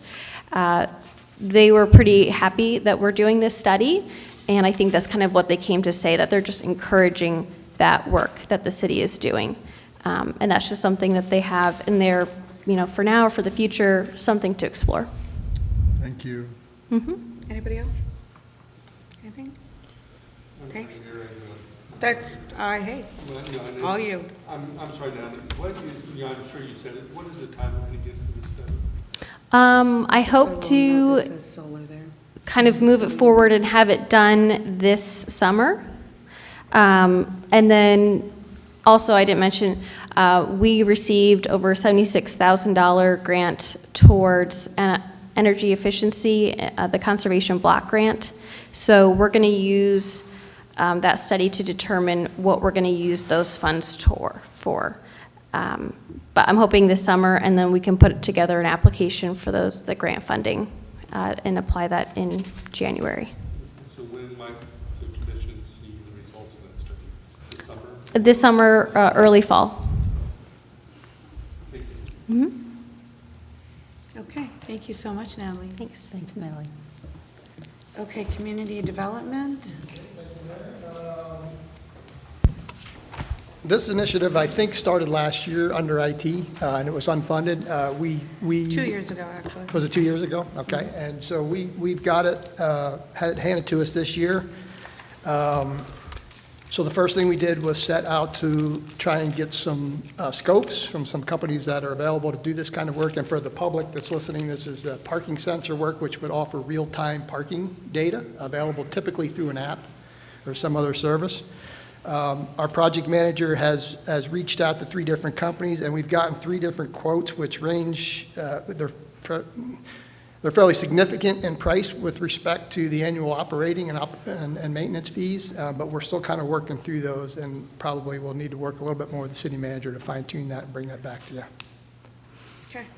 I would suggest that, and again, I'm not trying to get in the weeds, but wherever this is located this is not an environmental thing. This should be with the garage. Wherever the garage is, this should be with the garage. Because you would never think to look here for the parking sensors. Just saying. I wouldn't anyway, if I was flipping through. Okay. Public Works number 4, goal number 4. I'm back. Hello. You'll see quite a bit of red, which means it's been added new on this page. for these, but we have plan out these replacements in general, and then as they, the list becomes available for when we are going to do it, we make them red, so they stand out, so they're new because they're detailed. You'll notice that this is HVAC replacements and roof replacements, so thanks for that intro, Natalie. We've been working with Natalie very closely on how we can make some of these improvements overall to our facilities, and I think that this assessment is going to take us a long way in prioritizing what work gets done when it gets done, and how we optimize the systems we have and any new systems we put in. You'll see that we added $425,000 to FY24 and 25 on HVAC, and actually, that should be roofing. Well, we're finding that our roofing estimates are coming in low because, well, they're coming in high compared to what we estimated, because we're having to look at structural components with solar addition. And so each of these decisions come with some sort of cost, maintenance cost or implementation cost. So we want to do our best job to bring those to you so that you're aware of them when the projects are decided and the directions given, to come back to you with that information. So we've tried to reflect them, all those changes here that we've located already or found already, and then we expect to refine that with the findings from the report that Natalie's heading up. And there's also a couple of more large projects here in this particular goal. All the fleet replacement plan is included, which will be coming back to you again this year with in FY24 with the details of FY24 fleet replacement as we did this year. And so you'll have very specific information about our electric vehicles, the replacement plans specific to some of the things you've already heard from people who want to change, like fire, that want to change the kind of vehicle they have and the kind of impact that it's going to have on our costs. And then we have the evaluation and improvement of services in solid waste, and that's a consultant driven endeavor, or well, it's driven by us, but we're going to hire a consultant to help us look in detail at some of the efficiencies and effectiveness of our actual operations. So we want to try to gain some dollars out of that, and service levels of service for our customers, and look at using the rate study information as to how do we get the most bang for our buck.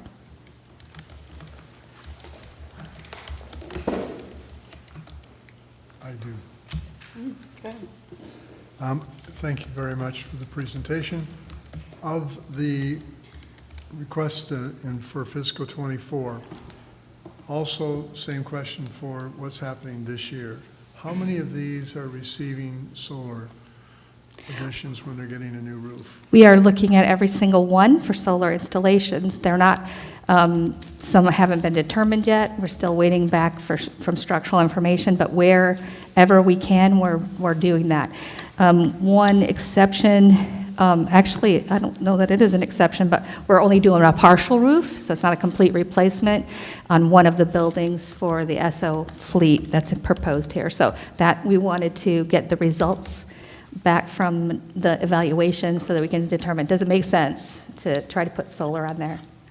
So for this year right now, Yep. Because I don't have it in front of me, I don't recall what we're doing for roofs, but if we're putting a roof on, there's good likelihood solar is going on? Correct. And that's probably going to be the case for these as well. Right, wherever it's structurally sound and we can put them on, and then we'll look at, are there any improvements, minor improvements that we can do to make them structurally sound to take solar?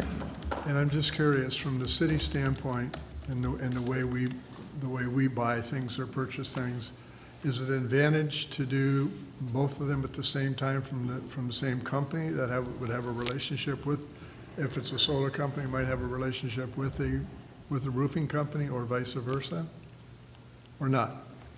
I don't think we know that yet. Each roof we're taking one at a time. We need a little more data, and also the evaluation I think will tell us that. But a roofer is usually a roofer, solar is usually solar. So that's how we've been coordinating those efforts. But we haven't found a whole lot of vendors out there that will do both. Thank you. Can I ask you a question based on that? And if you've already covered it, I'm so sorry. It's going back and forth with Commissioner Eggers, so I have to stop for him. So, and I'm looking for Natalie. So if we're doing the roof for the community center, I'm assuming we've already checked whether it can take solar? No, we do that at the same time. I mean, when we put it on this list and we go out to bid, Right, that's but when the but evaluation's done. price doesn't include solar. We Or does included, yes, we had to increase it. That's why I said, well. Gotcha, okay. Right. See? They're listening, and they got it covered. Always. That's rock star move. Same for the Hale Center? Sorry? Same for the Hale Center? Yes, yes, that's correct. Okay. Mhm. Yes, ma'am. Well, I just want to say, I'm glad you're here, Sue. Thanks, Mo. Great report. Can we just adjourn now? Yeah. Mayor, may I? Yes. With the solar, who are we, kind of to John's point, the Vice Mayor's point, right, is that solar connected to the roofing? And who's the person that's pricing the solar for? That was part of CEQ's concern, is that they don't think that we've nailed down our pricing as well as we could.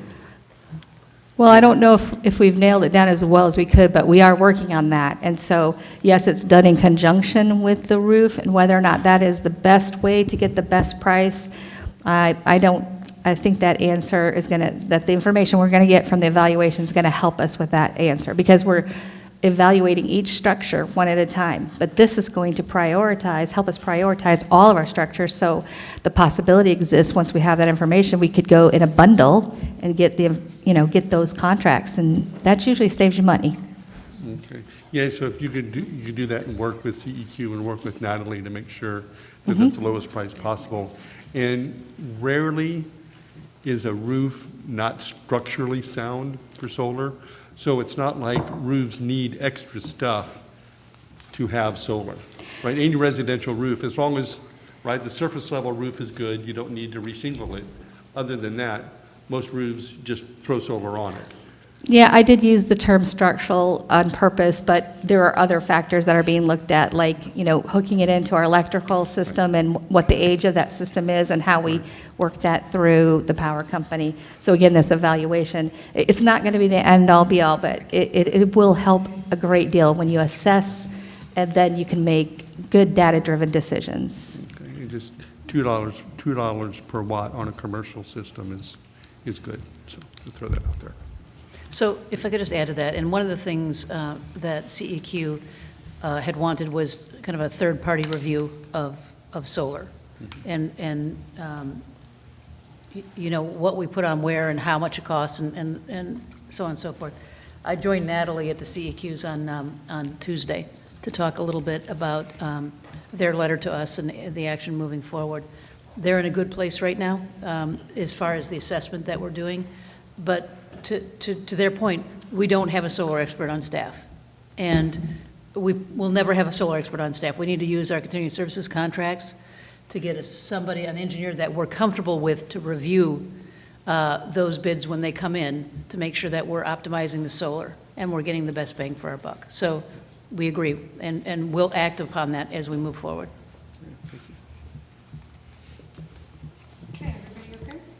I just wanted to add real quick too, for the solar component, you were mentioning bundling the roof replacement and the solar, which can be a cost saver if you find a vendor to do that.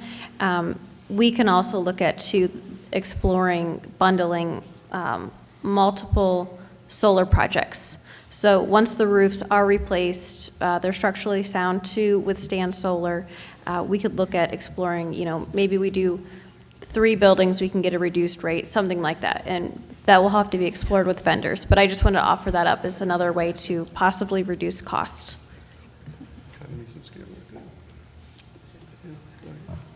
And if I could just one more, And it's actually, I'm going to back away from solar and go to fleet replacement. And are we looking at the ability to transition to EVs where possible? Yes, we are. And Natalie has set up a nice guideline that we're using to evaluate each purchase. And we've meet with the departments. We did this last year and have that plan for this year and review each of the requirements and annually updating it because things change.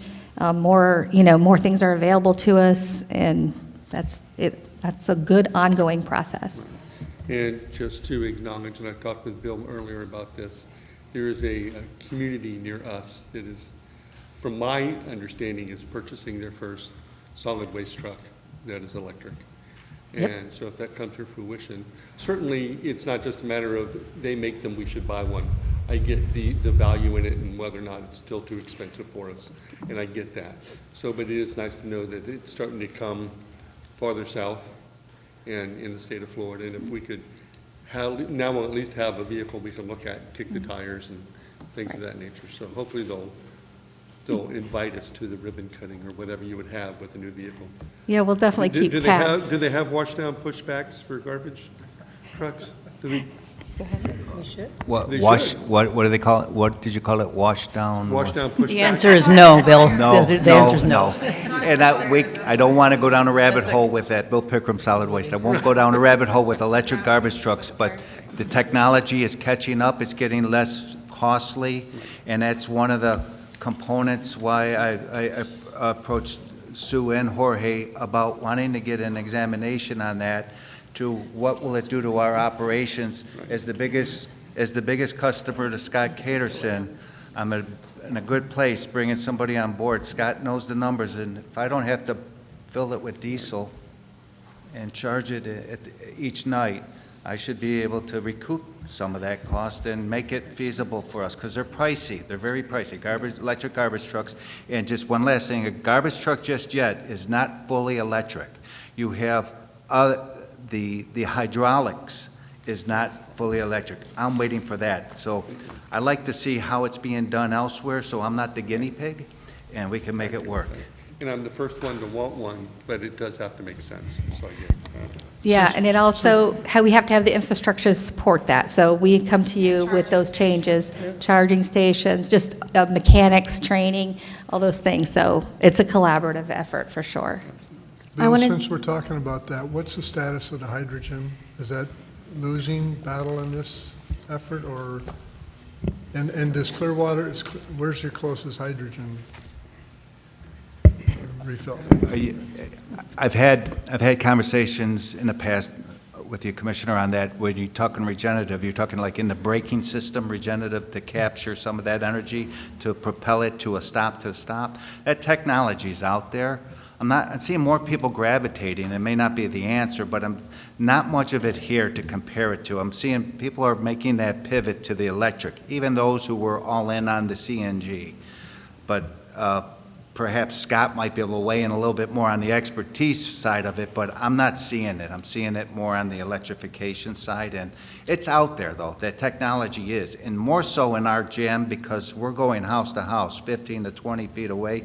Without hitting the accelerator, you're getting that power that's already recouped. But there's some costly and what your return on it, I don't have that data or really much expertise. What's your closest refill for refueling for hydrogen here?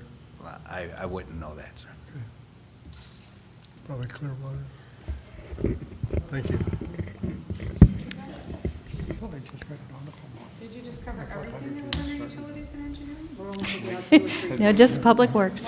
That's like really long, couple pages. Sue will talk all day long, I guarantee you. If I may add one comment about the electric vehicles, and as much of a supporter I am of them, I think it's really important to look at them realistically, look at the pros and the cons. Some of the things that we've been discussing as a region, not only the cost, the infrastructure, you have to look at flooding. Flooding is a big issue for the infrastructure and the vehicle. You could have them combusting if they flood, and that's what we were seeing during Hurricane Ian south of us. You also have to look at the impact to infrastructure, your roads, parking garages. This is kind of for fleet and EVs in general because they are much heavier, and so now you have to build stronger infrastructure. The third concern that was brought up in a regional meeting recently was the additional weight with electric vehicles is a cause of concern for greater impact to harm when there is a collision. So those are some of the things that kind of go into the discussion. It has to be holistic. We have to look at the pros and the cons, but just know that, I mean, staff is doing a great job researching this, so thank you. And if I could add on, Commissioner, in addition to that, you know, Annalee touched on it, you know, it's all interrelated, right? We had a conversation about the parking garage earlier. Well, when you have these heavier vehicles, you need to take that into consideration when you're designing those parking garages. You need to consider what's going to happen when the vehicle has its end of life and how you're going to dispose of those batteries going forward. That is a hazardous waste. In addition to that, you know, it has interrelation on the pavement program, right? Part of our pavement program is funded by the county gas tax. Well, these vehicles aren't paying for gas. So what's going to be the mechanism to collect fees from those vehicle users for the impacts that those vehicles have on our roadway network? Not only are there a lot of them on the roadway, they're heavier, so they're causing more damage to the roadway network system. So it's all interrelated. So these are all things that staff's looking at as we consider these things. How does that relate to the compressed natural gas or the hydrogen? Again, those are different fuel options that we need to look at. As Bill mentioned, we don't want to be on the bleeding edge of these things, but you know, we want to make sure that something's tried and tested and is economically feasible. They've been around longer than electric. Excuse me. Oh, they have been. And I can't disagree with that, Jorge. And so even if we were to transition every combustion vehicle to electric, we'd still have too many vehicles on the road regardless. And so that's why I push for multimodal and just leave your car at home. And then as a city, especially, I know that the city managers mentioned it, especially since we've consolidated here at City Hall, it's how many redundancy cars do we have now that over time we can get rid of and reduce that. And I know that risk management will be excited about this, but for those city employees that are really doing local work, even to consider e-bikes and smaller, even smaller, do they really need a car? And they use electric Cushmans or whatever, Polaris vehicles and things of that nature. Rainy season. Just planting a bomb. Oh, a seed. I meant a seed. I'm sorry. Yeah, please. Okay, so that was all utilities. Now it's city manager goal 5, right? Oh, we have, no, utilities and engineering. I said, is that all of utilities and engineering? You said, yeah, we only, That was sorry. public works. Okay. It's all right, we're good. Killing me. I'm like, Are we moving on to utilities? I know you're all excited about those things, but. Yeah, that's why I was like, oh. Nan's going to pick a couple. Okay, so Nan Bennett, Utilities and Engineering Director. The first one that I wanted to talk about was the first one on the list for utilities and wastewater, and that's the direct potable reuse study. This is a direct result of some legislation that was passed a couple of years ago. It was Senate Bill 64. There was a law enacted in 2021 that said that in the next 10 years, all wastewater treatment plants were going to have to stop discharging to surface waters except for very minimal amounts. And so they required every wastewater system that had a surface water discharge to put together a plan on how they intended to get there in the next 10 years. The city of Dunedin sent a plan that had, actually it had 3 plans in it. We had a plan A that called for increased reclaimed water storage and increased the number of reclaimed water customers to beneficially reuse the water as reclaimed water. There was a plan B for direct potable reuse, about 1.2 million gallons a day, up to 1.2 million gallons a day. And to do that, I want to be real clear with you because We're not going to do that. direct potable reuse is toilet to tap. It's pipe to pipe. And without the political will, I mean, I'm coming from another city that did 7 years of this research. We were directed by the council to do that, and we did the full one-year pilot, and it is absolutely technically feasible. It's being done all over in California and out west where there's a lot of water problems. Texas, Arizona, I myself have been out to Orange County and drank it. It tastes just like water. There's nothing wrong with it. However, there is a cost to doing that. There's a big cost. I mean, the treatment cost increased significantly. You have other costs, like you have to have an industrial pre-treatment program before you can be considered for it. You have to have multiple barriers to make sure that there's a health aspect to that. And more importantly, I mean, we've seen it ourselves just across the bay in Tampa, you have to have the political will to overcome the ick factor. Because even what other communities have tried to do locally, Tampa speaking specifically, they weren't going to do it pipe to pipe. They were going to treat the water to drinking water standards and put it into the bypass canal and then pull it from wells from there. And that couldn't even fly. So it is a huge social challenge to overcome, especially when people look around and they see water everywhere. It's a little bit easier sell when you're in Las Vegas or Arizona or somewhere and there's nothing else. You know, Big Spring, Texas was pretty darn happy to get direct potable reuse because it was some kind of water they could drink and get out of their taps. So all that said, there was also a Plan C that we submitted that said that we would deep well inject about 0.8 MGD reject from the water treatment plant.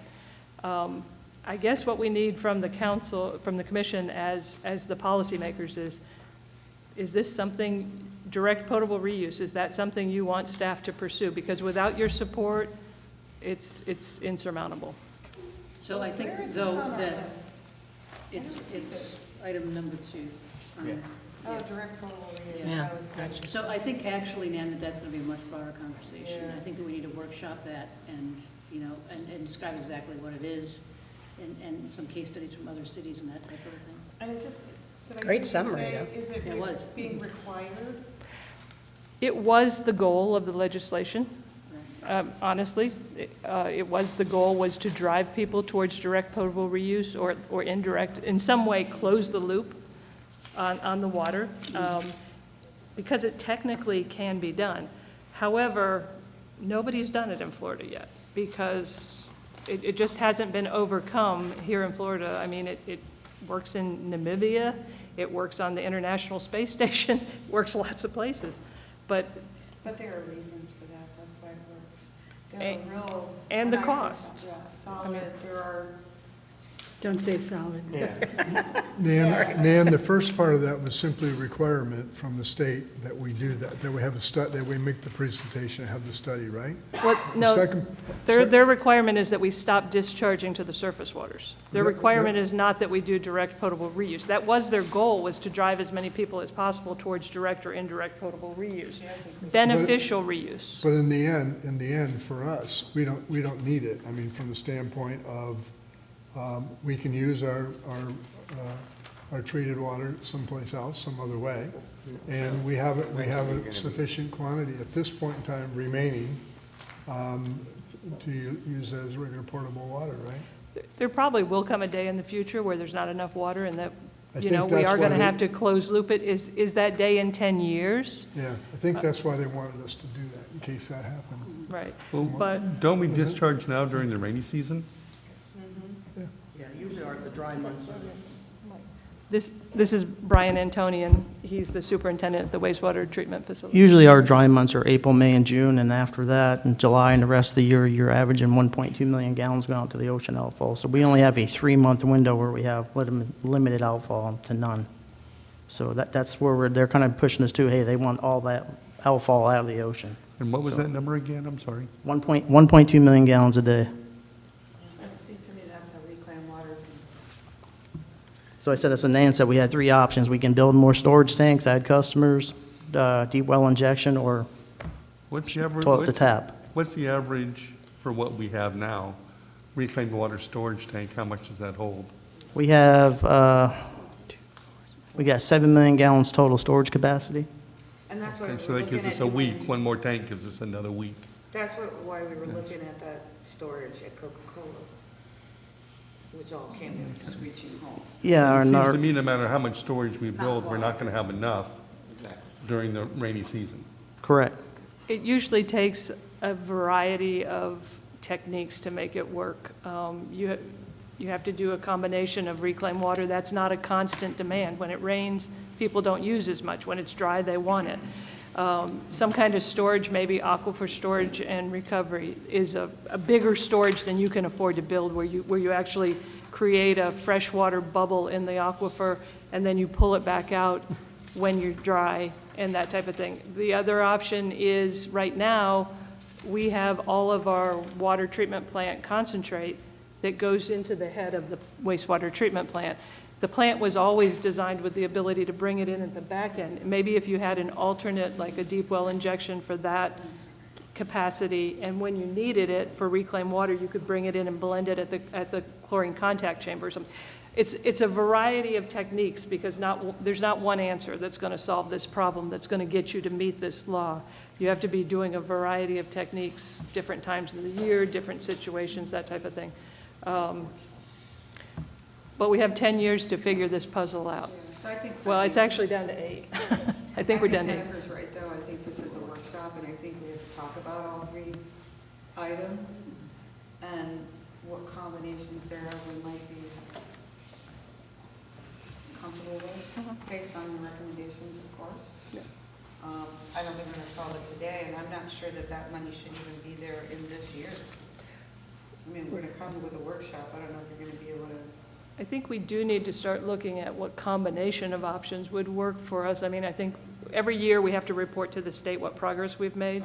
Last year, we reported no progress, and that was okay the first year, but I don't think we're going to get away with that too many years in a row. Gotcha. Commissioner Franny, and then we're going to take a break. Yeah, no, I was just going to say, this is fascinating, and I do want to take the short-term, long-term view, because, I mean, yeah, on the face value, yeah. But it's an interesting conversation as we try, in a lot of ways, to look at what the long-term view is, versus waiting until, we're forced to do something at last minute. So it's fascinating. So I learned a lot today. So your colleague's a guinea pig.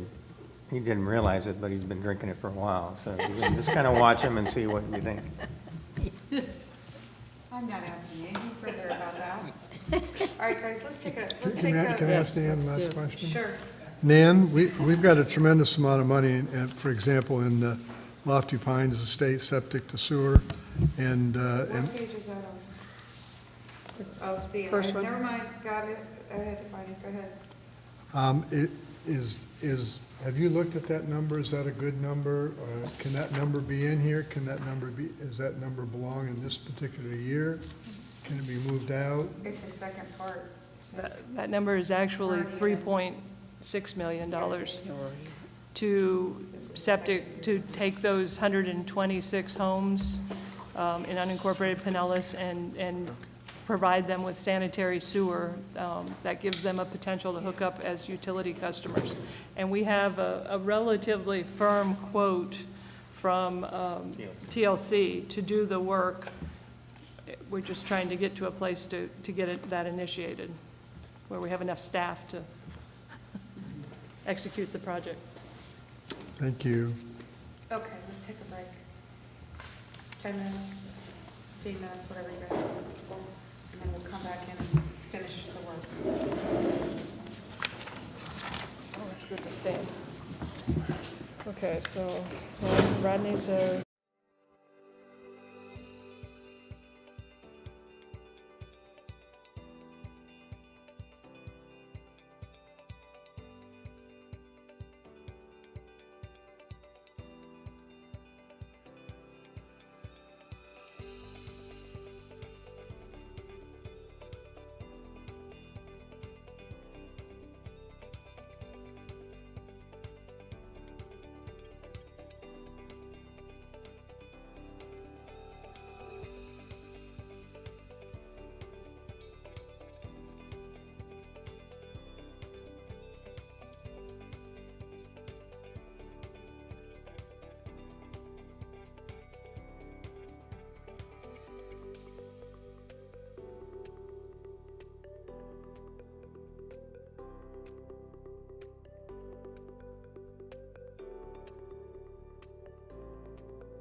Squirrels?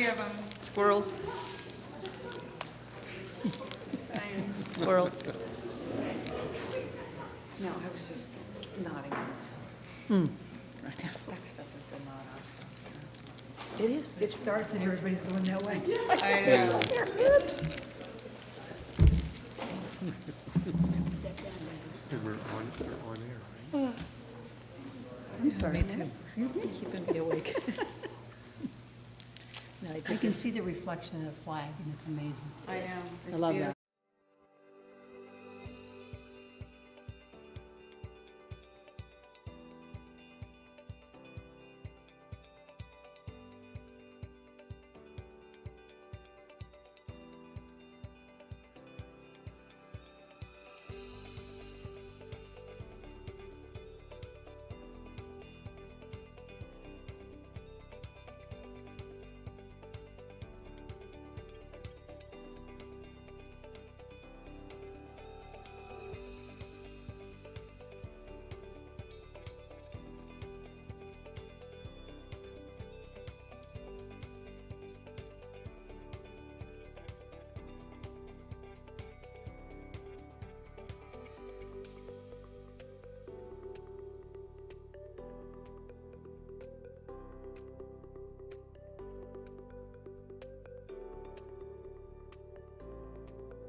All right, we were on page 58 of utilities and engineering. Was that it for that page? We have a couple more. Brian's going to. On that page? We have a Okay. couple more. Brian's going to introduce one of the electrical ones for the wastewater plant. And that's on page 59. Okay, good. Sixth item down. It's the wastewater treatment plant electrical system upgrade. The wastewater treatment plant is currently 33 years old, is currently in good shape, but has a lot of obsolete electrical equipment and needs to be upgraded to maintain plant compliance. This project will consist of new electrical conduit banks, motor control centers, 4 new emergency generators to back up the existing main wastewater treatment plant emergency generator in case that fails, so we'll have backup to backup. And this project was currently out to bid. It's the second time we went out to bid, and the most recent bid received was $17.5 million. So we're still looking to go forward. We had to go back to SRF, get some more funds, and that got approved recently. 1, 2, 3, 4, 5, 6 down, 6 down. Okay, thank you. Keep going. Okay. Keep going. Okay, and then I was going to just present some representative ones. So the Bay Shore Boulevard water main replacement, it's the last one on that page. And this is to replace some of the last remaining old cast iron pipe in our water distribution system. Yay! It's along Bay Shore, obviously, Yeah. from Buena Vista north to San Salvador, and then along Mira Vista Drive from Bay Shore to Pasadena. So Awesome. I think we're down to 2 last projects of the old cast iron, and then that will be out of our system. That's unlined pipe. It's very hard to maintain the quality of water in those Yeah. pipes, and Okay, so we get a lot of red water complaints and things like that. okay. And then, Will that have any impact on the brick streets? It's down the travel lane of Bay Shore. It's in the area of the brick streets, but it's to the travel lane of Bay Shore primarily. all right, anything else in that department? We have a lot of projects, but we're not going to present them one by one. Okay. We'll give you a break. Okay, anybody, any questions or comments? Well, could I just ask? Sure. The The 17 million, did you say 17 million? 17.5. What was the original, what's the budgeted amount? Value engineered EDT, I believe, came back at 10 million, and we bid it. It was at 17 million. Didn't have enough money, went back out to bid, 17.5 million. Kind of value engineered, took some SCADA out of that project, and it still went up in price. So if I, What was the amount we had budgeted for? What did we? do you remember? Just not, Yeah. I guess the lesson, the lesson learned here is when you've got a shovel-ready project and you've got the funds, just build Don't it. wait. Because every time we try to value engineer or cost something out of it, we end up spending more money on design to then push the construction date out.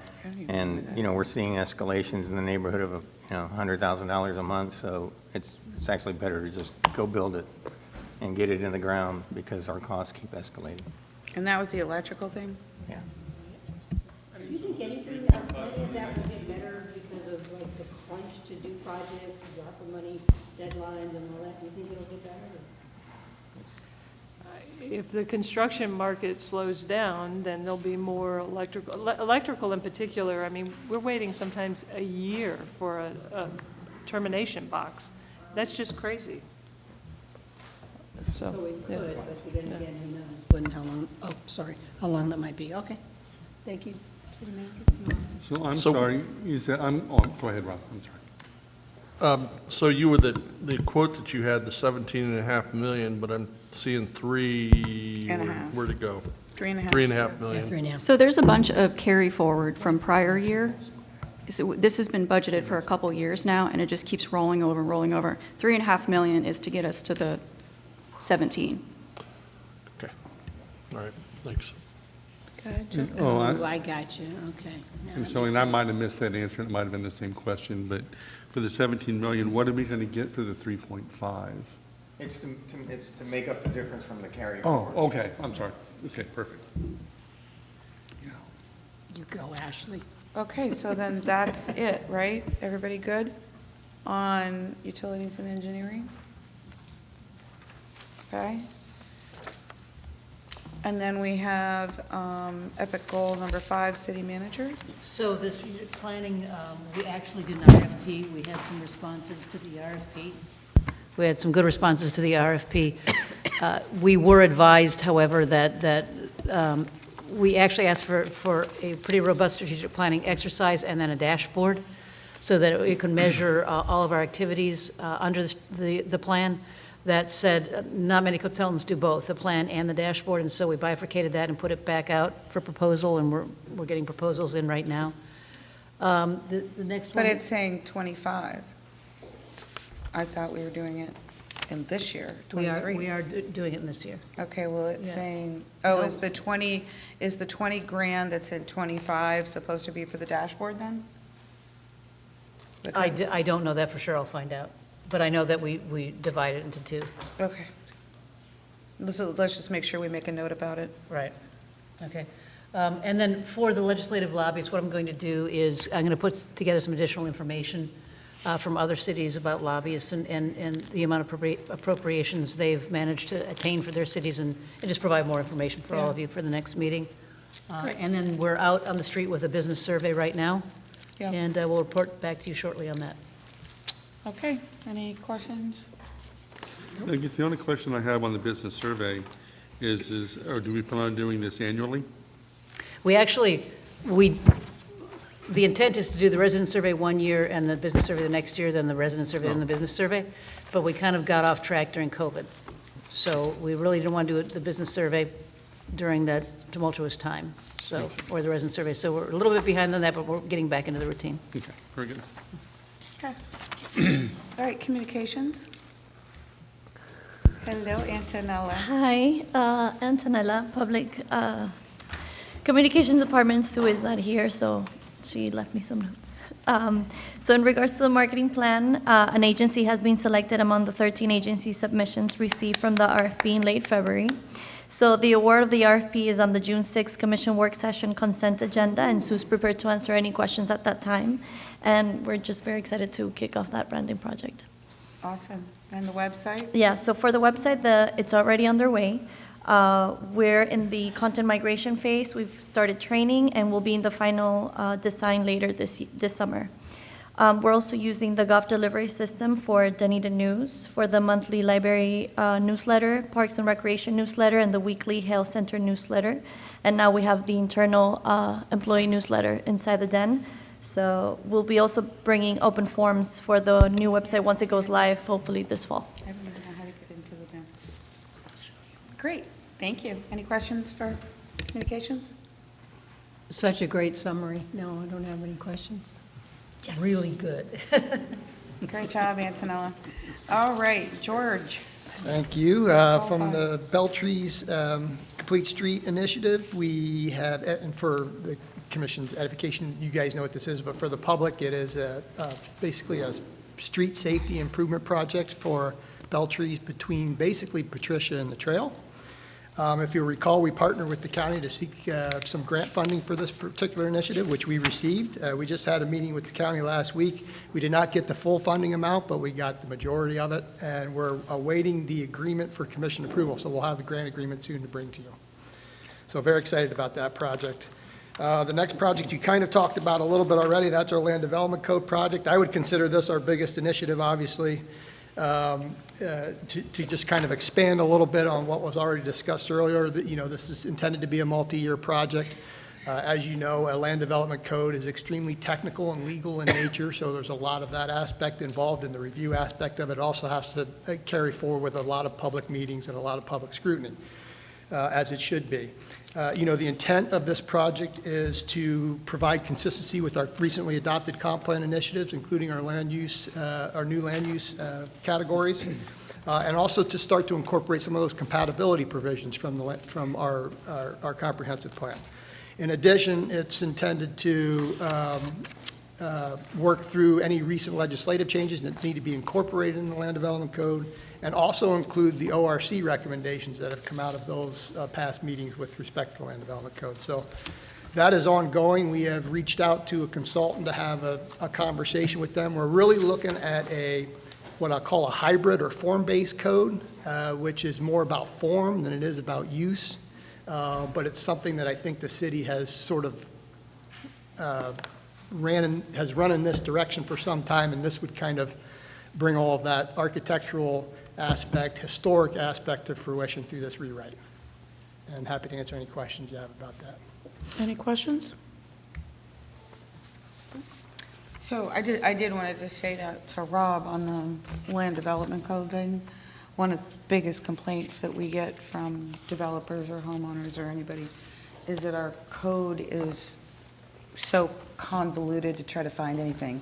You might find a parking code in one section and then a parking code in 3 sections later, and then, I'm using that as an example, but it's just all over the place because it's been changed so many times over the years. And, well, it was created in, the 70s or early 80s? It's been a long time. And so it just has never been looked at all in one way, and, I mean, the code, it's this thick. So that's why when you hire a consultant to do something that comprehensive, it's that expensive. Yeah. I appreciate that explanation. Okay, Economic Development Code, Goal 5? Mayor Bob Irons with Economic Development, there you have affordable housing. We're working on various affordable housing opportunities. We certainly recognize the importance and emphasis in trying to move forward. So we'll go ahead and put together a package deal to go to the state again under the sales program. That's the State Department Incentive Loan Program. We're looking for that. We'll probably come to the commission here early August. We're working for the end of July, looking for. You turn on your microphone. Microphone. I gotta figure this out. Yeah, okay. The local government contribution toward it, which is what that money is there, is referenced to go to the state. Yeah. I'm happy to answer any questions that you have. We certainly continue to look at opportunities as they present themselves. Well, I don't see you showing any money in there. I could, less. Carry forward, I Don't think. know. Yeah, carry forward. This, Okay, but 600 even at the 6-year planning period, it doesn't show anything except for Right. the one thing. So There's we had 600,000 put aside from ARPA. 650,000 of ARPA money. And which has that what- gone away? No. It's still That's a ARPA. carry forward, they were shows looking on to page package 72 that- a deal together. Okay, well, usually here, with this, you can see the total at the 6-year planning, and it's No, not. I saw that too. It's and not I- showing there. I think it's supposed to, We'll add that. yeah. Because that's usually how you can tell what the total price of the thing is if it's not. Okay. In addition to, we're doing that with Habitat and infill lot just north of Salon. We continue to look at those opportunities with Yeah. Habitat also. So, happy to answer any questions you might have. Do you have anything? We have a workshop, correct, coming up on affordable housing, correct? That was postponed. That was working with the county, and we're looking to get more information on that. That'd be something with community development that we're looking to come to the commission. Yeah, that was a county-initiated effort, and we just Yeah. feel we didn't have enough information to put that before the city commission yet. Oh, that's the Yeah. housing compact? Right, they wanted to come talk to the Yeah. city commission, which is great, but we really hadn't had a chance to review it. Well, they had a huge, matter of fact, Dave was texting me, why aren't you here? And it was like, well, because I didn't know about it. They had And where's huge- there? Huh? Where's there? They had a big, huge countywide sort of work session with the people from all over the Yeah, county. Were you there? No, I was not there. Another Did you know commitment. about it? But, yeah, Jeannie 'Cause I Garner. didn't. Yeah, Jeannie Garner was there, and also someone Okay. from George's shop, Kathy was there. Okay, well, I didn't know about it, or I would have been there, so. Anyway, yeah, so that's what they're trying to get everybody to sign off on whatever this is. Well, that's a. I don't know what it is, but Yeah. whatever it is, they're trying to get everybody to sign off. We're not necessarily seeing any funding going No. forward or incentives. No, It's- they have $250 million in their budget to go towards affordable housing, that their criteria is so difficult to meet that only St. Well- Pete and Clearwater could possibly meet it. Yeah, a little bit more than that too, Mayor, is we compete against it. Exactly. Yeah, we compete against That's what that. I'm saying. In St. Pete. Small cities like ours can't compete. They've made it impossible. But certainly a number one issue for the state, and it's a lottery system, so we think we got a good shot. We're going to give it another run. Perfect. Finance. Thank you, Mayor, Bob. Les Tyler of the Finance Department. This business initiative, staff presented this to the commission as a workshop item, an update of this on May 16th, 2023. And we talked about, our software selection was ClearGov, and we kind of walked through that and talked about where we're at with the transition. So we have no new information today unless the commission has any questions. Nope, we had a whole work session on it. Thank you. Fire? You have Deputy Chief Handoga as our fire marshal to come up and discuss our fire extinguisher trainer. Michael Handoga, Deputy Fire Chief, good afternoon. So what we're asking for is a digital fire extinguisher training. It would be supporting the fire prevention and our public education initiatives. Currently, we get requests very frequently for fire prevention personnel to come out and do training with fire extinguishers, and we do not have a way to do that. We cannot light anything on fire anymore. We used to be able to do something like that, and that's really not allowed anymore. So what this is, it's a digital fire extinguisher trainer that simulates a fire. It gives feedback to the individuals who are using it, and it would be able to be used out in the public training. We've had requests from like Meese Hospital, different companies, and then even something like when we're opening up a new building, we would be able to provide that training to employees. So it would definitely be useful and be a benefit to the citizens. Questions? I have one. So labor-wise, we can't do it, or we legally can't do it, like start a fire and have people put it out? Safety-wise, we can't really do it. It's definitely not an industry standard anymore to have a live fire. There's just too many variables, and the digital way is the way to go. Best training I ever had, though, was when I had to pull the pin and put out the fire. This does do Great. that. You pull a pin and you aim it and you put out an electronic fire. Good. Well, it sounds like, Yeah, it provides hands-on and that muscle memory versus just going over and talking about it. great, sounds good. Mayor? Mm-hmm. Is this cloud-based? Is this software? Is this something that we can put on the web? Negative, no. So what this is you actually bring out a training simulation. It looks like a big box with a simulated fire in it, and I'll pass this around. And then you have a fire extinguisher and you simulate using it. So I can't know if you can't see that, but still pass that around. Hence the aiming and firing. Correct, yep, exactly. And where you would aim at a fire to actually put it out. Something our fire prevention personnel have been looking for several years. Cool. Anybody else need to see this or pass it? I don't. You guys need to see that piece of paper? No, I'm good. Okay. All right, thank you. HR, or was that it? That's it, right? Yep. Fireboat, if anybody wants to talk about that. I don't. No.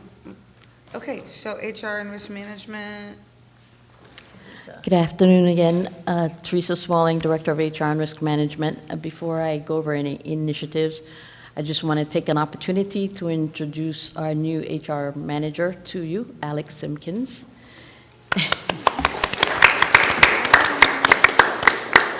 Alex has been with the city since September of 2019, where she started as an HR specialist, so she has definitely worked her way up. She most recently was the HR and Risk Management Coordinator, so I'm very happy that Alex has accepted the position. Okay, so just real quick, just want to talk about the Unite Dunedin initiative.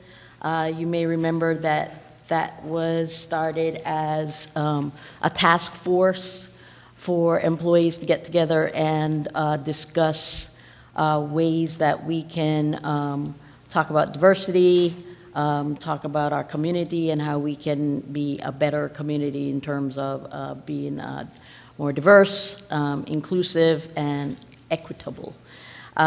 This has sort of morphed, as I was looking at it today. It really is now a EPIC goal number 6. So we will be moving it over next year. But, you know, one of the initiatives that we're working on under this is the Employee in Service Day, which will be on June 15th in honor of Juneteenth. And you'll be hearing more about that at the June 8th commission meeting when we'll have the proclamation. Okay. Anybody? I have one question. The county training consortium. There was something I read in the booklet. That's goal number 6. Okay. That comes later. Oh, that comes later. Never mind. Sorry. Okay, thank you. IT services. Good afternoon. Michael Nagy, Director of IT Services. Just a few items on our list. I understand the broadband internet fiber cable we want to discuss in more detail at the upcoming commission meeting, but I will just give you a quick overview. We are ready to implement phase 1, which is the new fiber line from wastewater plant to New City Hall, so that FDOT could start it won't interfere with the FDOT project on Skinner Boulevard. So we just got the quote. It came in about 50-some thousand lower than our estimate. Oh, wow. So that's a good thing. Finally, one comes in lower. And it's a piggyback contract on Palm Beach County's fiber cable project. And the other item, network equipment replacements. This is to replace aging devices and other items no longer supported by the vendors in our network closets and our server rooms. So, brief and brilliant. Okay. Questions from anybody? We know we're going to talk about the cable later? Yes. All right, thank you. Communications, EPIC goal number 6.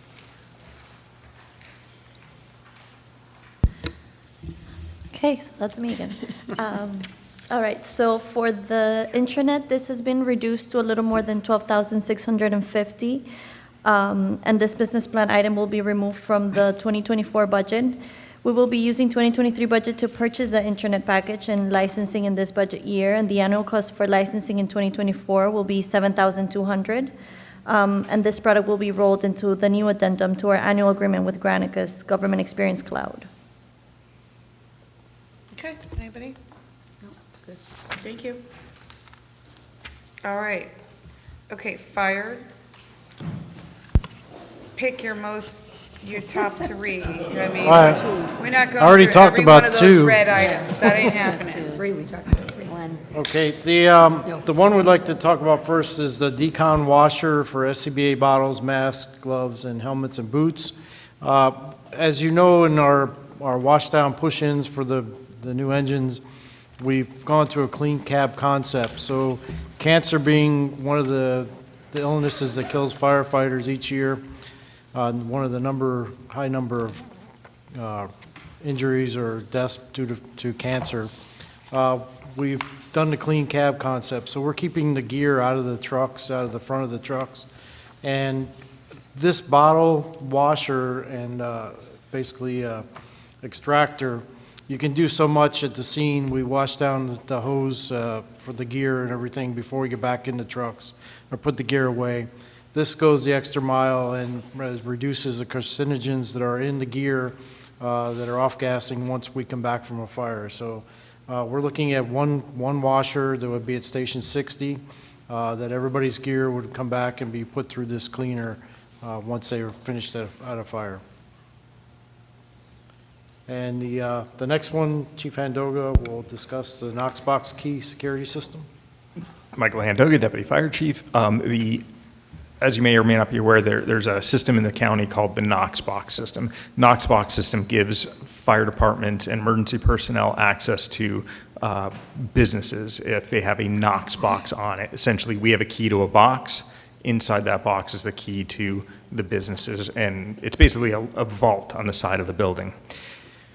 We have those keys. I don't want to get too much into our operations as it currently is, but we need to enhance our accountability and security of those keys. So what we're looking for in Knox provides a system that provides accountability and security. It would be in all of the fire apparatus, and at all times our keys that are issued to us by the county, we would be able to be accountable for them at all times, so we would know where they are. Be happy to discuss it. Okay, anybody have Yep. questions? Mayor, if I could, there's two items here, the bunker gear for an SCBA for LR62, which was a lieutenant rescue position we requested from the county. We were not authorized to do that for FY24, so we're removing that from the EPIC goal. And also about a little over halfway down, the LR62 mobile and portable radio, that's the same thing. It was for that position.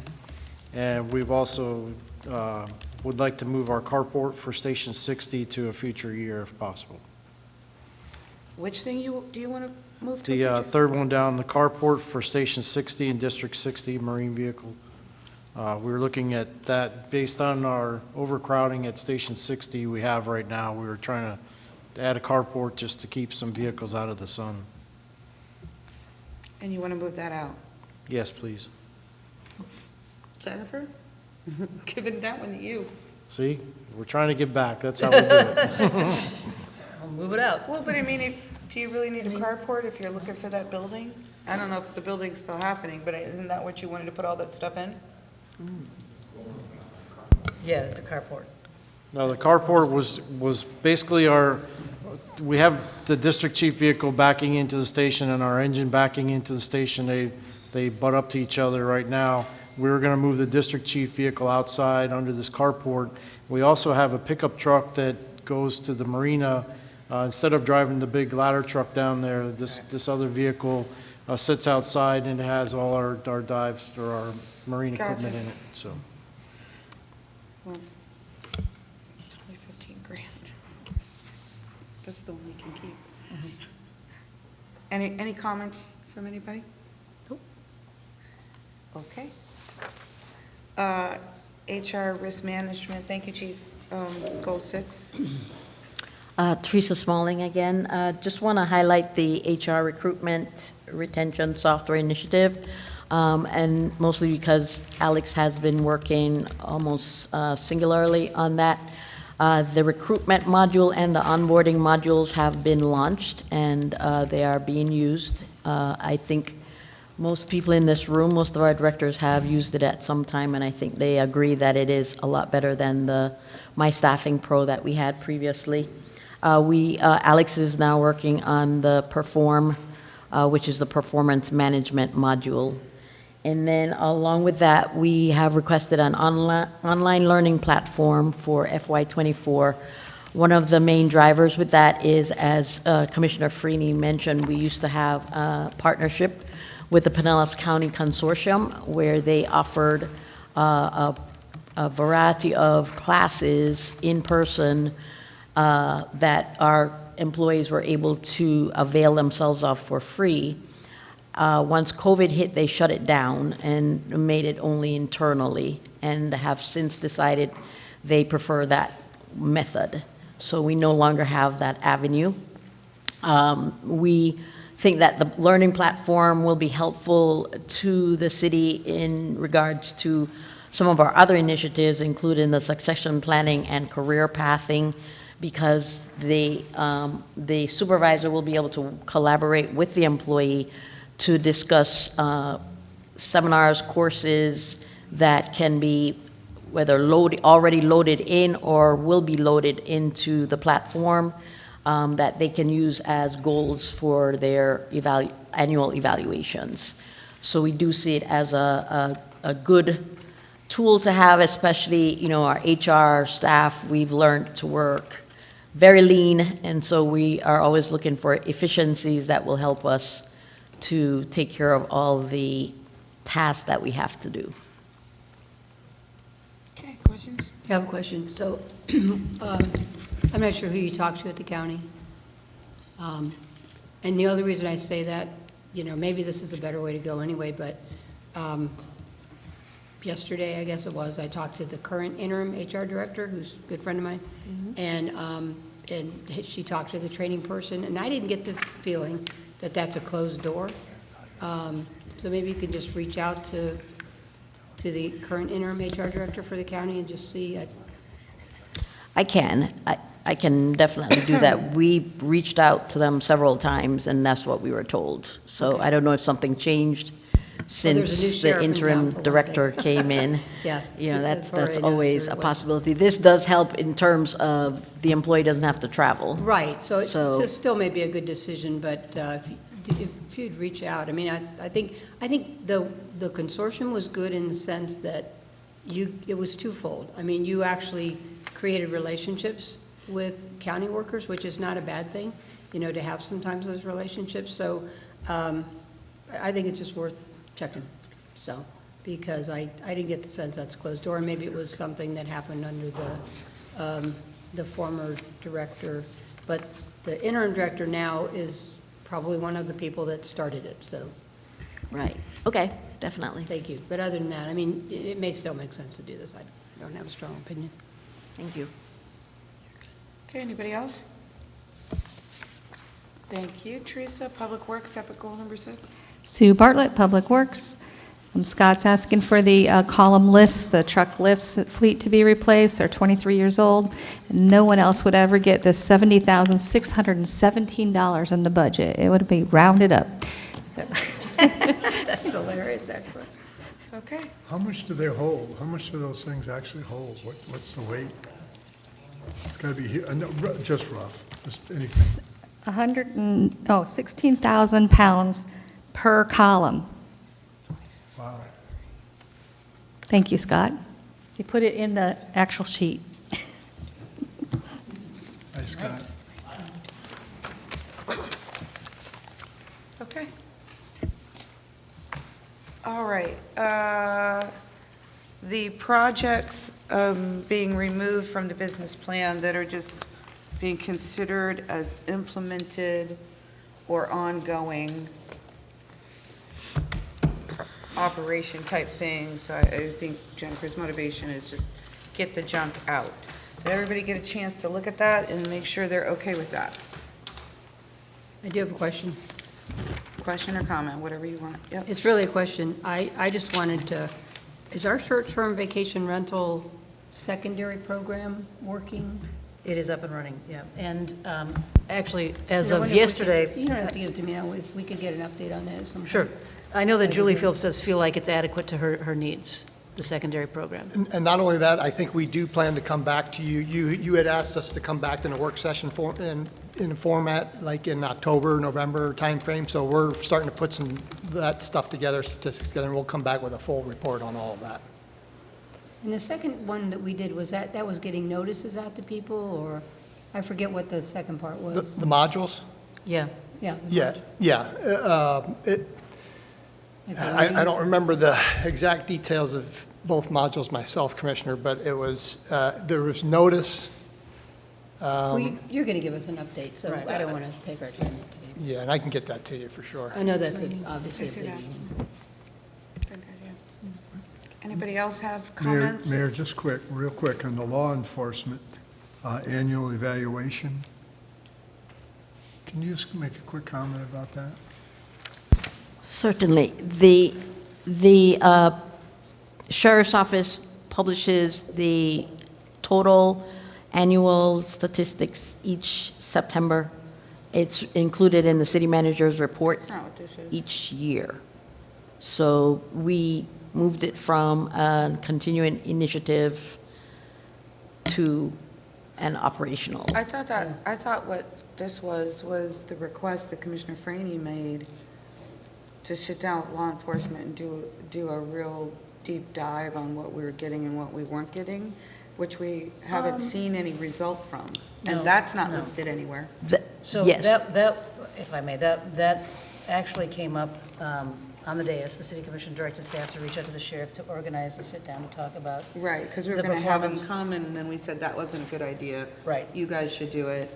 So what happened with And that? it was intended, if I may, as extremely positive, from my standpoint, to have a discussion about, you know, sometimes you forget history, right? You forget why we do something, you forget what we got. No, you I forget. remember. I mean, not that But there's where not is things we that? could strengthen, but. That's the right. question. Where is that? Well, I mean, we provide go ahead, Teresa. I was just going to say that was not included as a business initiative. That was No. direction that was given by Right. commission. Usually and- every direction we give is a business initiative. No, because, I mean, it goes into the business plan as a result of this discussion, and then it's, you know, we incorporate in the business plan, it's published. You know, this business plan itself is adopted by the city commission and then published. So there are things that come up, emergent things that come up, and that was one of them, to sit down with the sheriff and talk, you know. So it these are wasn't- not the same things? Right, they're not. Gotcha. Right. So we're not doing that initiative, or we didn't need to do that, or we decided not to? No, you're doing it. Well, Jennifer and I meet with the North District Commander every month, and we go over operations. The Sheriff's Office also sends representatives to our Public Safety Committee meeting every month, and they report out on what's happening in the city, which gives the Public Safety Committee an opportunity to comment and ask questions. So then they give us the monthly report, which we include in the city manager's update, and we also get an annual report every year. Right, which we that's the one include that in comes the out city at the manager's end of update. September. Yeah. Yeah, but that isn't what we were Yeah, talking about we before. were talking about something different, I think. Is that than other thing still happening? So, All right, I'll tell you what. Yeah, later. To not put Right. you on the spot, it was Commissioner Franny that asked, and the rest of us agreed. I'll let Commissioner Franny work it out with all of you, because We'll we- talk. Yeah, Okay. yeah. there you go. Because, by the way, we actually did at one point have a conversation on that with the sheriff. We did, it wasn't pleasant. Okay, and I don't, but none Well, of no, us know the actually- results. Actually, it was pleasant at the end of the day. It was just a misunderstanding of the purpose. It was a Okay. very pleasant. All right, well, you I mean, all can update us individually. You're, let's not talk about this on camera. Yeah, okay. Anybody else? I've got just Sure. a basic process question. So just so I'm clear, projects removed from business plan, implemented ongoing. We're removing that, and this is going to sound kind of funny, but that we're removing it because it's in the process of being implemented and it's an ongoing project, right? We're just taking it off the list. Yeah, the thought here was, when we went through the department meetings with the city manager, we realized we have a lot of, especially BPIs that are just normal operations we do every year, like Jolly Trolley, for example. And this list is kind of designed to take those normal operations that we're doing every year anyway, and to remove them from the business plan and not really consider them a MAPIC goal, because we're doing them as normal operations every year anyway.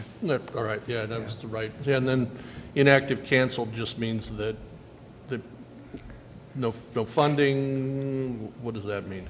Yeah, actually, on slide, I'm sorry, excuse me.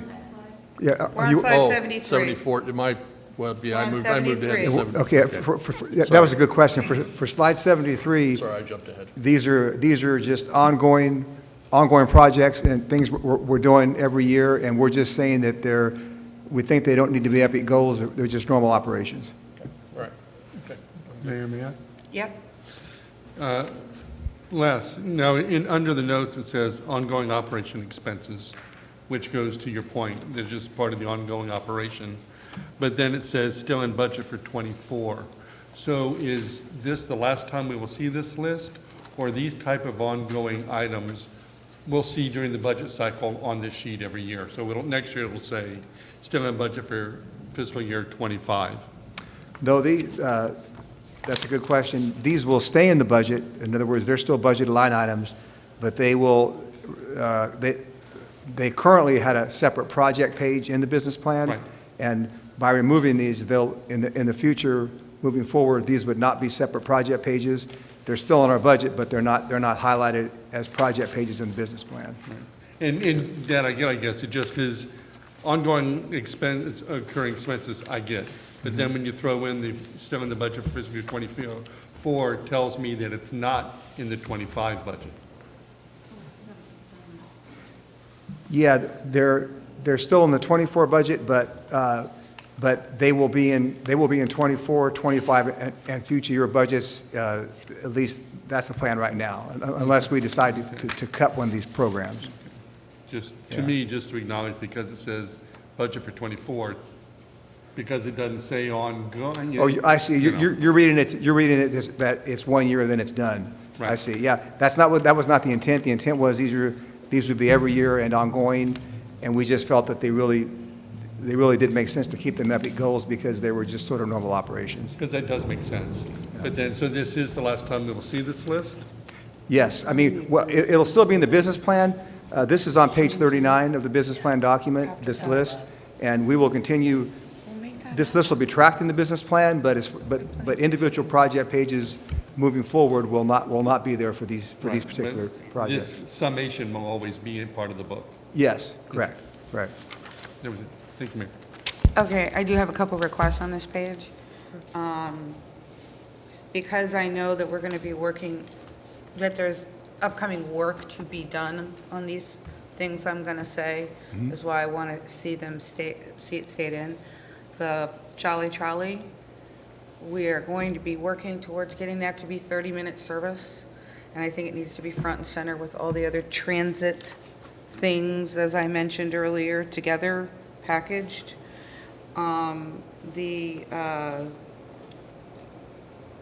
Sorry, let me find it. The art incubator, that's not going to go on forever. As a matter of fact, we're going to need an update on that because so I think that has to be front and center because in theory, it's going away in 2 years. So we need to be, it's the only place we can see it. I totally agree with that. Right in front of our face, right? Yep. And We'll then put there it was, back in, not a problem. right, and then there was one other thing. Hang on. Park incubator. Did you, like lease parking would be one. It's always nice to keep on the radar, but Charlie, art incubator. Oh, I know what it was. It was, well, so how do we, here's the question for the final, because there's actually two.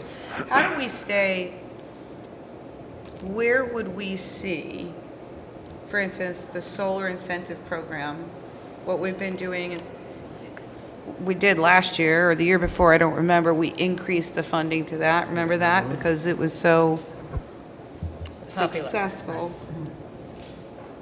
How would that then come forward for us to recognize during this budget process? Should we be increasing it and making that a priority? How would we see it other than in the business plan? I don't know. I mean, is that something that, and I'm sorry, I don't see Natalie here anymore. You'd see it in the dream plan, but you would see it just as part of the budget, and we don't go over the line item budget. So We the answer don't. is you would not. Right, so Yeah, you I think wouldn't the see it, yeah. solar Good program needs to stay there because I think we have to monitor it. You know, at some point or another, it will just be, just like the facade program. It just is. Like, I don't think we have to see that all the time, even though we know it's there. But then the solar, oh, and then the public art master plan. So, right now, we've continued on with the 25 grand every year, right? But at what point do we talk about, do we want to up that funding, or what's included in that funding? That's still going to have its own fund in the budget, though, right? No. Oh, you're saying take the It whole... would be removed off this list. So I think that actually what we need to do is, that's the public art master plan implementation. It's been implemented.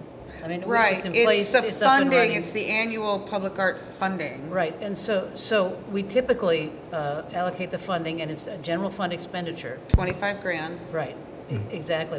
But what we've been doing is that because we use the 0.5% for construction costs to fund the public art program, it's been short because we didn't have that much construction. So we took an interfund loan, right, and then paid those loans back. So we're allocating the $25,000, and that's for our public art consultant, essentially.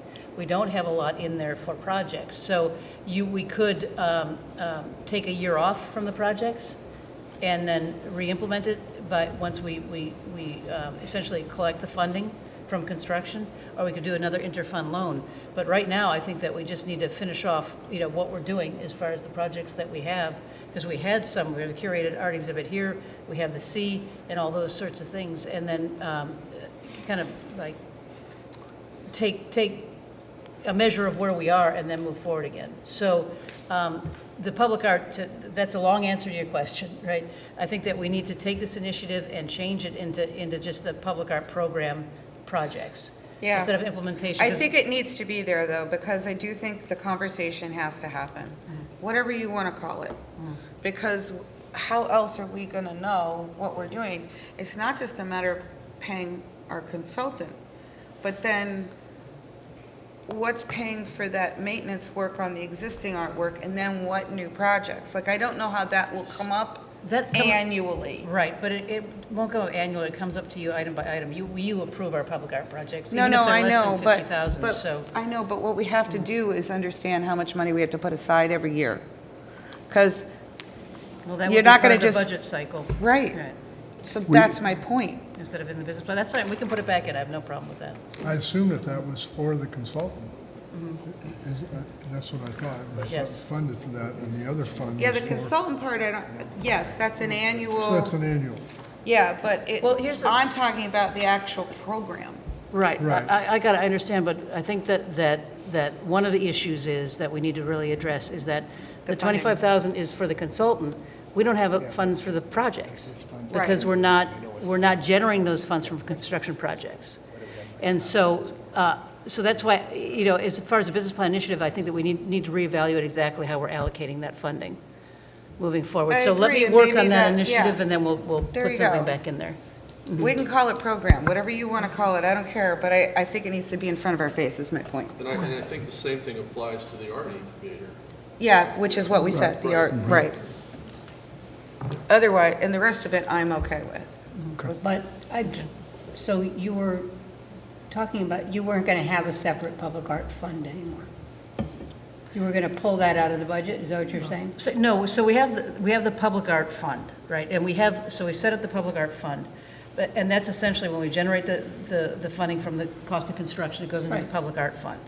So, and the problem is we're not really generating that much. That fund.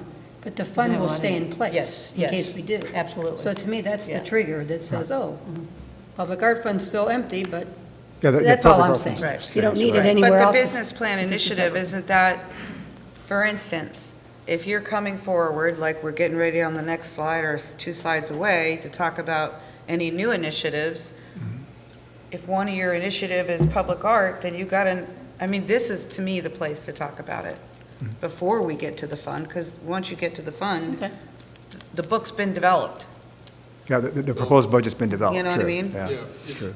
If I may, there's a way to maybe manage this, and is that, when we establish a BPI, I think there's got to be entrance and exit criteria with regards to how that part of the initiative gets managed, because when we come out the other side, it's either going to be ongoing or it's fulfilled its purpose and we're going to basically retire it.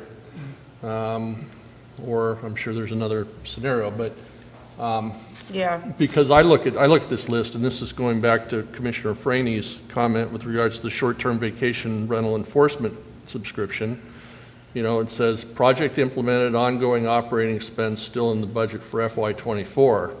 Well, we take it off the list, and okay, we've got the budget item in there for FY24, but what happens in FY25? Because it seems to me, and I don't know anything really about what that is, but short-term rentals, enforcement, you know, that sounds important. And Yeah, to clarify, that's a good question. It says in, the budget's in '24, but we probably should have said '24 and future years, because the plan is that all these would stay in the budget every year, not just '24, every year thereafter. And they would be reevaluated by the department directors. Okay, as long as there's basically a trail. And I Yeah. totally hear what you're saying, Rob, I think, and I saw Jennifer write it down, so she heard you too. It's just figuring out what's the criteria to be on and off. Because you shouldn't have to ask us.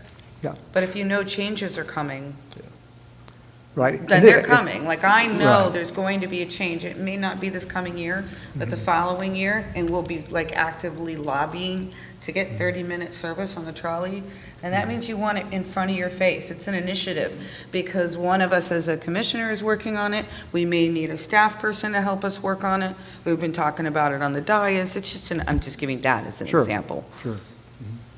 That's fine. Yeah, We're touching it. This is the first time we've really proposed to take. No, but it's great. To make this thing, I mean, want to be transparent, walk through, this is a good discussion, Right. so we'll look at it and bring it back, yeah. I think that, I do feel that when we have ongoing maintenance items in our business plan, it dilutes the business plan. It does. It becomes less significant, it becomes as a reference document. Kind of same with So- like, you know, when you Right. look at stormwater, whatever, pipelining. That's Yeah. an ongoing thing. We will be doing that for the rest of our life, won't we? Those kinds of things. Right, and so why are we filling that up with those things? Right. That we don't need to be, I mean, especially when I look at utilities, if it's a singular project, but if it's an ongoing, well, heck, even street paving. Right. We're gonna be doing street paving for the rest of our lives. As long as it's not changing in some significant way, why is it filling up space? Those to me are general maintenance. Probably because it was a Roof priority to replacements. increase spending, and Right. now we're. Roof replacements, air conditioning replacements, those are things we're gonna be doing forever. Well, you know, and the point is, though, those are really CIP items. roof They are replacements. CIP. And so we've actually bifurcated this into the business plan initiatives and then the CIP initiatives. Right. So, you know, that's kind of the difference between the document that we have, and I like the cover letter that Finance wrote this time. It emphasizes that those essential services aren't in here because we're expected to do that every day, and we do it every day. Right. So these are really all the things that we're doing that support the 6 EPIC goals that are over and above our day-to-day operations. Right, but I mean, you see the roof replacement, the air replacement, the paving in the penny, or wherever, or in the general fund, you see it there. I'm saying you don't have to see it in the business plan, Yeah, because it's an in the ongoing It's in the long-range thing. plan, right. Right, to me, those kinds of things. Okay, now we're on the projects removed from the business plan, inactive or canceled. Anybody have feedback on that? And want to mention, a couple of these were rolled into other projects, too. 2 of these are rolled into other initiatives. Anybody have anything? Okay, I do have one, and that is the landscape median project, even though it's not active. We have been waiting for FDOT to complete the 580 master plan, which goes all the way to Oldsmar. You know, we're working on all of that. This thing has been in there since, I don't know, 2009 or 10. because we've been trying to get all of this done. And it's a reminder, even though there's no funding attached to it. But once we get what they want to do, right, and our form-based code, our sign code, and the medians, it's all packaged. It's the 580 master plan. It's our 580 master plan.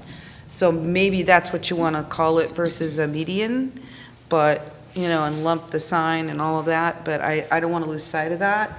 I will be gone at the end of next year. But God forbid, it's something we've all wanted to do, is green up State Road 580. I don't want to see that. Doesn't have to have any money attached. I just don't want to see it go away. Should be somewhere listed. And I fought in a commission that nobody wanted it. Oh, I will. There'll be certain things. There'll be certain things. I'll be at Deborah. I'll be at stuff. So that was the only thing I saw that was... But I just remember fighting so hard to get that in the budget, and I don't want to see it go away, even though there's no dollars attached to it. Okay. Sometimes it's just making sure you don't lose track. Back in it goes. Okay. Citizen input on business plan initiatives. Where did Father Bob go? He went that away and hasn't come back. Okay, if he comes back. We may have put him to sleep. Okay, now we're going to go to, now we're going to go to our own, any initiatives that any of us want to, and I'm going to go in a different order again. I'm going to start with Jeff, you'll go first. So anything you want to bring forward?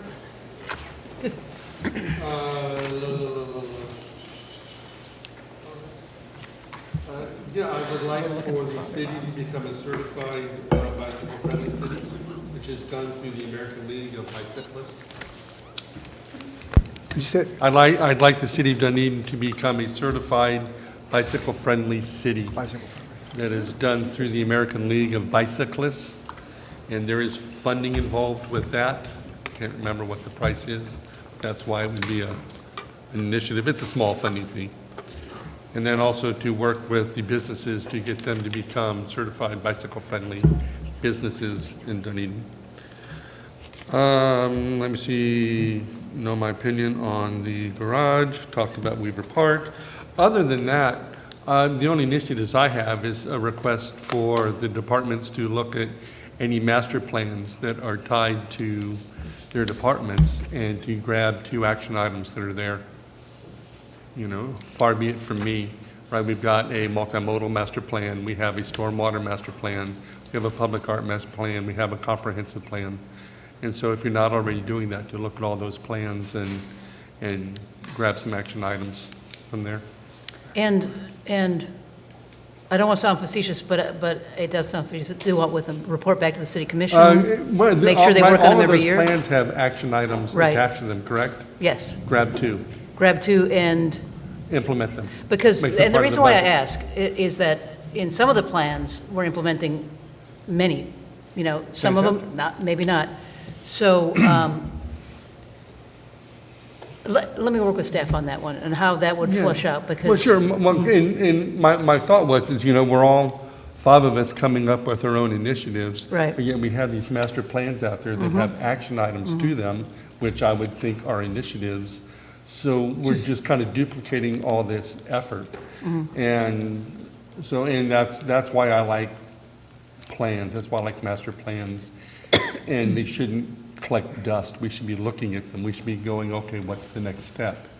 And if all the initiatives are coming from here, I don't know that staff is looking at those, I don't know what they're doing. So, and far be it for me to dictate to them which one of those action plans on there they should be doing first. Okay. I want to do A, but B is more logical for them as long as A gets done. So can I add something to that? What might be the thing to do? Which wouldn't be, like, we wouldn't get this by email next week. It's not that kind of a thing. I mean, what I used to do in product development was I had a calendar for every major line of clothing that I had, and it would tell me how far complete am I at with it. So it's almost like having a list of master plans and where we are with completion. That would tell us something. Right. Right? and then just remind you to work with your people, because you'd be monitoring that. It's kind of like your dashboard, only, then it's not getting into the weeds. Right, and we have a list of master plans. Those have been provided to all of you already. No, I know. So, But understanding the completion of them might be helpful. It's a start. okay, just to clarify though, Commissioner Gao says pick 2, Mayor says Oh, I'm percent complete. So, whatever it's his thing. okay, I was giving him a recommendation okay. of how to approach it. That was going to be my phase 2. Okay. Is that Phase 2. well, if we have a master plan on something, we should all be as a commission look and staff to be looking at that master plan. Exactly. That would be the purpose for having the plan. Right. And so it's a matter of any initiatives should be coming from a master plan, not out of Commissioner Gao's head. Right? So that the living seawall conversation should be in the dream plan. I don't know that it is or not. It is. I'm sure it is. It totally is. I'm sure it is. It's there and in stormwater, yeah. I think we'd actually be really surprised at how many of these initiatives and master plans we're actually talking about on the day on a regular basis. So I think that this exercise might help that. Yes. To really, convey exactly how we are working the master plan. So let me just chat with staff a little bit about how we can. Hey, Jennifer, just one quick thing that, just want to point out, in the business plan and in our CIP budget as well, for each project page, if a master plan applies, we Right, recognize it it names here. a master I just want to plan. mention that we do have that in here. Yes. But I mean, point it out. it's just a different way of looking at it. It's just, again, like I was trying to put all the transit things in one place. That's my detailed side that I try not to show too much. But I'm very aware that I want to see it all in one place, and it does help the environment, so it makes total sense to be in the weeds in that way. I think that's, and then you look at the business plan under the goal, you want to see everything under the goal. But then you also want to see everything by master plan. So, I mean, I totally understand that. It depends on what type of learner you are, or what you need to know. But it's also educational, and maybe it's a once-a-year thing we get. Yeah, I just don't want to get to the point where, and I'll just stick with multimodal, I'm listing these initiatives that I want, and they're not in the master plan. And so it's, and when we go to review the master plan and say we haven't done anything, well, yeah, we have, it just wasn't part of the master plan. We did other So things. I'm just looking for something to tie something to the work we've already done. Okay. And Les, with the new software, will that provide us digitally the ability to sort, right? Can we have projects by goal? Can we have projects by plan, master plan? If by fund, by all these other different criteria? That is actually a really good idea. It will That do- is a it will do very some of good that. Once in a while. idea. A blind squirrel can No, find but it back. if you could push a button and it resorts something based on the tag it had when it got entered. If it's Yeah. tagged 3 different ways, you can look at it 3 different ways. That's the answer. Yeah, and I believe it will do that. We Yeah. could do it by fund for sure, by goal, I'm pretty sure we could too, but look at that, but I'm But pretty if sure it's there's a way to do tagged that. by the master plan it comes from, and you can sort it that way, that's really the answer. We'll look into that and let you know. Okay, Rob, I'm going to go to you next. Give you the Ooh, chance. mixing it up. Yeah, I'm trying to give everybody a chance to go first. All right, I've talked to the city manager about this, and the Dunedin Boat Club has already met with the city. Specifically, I would like to investigate the possibility of getting some improvements done to the Dunedin Boat Club clubhouse. Microphone. What's that? Microphone. Thank you. Yeah, we need automated microphones. Yes, on demand. So if you haven't been in the clubhouse in a while, you will notice that in the southeast corner, it's been slowly sinking into the palm piling that's holding that corner of the structure up. And And actually, there was a measurement done a year ago in terms of the incline of that particular corner, and then there was a measurement done recently, and the rate of sinkage is pretty significant. And so what the club is wanting to do is to investigate a collaborative relationship with the city in order to accomplish the leveling part of it. And they've gotten 3 quotes. It looks like they're all pretty consistent. They've shared those quotes with the city, and it's consistently coming in at about $60,000 to do that. And I think that we should be motivated to do this for a whole host of different reasons. Number one, the historical significance of that clubhouse. 2 is the proximity to the pram shed, which is undergoing its own renovation this year. And additionally, you could argue that the Dunedin Boat Club really kind of straddles or belongs in 3 different epic goals, 1, 2, and 3. And so subsequently, the boat club has indicated that they are looking for a partnership, and I'd like to submit that for consideration. So who's gone out and looked at it? What department are we talking about? Parks, engineering?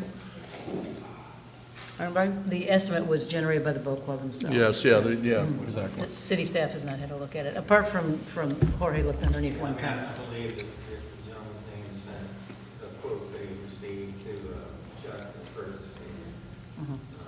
Chuck provided some guidance on how that would have to be done in order to follow city procedures. I think we're going to have Your microphone. Apologies. So, This is the thing. You're muted. So we had met with representatives from the boat club and Commissioner Walker, and they had provided the quotes that they had gathered, within themselves with the different firms that they reached out to. Those were subsequently provided to Chuck Ankney in purchasing. I believe he provided some guidance on how those should need to be done in order to meet our purchasing requirements. And I'm not sure where that's gone since then or not, but I believe our quotes have to be done within a certain time period in order to be valid. And then obviously, we need commission direction. But I mean, I think we should look at it. I'm sorry, Mayor. It actually, at that point, we stopped because in conversations with Commissioner Walker, this is the right venue to talk to the commission about that type of effort. But it is city-owned building and land. Yes. Right? So, I mean, that makes a lot, I'm just looking around at everybody. That makes a lot of difference. We're also getting ready to do the Marina Master Plan, which might affect certain things, but we can't let the damn thing sink. No. Right. I mean, I would think maybe we put an initiative there that says, go investigate it, make sure we know what the costs are. Doesn't mean we're going to do it. I'm just saying, take it to the next step. And we're talking about, this is a one-off, right, a one-time Yeah. project for this.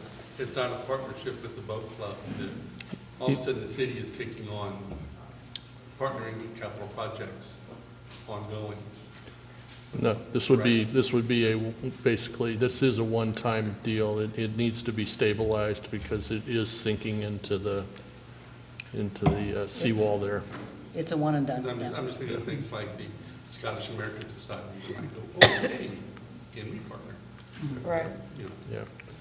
Well, yeah, partnership may be not quite the correct term, but. No, it is. It's a collaboration. Okay, good.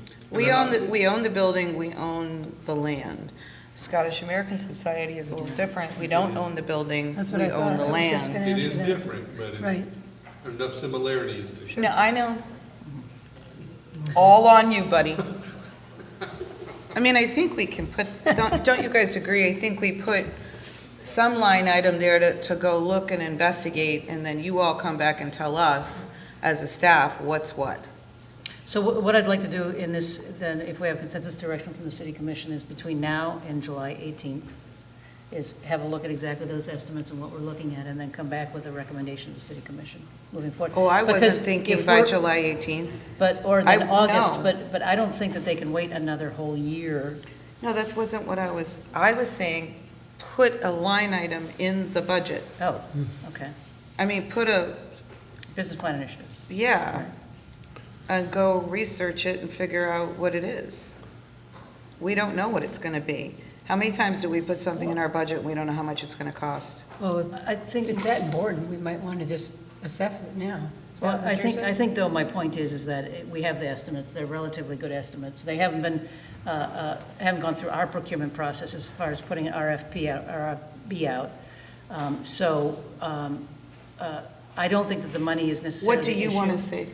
You want to see us say, okay, put the 60 grand in there and see see what happens? I'd actually like to, first of all, nail down that estimate, and then talk to the boat club about what the collaboration looks like. I mean, is it the city does the entire project, as far as 60,000? Is it, 80/20? Is it, do they have skin in the game? And talk, and meet with the boat club and talk a little bit about how we're going to finance this. Okay. And come back to you with Well, the there you go. partnership. And have we validated the need? Do Correct. that. Yes, and validate the need. I mean, it's worth looking into. It is. Don't want it falling down. No. We do not. No. We need to God, get no. stewards of the money. And again, it's a city-owned building and city-owned land, which makes all the difference to me. And Look what historic. we do for the History Museum, look what we do for the FAC. Art Center. I'm sorry. Isn't it a historic building? Yes. It has not been designated historic at this point. Our city Right. history, it does have a But it plaque, is and I was historic. But there it's kind when of we been erected waiting, it. but it's kind It of been does. waiting because I think of the pram shed The issue. prem shed. There's been a, Right, there's been a right, there's been a- rezoning, what- It Yeah, does there have was a- history designation, it's just not the one we Yeah. have today. It just Yeah. doesn't have the plaque. It's, Yeah. oh, it's got a plaque. Oh, does it that's a have big, It it's a big does. plaque. It big plaque? does, yes. It's a big, It's a big. Right around back. Deborah and I were Historic. there when it was erected. It Yeah. does have historic designation. Now, is it on the well, that makes it southeast historic. Actually, I think Yeah. it's state. It might be Well, state. Yeah, I'll have to look into that. I Go know. read the it's a- plaque around back, I don't remember This is- which one it is. Yeah, this has been back and forth in terms No, of, it's there. okay, yeah, what needs, yeah, okay. I know it's there, because I initiated it with Deborah before I was ever even elected. That's how long it's been there. Long time. If I may, we can use a placeholder dollar amount. If I recall, the exchange between Chuck Hackney and the gentleman at the boat club indicated that based on the dollar amount, this would have to require that we go out with an RFP to solicit proposals in the name of the city. So we're not going to be able to do that by the July timeframe. But like what Jennifer said, determining what is the relationship, what is the, Right. but again, I don't think we have to, I think all we need to do is agree that looking into it is the right thing to do, Yes. right? agree. Which Agreed. is, so all we're doing is giving permission for Agreed. staff to go spend their time looking into it. You're going to come back, excuse me, and tell us what's what. We don't need to know that right now. Yes, okay, Everybody agree with that? Okay. got it. Commissioner Franny, oh, did you have I've any got- more? I've got one more. Okay. In this one, in terms of the process, Dunedin Cares will be using the application to organization, that's the correct Aid program. organization, yeah. What is Aid it? to organizations. Aid to organizations, that's it. And they will be making that application, but I do want to I want to use this opportunity just to very quickly bring a little visibility into essentially some of the changes and some of the significant things that Dunedin Cares does for this community. And I know that you are all aware of most of them, but there are a few things, a few points here that I do want to bring up, and I'm doing this motivated by the fact that the aid to organization obviously is going to bear some consideration by, I'm assuming, the department heads in determining how much funding they would get out of this. But, however, there's some other elements that we just quickly need to bring to your attention. First of all, the number of new guests that they have incurred has increased by 61% in the last 2 months of 2023. The facility that they're operating out of is obsolete, and having toured and volunteered there, I can confirm that what's holding it together is duct tape. They have also brought in volunteers from other Baycare health representatives. And essentially what they're doing, they're motivated by the fact that there's a demand for this, is that they are wanting to expand their social services program to not only include the donation and the food that's being provided. They are also bringing in social service folks that are volunteering their time specifically to assist the veterans, to provide recommendations and even on-site health care as needed. They are providing expert insight and counseling on health insurance. They are assisting with employment. They are assisting the homeless, and they're assisting the elderly. They have provided their priorities. Short term, they want to install sail shades over the outside area where the guests wait to shop, install additional sail shades over the freestanding refrigerator. If you've been there, you've got the mobile home part of it. You've got the refrigeration facility, which is to the left of it, and that is currently uncovered. And their long-term goal, and they had initiated discussions with the city a while back, but they are wanting to, well, first of all, they want to stay in Dunedin. They are a Dunedin resource. Second of all, they want to relocate to something that would be larger and more accommodating to the guest and to the experience that the guests have in the course of this the aid that's being rendered. And so that's essentially the long term. I know that they were discussing the Parks and Rec building over there on San Christopher. They would be willing to discuss that further. They do have a fairly healthy reserve. And so anyway, I welcome any sort of recommendations or suggestions in terms of how we accomplish these things. So. And you're talking about a new building or a new location and the sunshade and what else? That's primarily okay. it. Yeah. Jennifer, I mean, I know you've been working with Dunedin Cares for quite a while on the location aspect of it. Actually, we walked through Dunedin Cares with the previous members of the board and did not hear anything further from them. Yeah. So there's no further discussion after that. Okay, so I mean, they have a new board, and they want to revisit that. Yeah. Because at the time that we were looking at that building, there was a buyer for the building who then would lease part of it out to several 501c3s. That no longer exists. Yeah. And it was Random Acts of Flowers that was bringing forward that buyer. Mm-hmm. And I do think that Dunedin Cares was saying it was too much space for them. Mm-hmm. So yeah. What buyer for what property? I said I do think Dunedin Cares thought it was too much space. Jones Building? Yeah, Jones Building. Is that revenue built into our budget? It is. But what was originally happening was that Random Acts of Flowers was bringing forward a buyer for the building. Oh, I got you. And then he was going to lease out. His support was to Random Acts of Flowers, but the idea was to get a bunch of other 501c3s in there as well. And then they would lease space. But Dunedin Cares said the space was too big, even after Random Acts and others, like Backpack Lady wanted space. I mean, there was other people that wanted space, but just didn't pan out.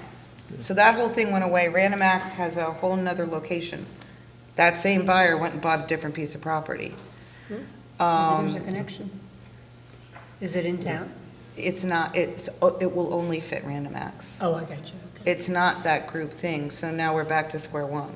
Well, yeah, and all of this was brought to my attention when I started talking to the new board. Sure. And I think, again, old board, new board wants to re-engage in this discussion. And I think that's a very easy thing to do. And we can make some determinations, or they can make some determinations as this progresses. But I think, first and foremost, aid to organizations That's a start. I bring this up to hopefully enhance the decision or to influence the decision somewhat. And anyway, that's where it's at. So if it's the direction of the commission, then we'll be happy to reengage Dunedin Cares in a conversation, walk through the building again. Staff has several thoughts on that building, as you know, and we have included the revenue in our budget for sale of the property. Right. And so we would have to decrease by that much. And so, but if the Which I'm direction- very concerned about, to be honest with you. Very concerned about. Is the buildings any, I mean, is it worth? It's. I mean, I know when I went through their back room parks. It's crap. The building's crap. Rats and you name, especially putting food in there. Yeah, the building's crap. Yeah, but. We would need but that- significant But it's a remodeling. conversation. I mean, I think we should always, you know, Yeah. Dunedin Cares And has done a lot. those are, I don't mean to interrupt, Commissioner, Yeah, that's but those okay. are really staff strong thoughts as far as the condition of the building, access to the building, and so on and so forth. And I think that, as I said, if it's the direction of the commission, we'll be happy to talk to Dunedin Cares and convey to them some of these issues with the building. I don't think that the city is interested in being a landlord on that No. building because of the condition of the building. So, and those are all considerations that we need to bring to Dunedin Cares, you know, and the city commission if so directed. Well, and at any time, they can reach out to the city manager. We don't have to give direction for her to actually answer the call. You know what I mean? No, you don't. But I also would prefer that if we're going to walk through that building with not-for-profits, that the commission knows what we're doing, which you will, because we're discussing it right now, so. But I will say, I think you should think broader than that building, because personally, I'm worried that we've baked that into our budget, and we've got enough challenges Yeah. with that. And that's a general fund Yes. reimbursement, Yes, right, it or a is. penny reimbursement. So maybe it's just the broader conversation of, you know, I mean, just trying to creative minds together about, you know, maybe Bob knows, I don't know, Bob's kind of the guru of what's where in the city, and maybe there's some creative way to do it. I We've don't had know. lots of discussions. Yeah.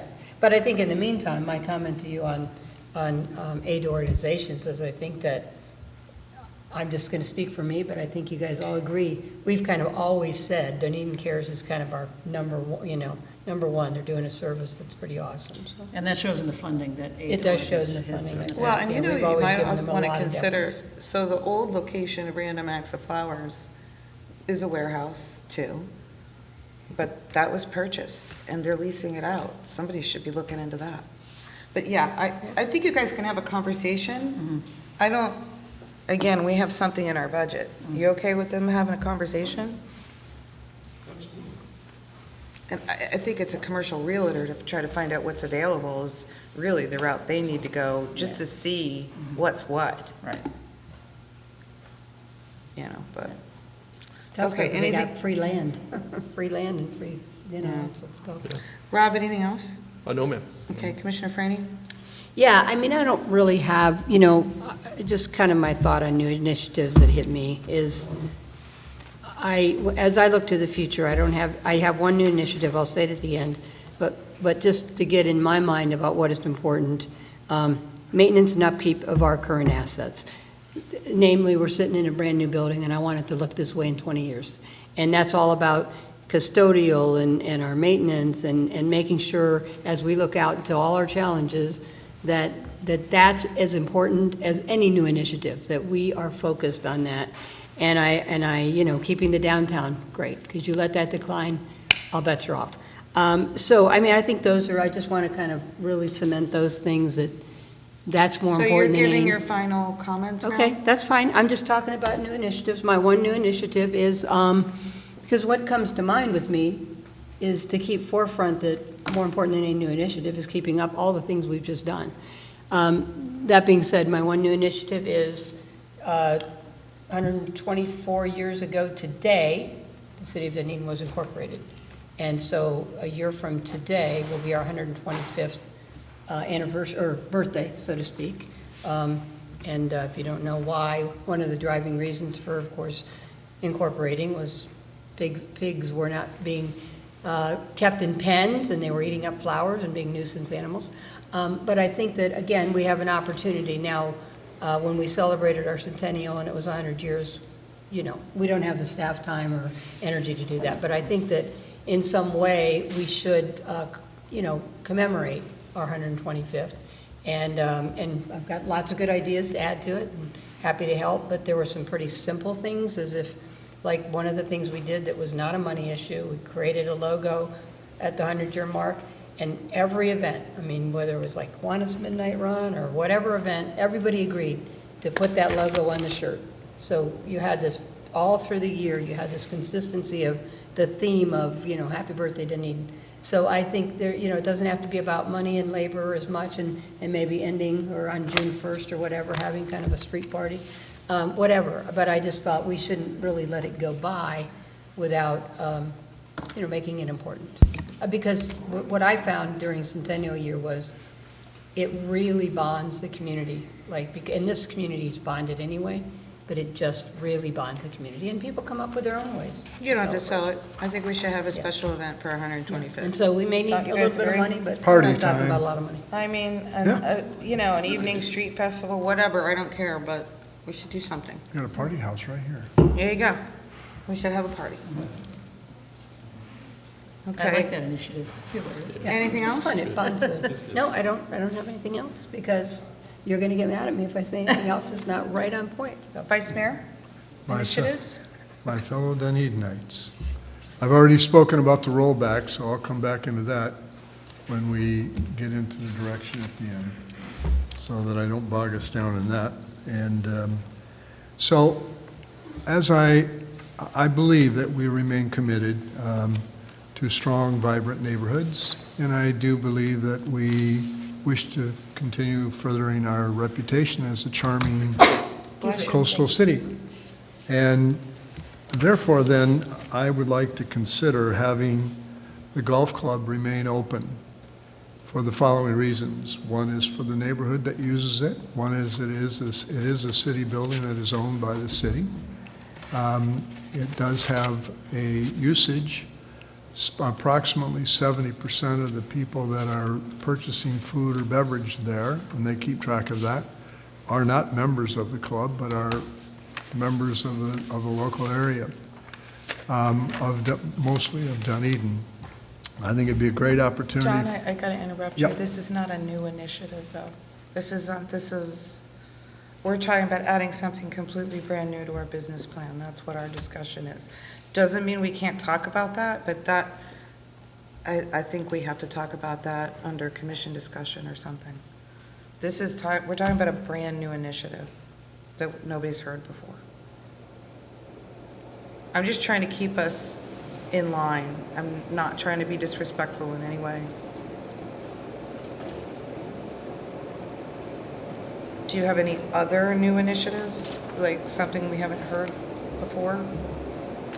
I would think an initiative would be something you're not doing. Well, but We're beginning to come to a position of announcing, or we have announced, as I understand, that we're going to close it. So if you want to discuss it another time, I'm perfectly fine with that, and I'll do that. You can do that on Tuesday, or Yeah, and just Okay. shoot me an email so we can make sure everybody realizes that, and, yeah, like we would normally, but I mean, that's not a new business plan initiative in my mind. okay. Do you have any other? Yes, I do. Okay. So, as most of you know, I'm a veteran. We have other veterans in here. I have spoken to both the veterans organizations, and many of us have gotten communications about, and I can do this on Tuesday too, about utilizing Sterling Park as a veterans park. And so both of the organizations, both of the service organizations are desirous of that.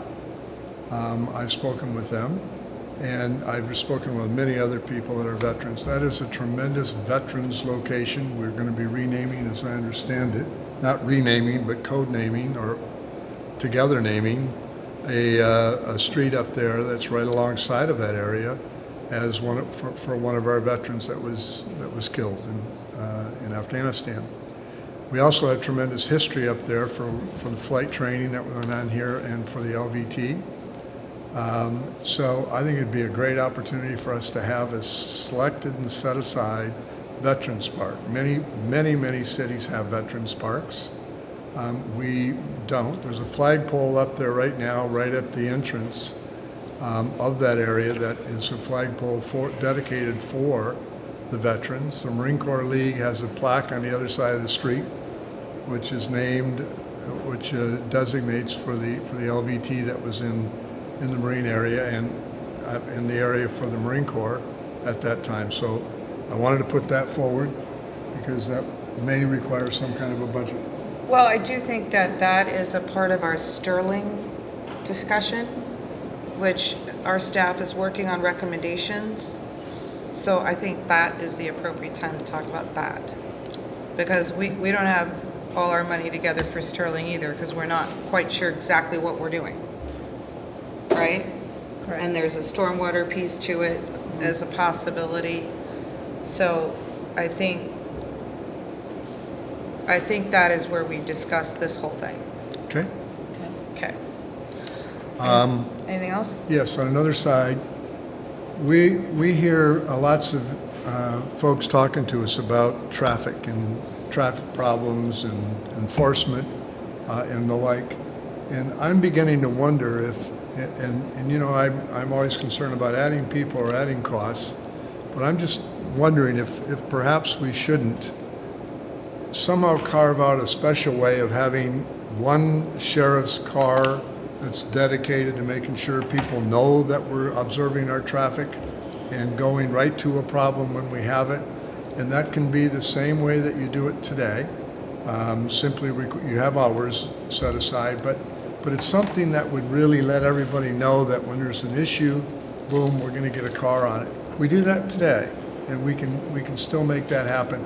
I just wanted to bring that up to see how anybody felt about that, because we could use a car in a lot of different areas quickly, just to control traffic.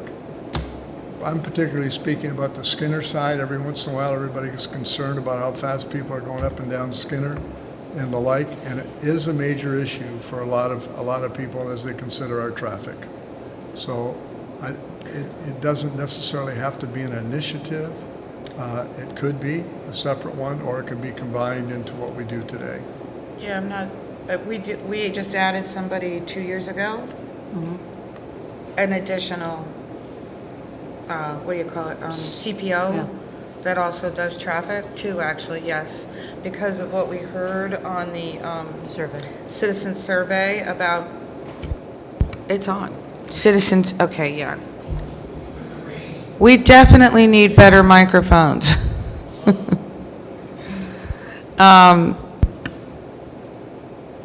Not better, but we need to learn how to use them better. These are temporary, so don't. Okay, good. CPO, 2 CPOs we added. Are you just saying that, do you want them to be more visible, John? Is that what you're saying? Yes, yeah. No, Okay, well. I just wanted to see want if them to be anybody more- felt the same way. It's just a thought as I've been observing this and listening to residents talk. The only 2 places I really see them, me personally, I see them all the time on County Road 1, because there's a total speed trap there.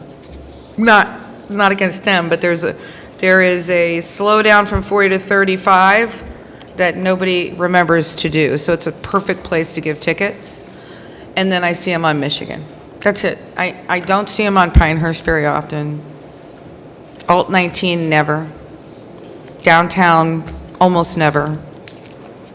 I'm not on the trail enough to know. I'm just telling you, I don't see them. But I don't think that's an initiative as much as just a concern to share for our traffic program. So, for example, we have people on the causeway that live on the causeway, and we have problems on the causeway. We have a lot of problems on the causeway. Every Wednesday night, we have a problem on the causeway, and Saturday night, we have a problem on the causeway. And you want to hear something else interesting about the causeway? I was out there on Mother's Day. That, Memorial Day, 4th of July, and Labor Day are the busiest days of the year. I never saw one sheriff, and I was there all day. When I say all day, I mean longer than I've been here today. I was there, never saw him. I saw Dunedin workers in Dunedin trucks. I saw them several times. going by, checking trash, right? Because we've had that problem. I mean, I saw them all the time, but I did not see a sheriff anywhere. And I was right next to the 30,000 Jeeps that were out there that took up all the space to get to the water on one side of the causeway. Were there any yellow Jeeps? Nope. No, you were not there, because I looked for you. I looked for all the yellow Jeeps. Yeah, no. So, I mean, I think what you're saying, too, especially is we should be seeing them floating around more often. Not necessarily clocking people's traffic, just on the road more. Right? Exactly. Okay. There you go. Not just visible driving around, but actually visible saying to somebody, hey, we're going to pull you over, and pull them over. Maybe not give them a ticket, okay, a warning, but next time to get a ticket when they do that. That's when people are saying we got traffic that's out of control. Well, at least we try to respond to that. I don't know how much you're hearing that or not, or I don't know how much the safety committee is bringing that up to you now or not, but I'm hearing a little bit too much of it recently. We actually hear both sides, because we post the directed patrols when we get the complaints. Usually the sheriff's office and public services will do a speed study to determine. Whoa. Must be time for us to stop. Okay, thank you.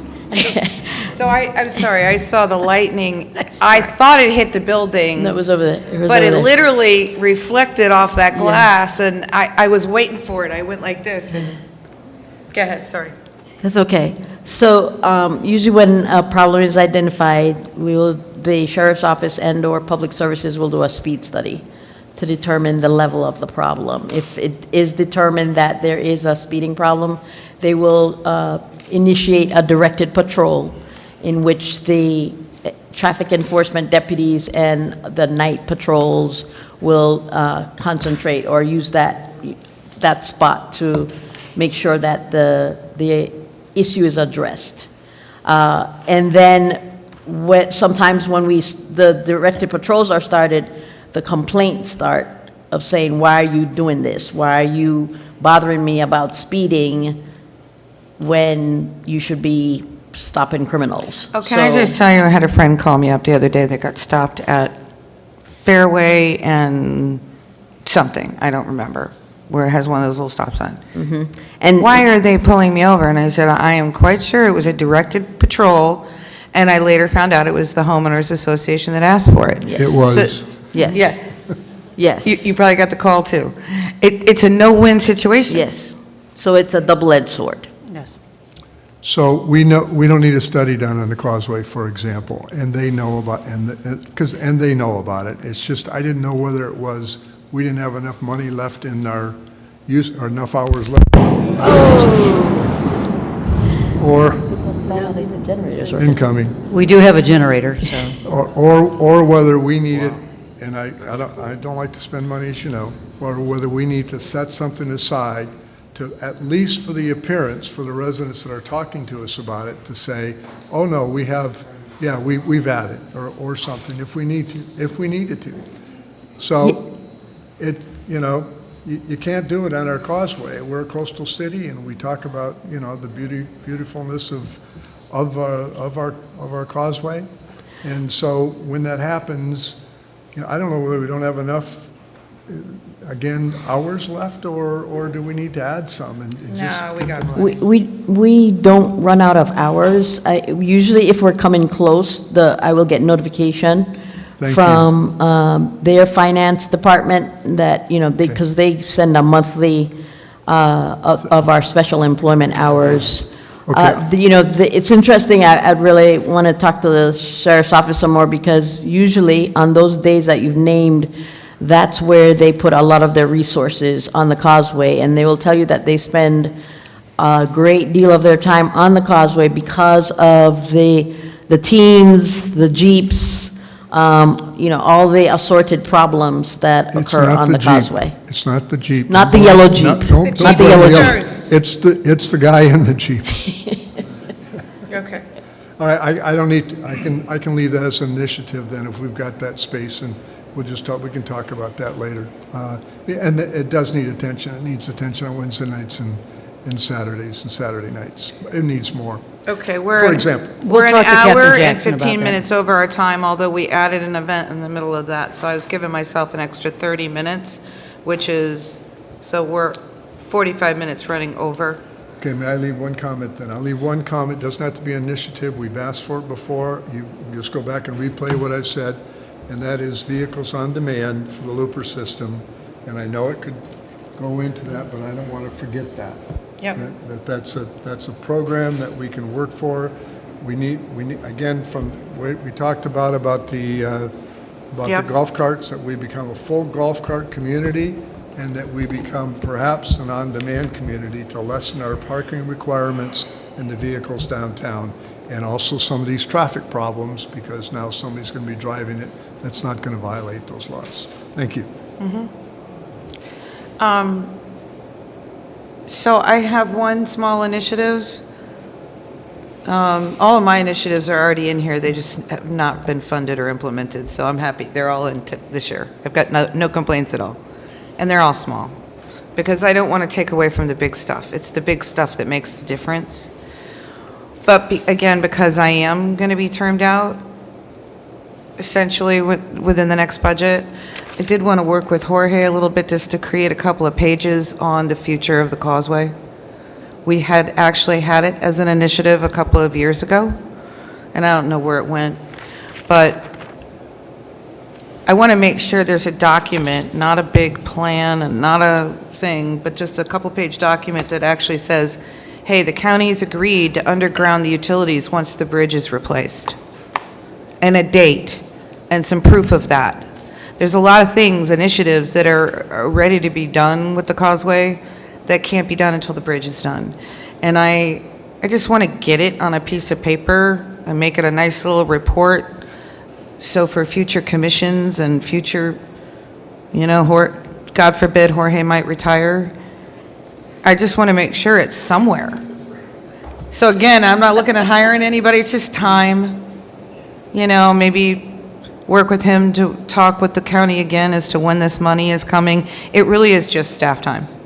That's it. I just want to leave the causeway, which is one of our best natural resources that we have, set up for success, even if it hasn't gotten there yet. So that's it. Is that okay with my colleagues?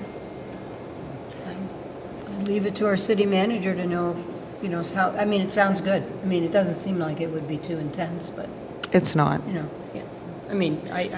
Anything that preserves kind of a little bit of history, so. Michael, I'm going to need some help with Barracuda to look for that documentation that the mayor's talking about.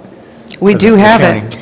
We do have documentation that says that they said they were going to do it. But we want to make sure we have all that stuff in a. So Mayor, this is a business plan initiative that you want added? Well, It was in there at some point? it I was don't- in there 2 years ago. Okay. It's disappeared. Causeway, I'll call it a plan, but it's not really a plan. It's just a. Okay. Again, it should only cost staff time. I don't see it costing anything, and if it does, we would certainly come to the commission. I would not expect us to spend any money other than just effort. Okay? Got it. Okay, guys, we've got to wrap up, so I'm going to, any public input on the individual initiatives? Seeing or hearing none, we are going to give our final comments. We have given direction as far as under each agenda item, so I don't think we have to go down that road again. So if we can keep it short and sweet, since we've kept everybody over longer than we anticipated to be here, I'd really appreciate it, and I will start with Vice Mayor. Build our reserves, be careful. Build our reserves, be careful. If we can move things out, it might be more beneficial from getting the job done, or even getting your quotes or bids. When this lightens up just a little bit, it might interfere with our plans, but it might make it a lot easier and a lot more effective. I'll leave it at that because of time. Okay, Commissioner Gao, any final comments? Thank you, everybody, for your time today. Thank you. Can't hear really well. Yeah, we're Oh, going to have to that was talk it. up That was it. because that Thank you, was it. everybody, for your time today. Well, at least now we know there's a long rainy season in Florida.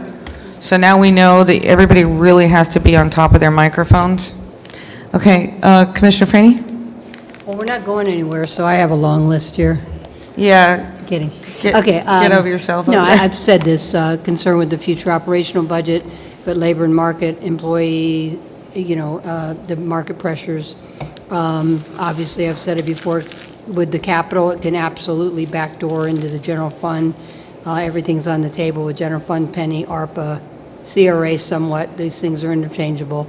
So we've got some tough decisions ahead. Importance of maintaining our current assets and our basics, not losing sight of that.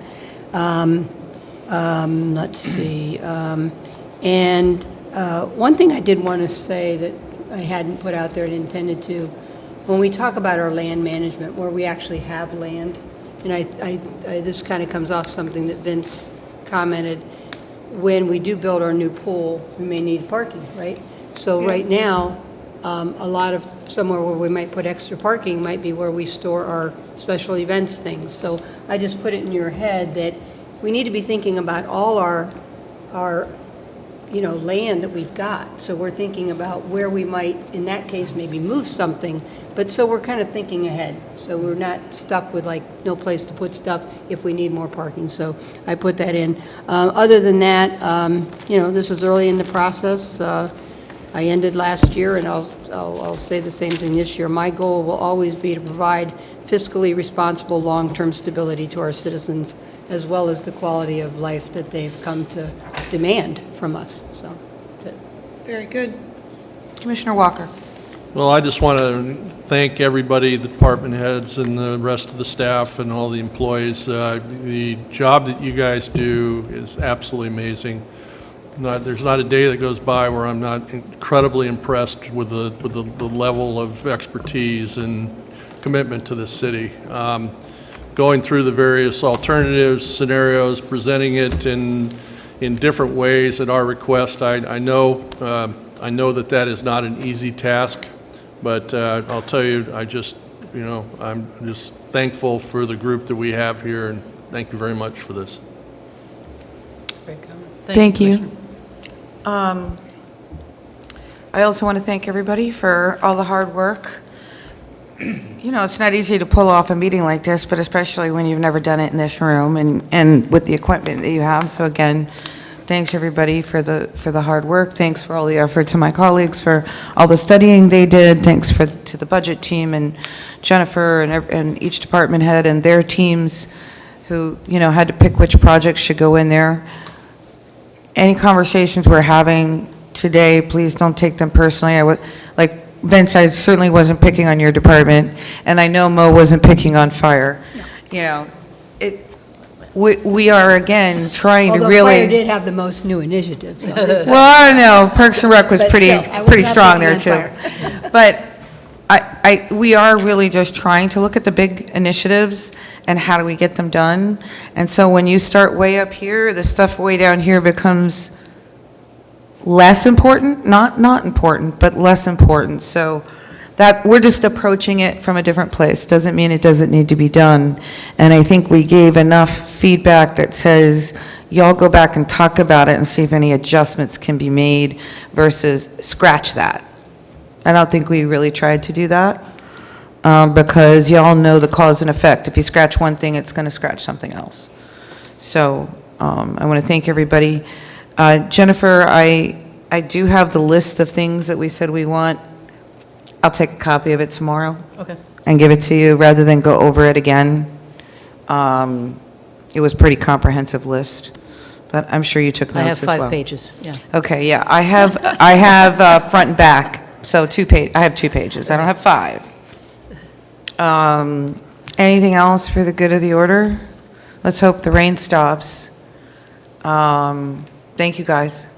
Thank you. Good night. Here's Thank the you. staff. Yay. I gotta go smoke and then I can clean up. Exhausted from the stress. Jennifer about